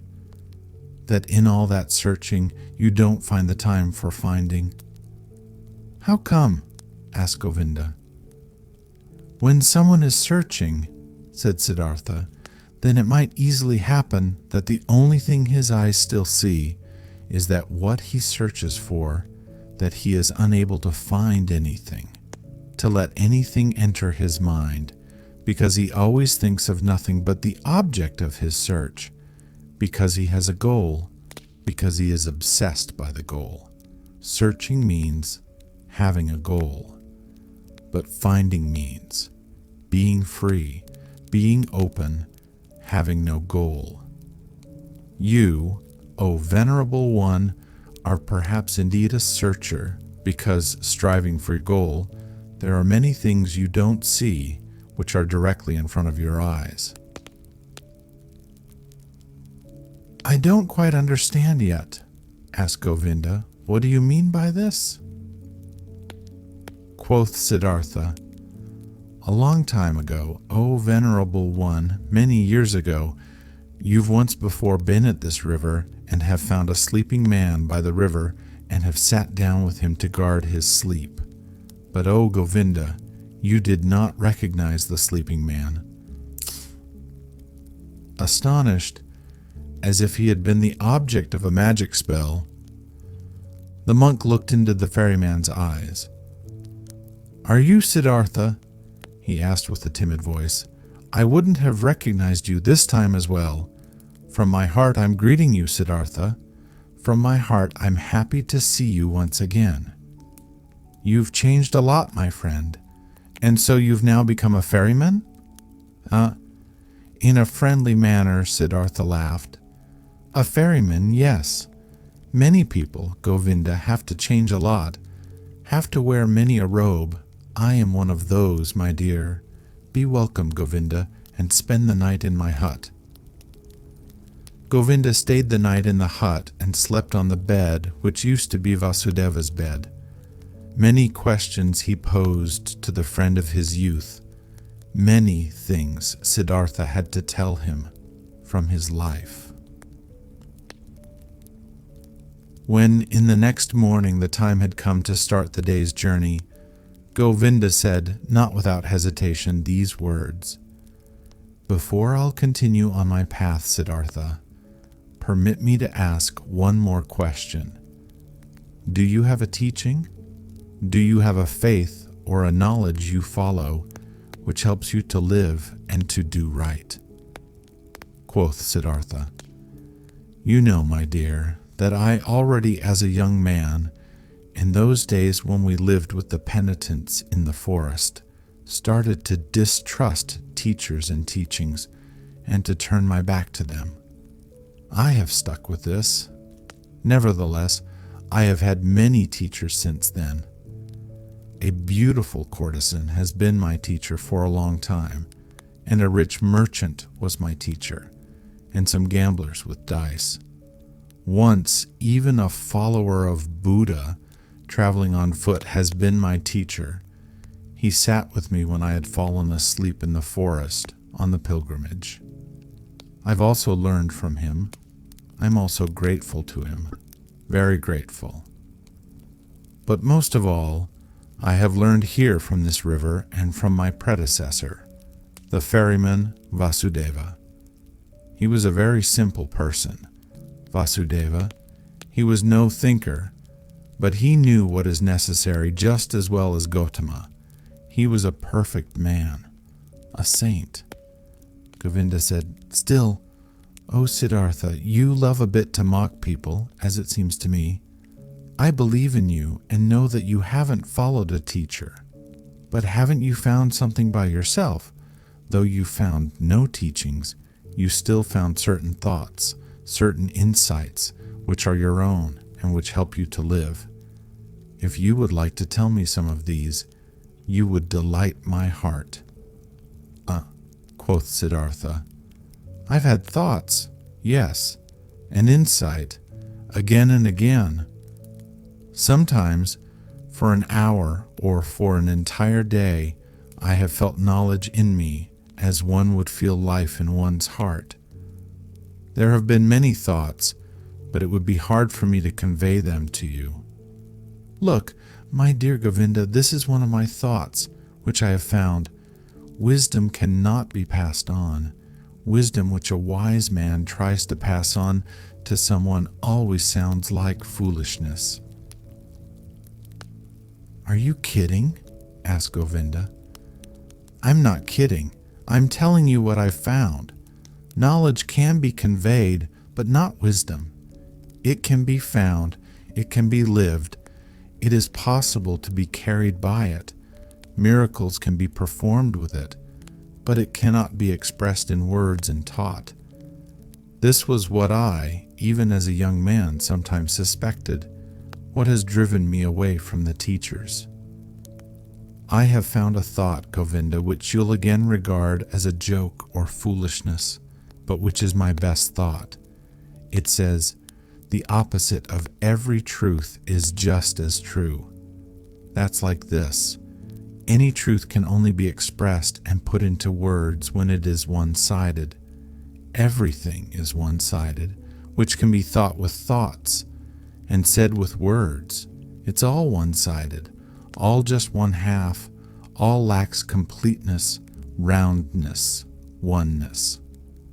When the exalted Gautama spoke in his teachings of the world, he had to divide it into samsara and nirvana, into deception and truth, into suffering and salvation. It cannot be done differently. There is no other way for him who wants to teach. But the world itself, what exists around us and inside of us, is never one-sided. A person or an act is never entirely samsara or entirely nirvana. A person is never entirely holy or entirely sinful. It does really seem like this, because we are subject to deception, as if time was something real. Time is not real, Govinda. I have experienced this often and often again. And if time is not real, then the gap which seems to be between the world and the eternity, between suffering and blissfulness, between evil and good, is also a deception. How come? Asked Govinda timidly. Listen well, my dear, listen well. The sinner which I am and which you are is a sinner, but in times to come he will be Brahma again. He will reach the nirvana, will be Buddha. And now see, these times to come are a deception, are only a parable. The sinner is not on his way to become a Buddha. He is not in the process of developing, though our capacity for thinking does not know how else to picture these things. No, within the sinner is now and today already the future Buddha. His future is already all there. You have to worship in him, in you, in everyone, the Buddha which is coming into being, the possible, the hidden Buddha. The world, my friend Govinda, is not imperfect or on a slow path towards perfection. No, it is perfect in every moment. All sin already carries the divine forgiveness in itself. All small children already have the old person in themselves. All infants already have death. All dying people, the eternal life. It is not possible for any person to see how far another one has already progressed on his path. In the robber and dice gambler, the Buddha is waiting. In the Brahman, the robber is waiting. In deep meditation, there is the possibility to put time out of existence, to see all life which was, is, and will be as if it was simultaneous, and there everything is good, everything is perfect, everything is Brahman. Therefore, I see whatever exists as good. Death is to me like life, sin like holiness, wisdom like foolishness. Everything has to be as it is. Everything only requires my consent, only my willingness, my loving agreement, to be good for me, to do nothing but work for my benefit, to be unable to ever harm me. I have experienced on my body and on my soul that I needed sin very much. I needed lust, the desire for possessions, vanity, and needed the most shameful despair in order to learn how to give up all resistance, in order to learn how to love the world, in order to stop comparing it to some world I wished. I imagined some kind of perfection I had made up, but to leave it as it is, and to love it, and to enjoy being a part of it. These, O Govinda, are some of the thoughts which have come into my mind. Siddhartha bent down, picked up a stone from the ground, and weighed it in his hand. This here, he said, playing with it, is a stone, and will, after a certain time, perhaps turn into soil, and will turn from soil into a plant, or animal, or human being. In the past, I would have said, this stone is just a stone. It is worthless. It belongs to the world of the Maya. But because it might be able to become also a human being and a spirit in the cycle of transformations, therefore I also grant it importance. Thus, I would perhaps have thought in the past, but today I think, this stone is a stone. It is also animal. It is also God. It is also Buddha. I do not venerate and love it because it could turn into this or that, but rather because it is already and always everything. And it is this very fact that it is a stone, that it appears to me now and today as a stone. This is why I love it and see worth and purpose in each of its veins and cavities, in the yellow, in the gray, in the hardness, in the sound it makes when I knock at it, in the dryness or wetness of its surface. There are stones which feel like oil or soap, and others like leaves, others like sand, and everyone is special, and praise the Om in its own way. Each one is Brahman, but simultaneously and just as much it is a stone, is oily or juicy. And this is the very fact which I like and regard as wonderful and worthy of worship. But let me speak no more of this. The words are not good for the secret meaning. Everything always becomes a bit different. As soon as it is put into words, gets distorted a bit silly. Yes, and this is also very good, and I like it a lot. I also very much agree with this, that this, what is one man's treasure and wisdom, always sounds like foolishness to another person. Govinda listened silently. Why have you told me this about the stone? He asked hesitantly after a pause.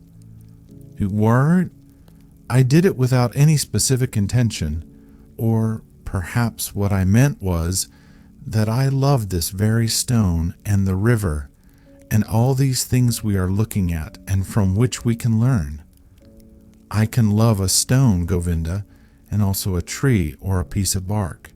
These are things, and things can be loved, but I cannot love words.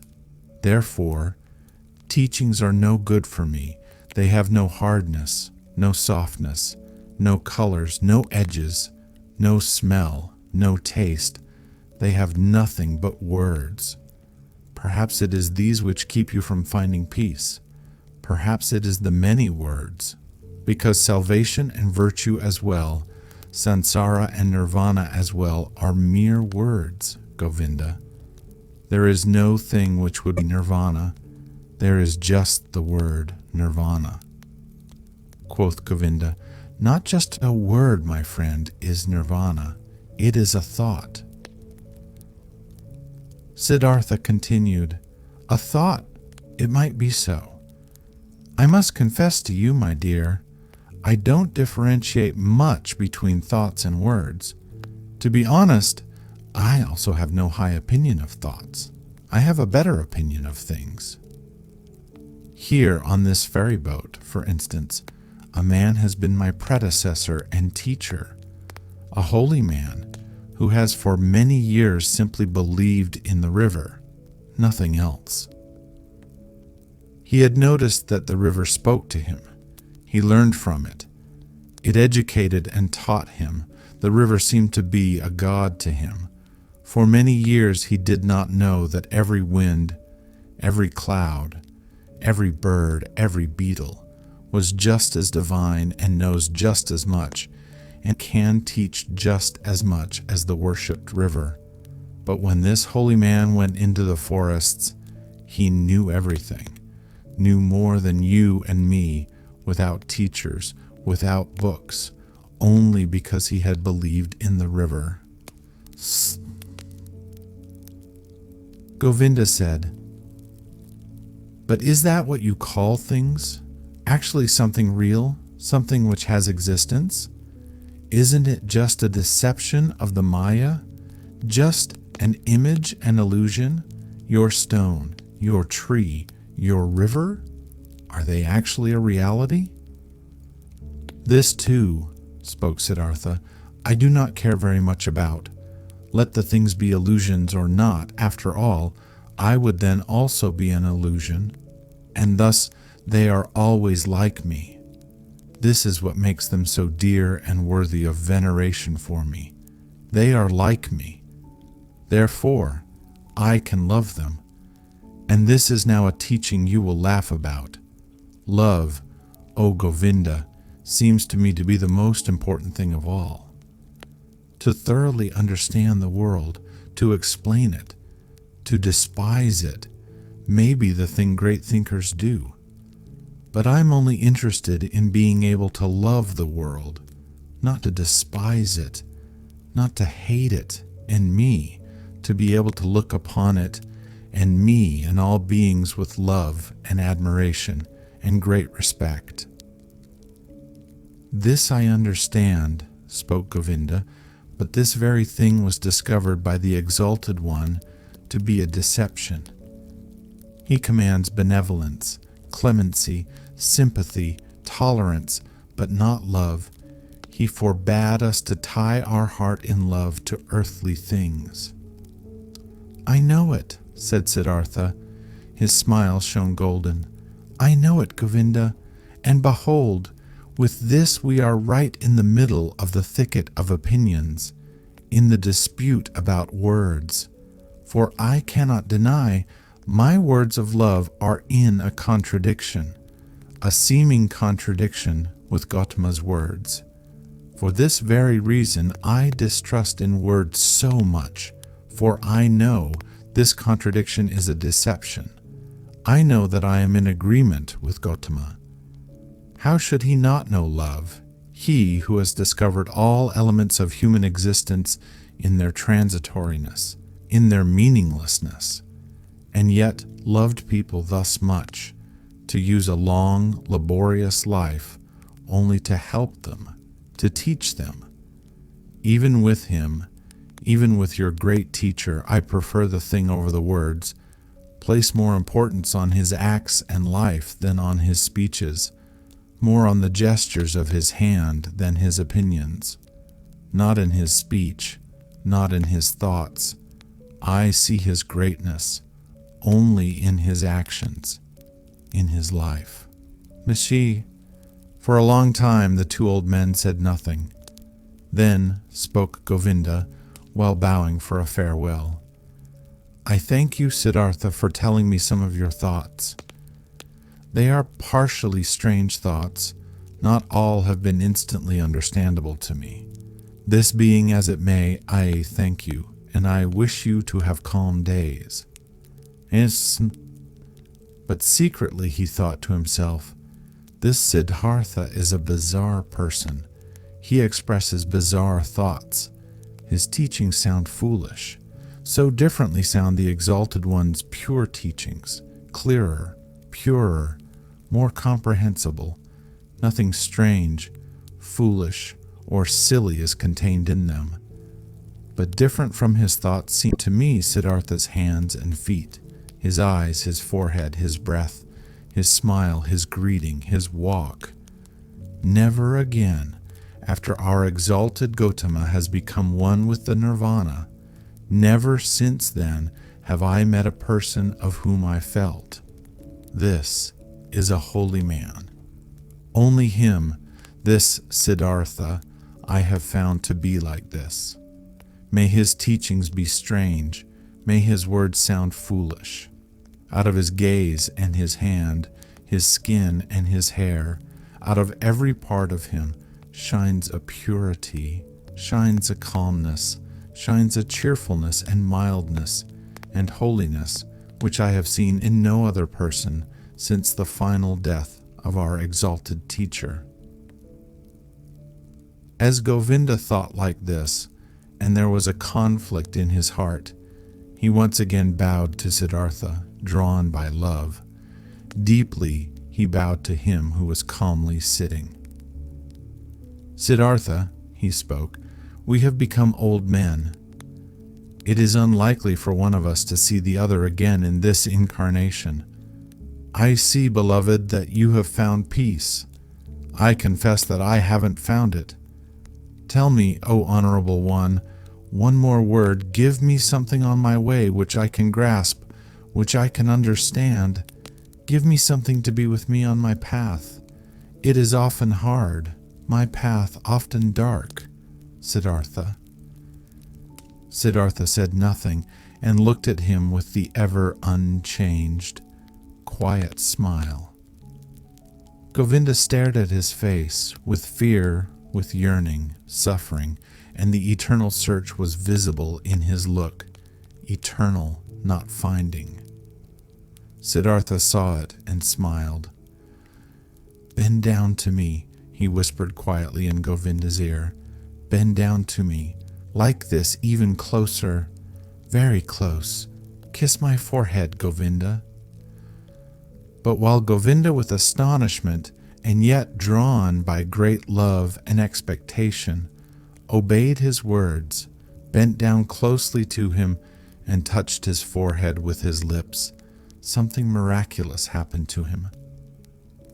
While his thoughts were still dwelling on Siddhartha's wondrous words, while he was still struggling in vain and with reluctance to think away time, to imagine nirvana and samsara as one, while even a certain contempt for the words of his friend was fighting in him against an immense love and veneration, this happened to him. He no longer saw the face of his friend Siddhartha. Instead, he saw other faces, many, a long sequence, a flowing river of faces, of hundreds, of thousands, which all came and disappeared, and yet all seemed to be there simultaneously, which all constantly changed and renewed themselves, and which were still all Siddhartha.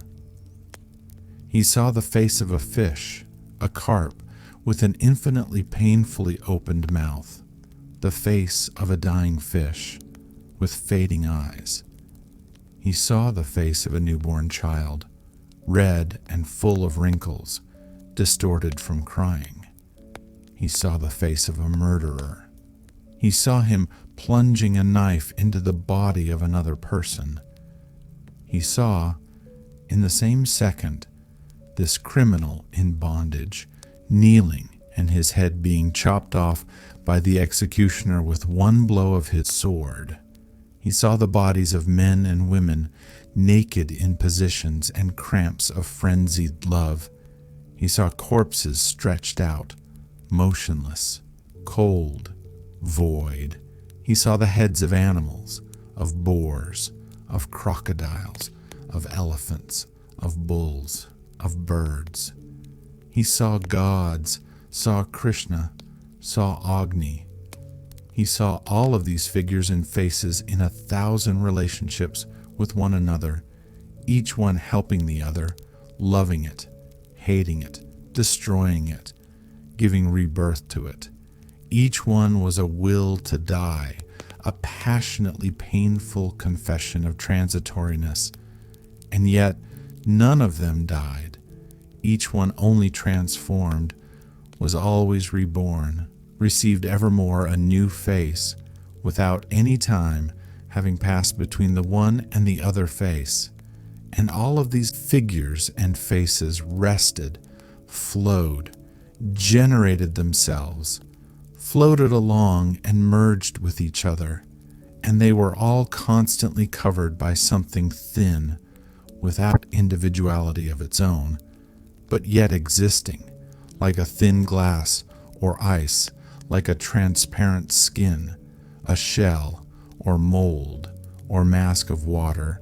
And this mask was smiling, and this mask was Siddhartha's smiling face, which he, Govinda, in this very same moment, touched with his lips.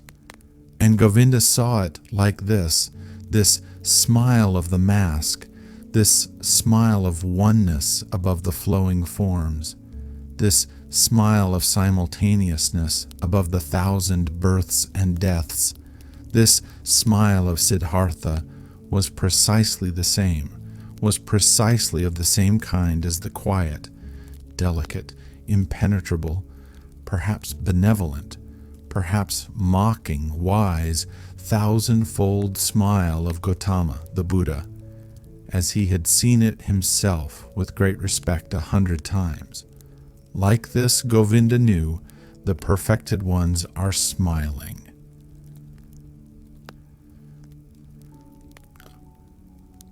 Not knowing anymore whether time existed, whether the vision had lasted a second or 100 years, not knowing any more whether there existed a Siddhartha, a Gautama, a me and a you, feeling in his innermost self as if he had been wounded by a divine arrow, the injury of which tasted sweet, being enchanted and dissolved in his innermost self. Govinda still stood for a little while bent over Siddhartha's quiet face, which he had just kissed, which had just been the scene of all manifestations, all transformations, all existence. The face was unchanged. After under its surface, the depth of the 1,000-foldness had closed up again. He smiled silently, smiled quietly and softly, perhaps very benevolently, perhaps very mockingly, precisely as he used to smile, the exalted one. Deeply, Govinda bowed. Tears he knew nothing of ran down his old face. Like a fire burned the feeling of the most intimate love, the humblest veneration in his heart. Deeply he bowed, touching the ground, before him who was sitting motionlessly, whose smile reminded him of everything he had ever loved in his life, what had ever been valuable and holy to him in his life.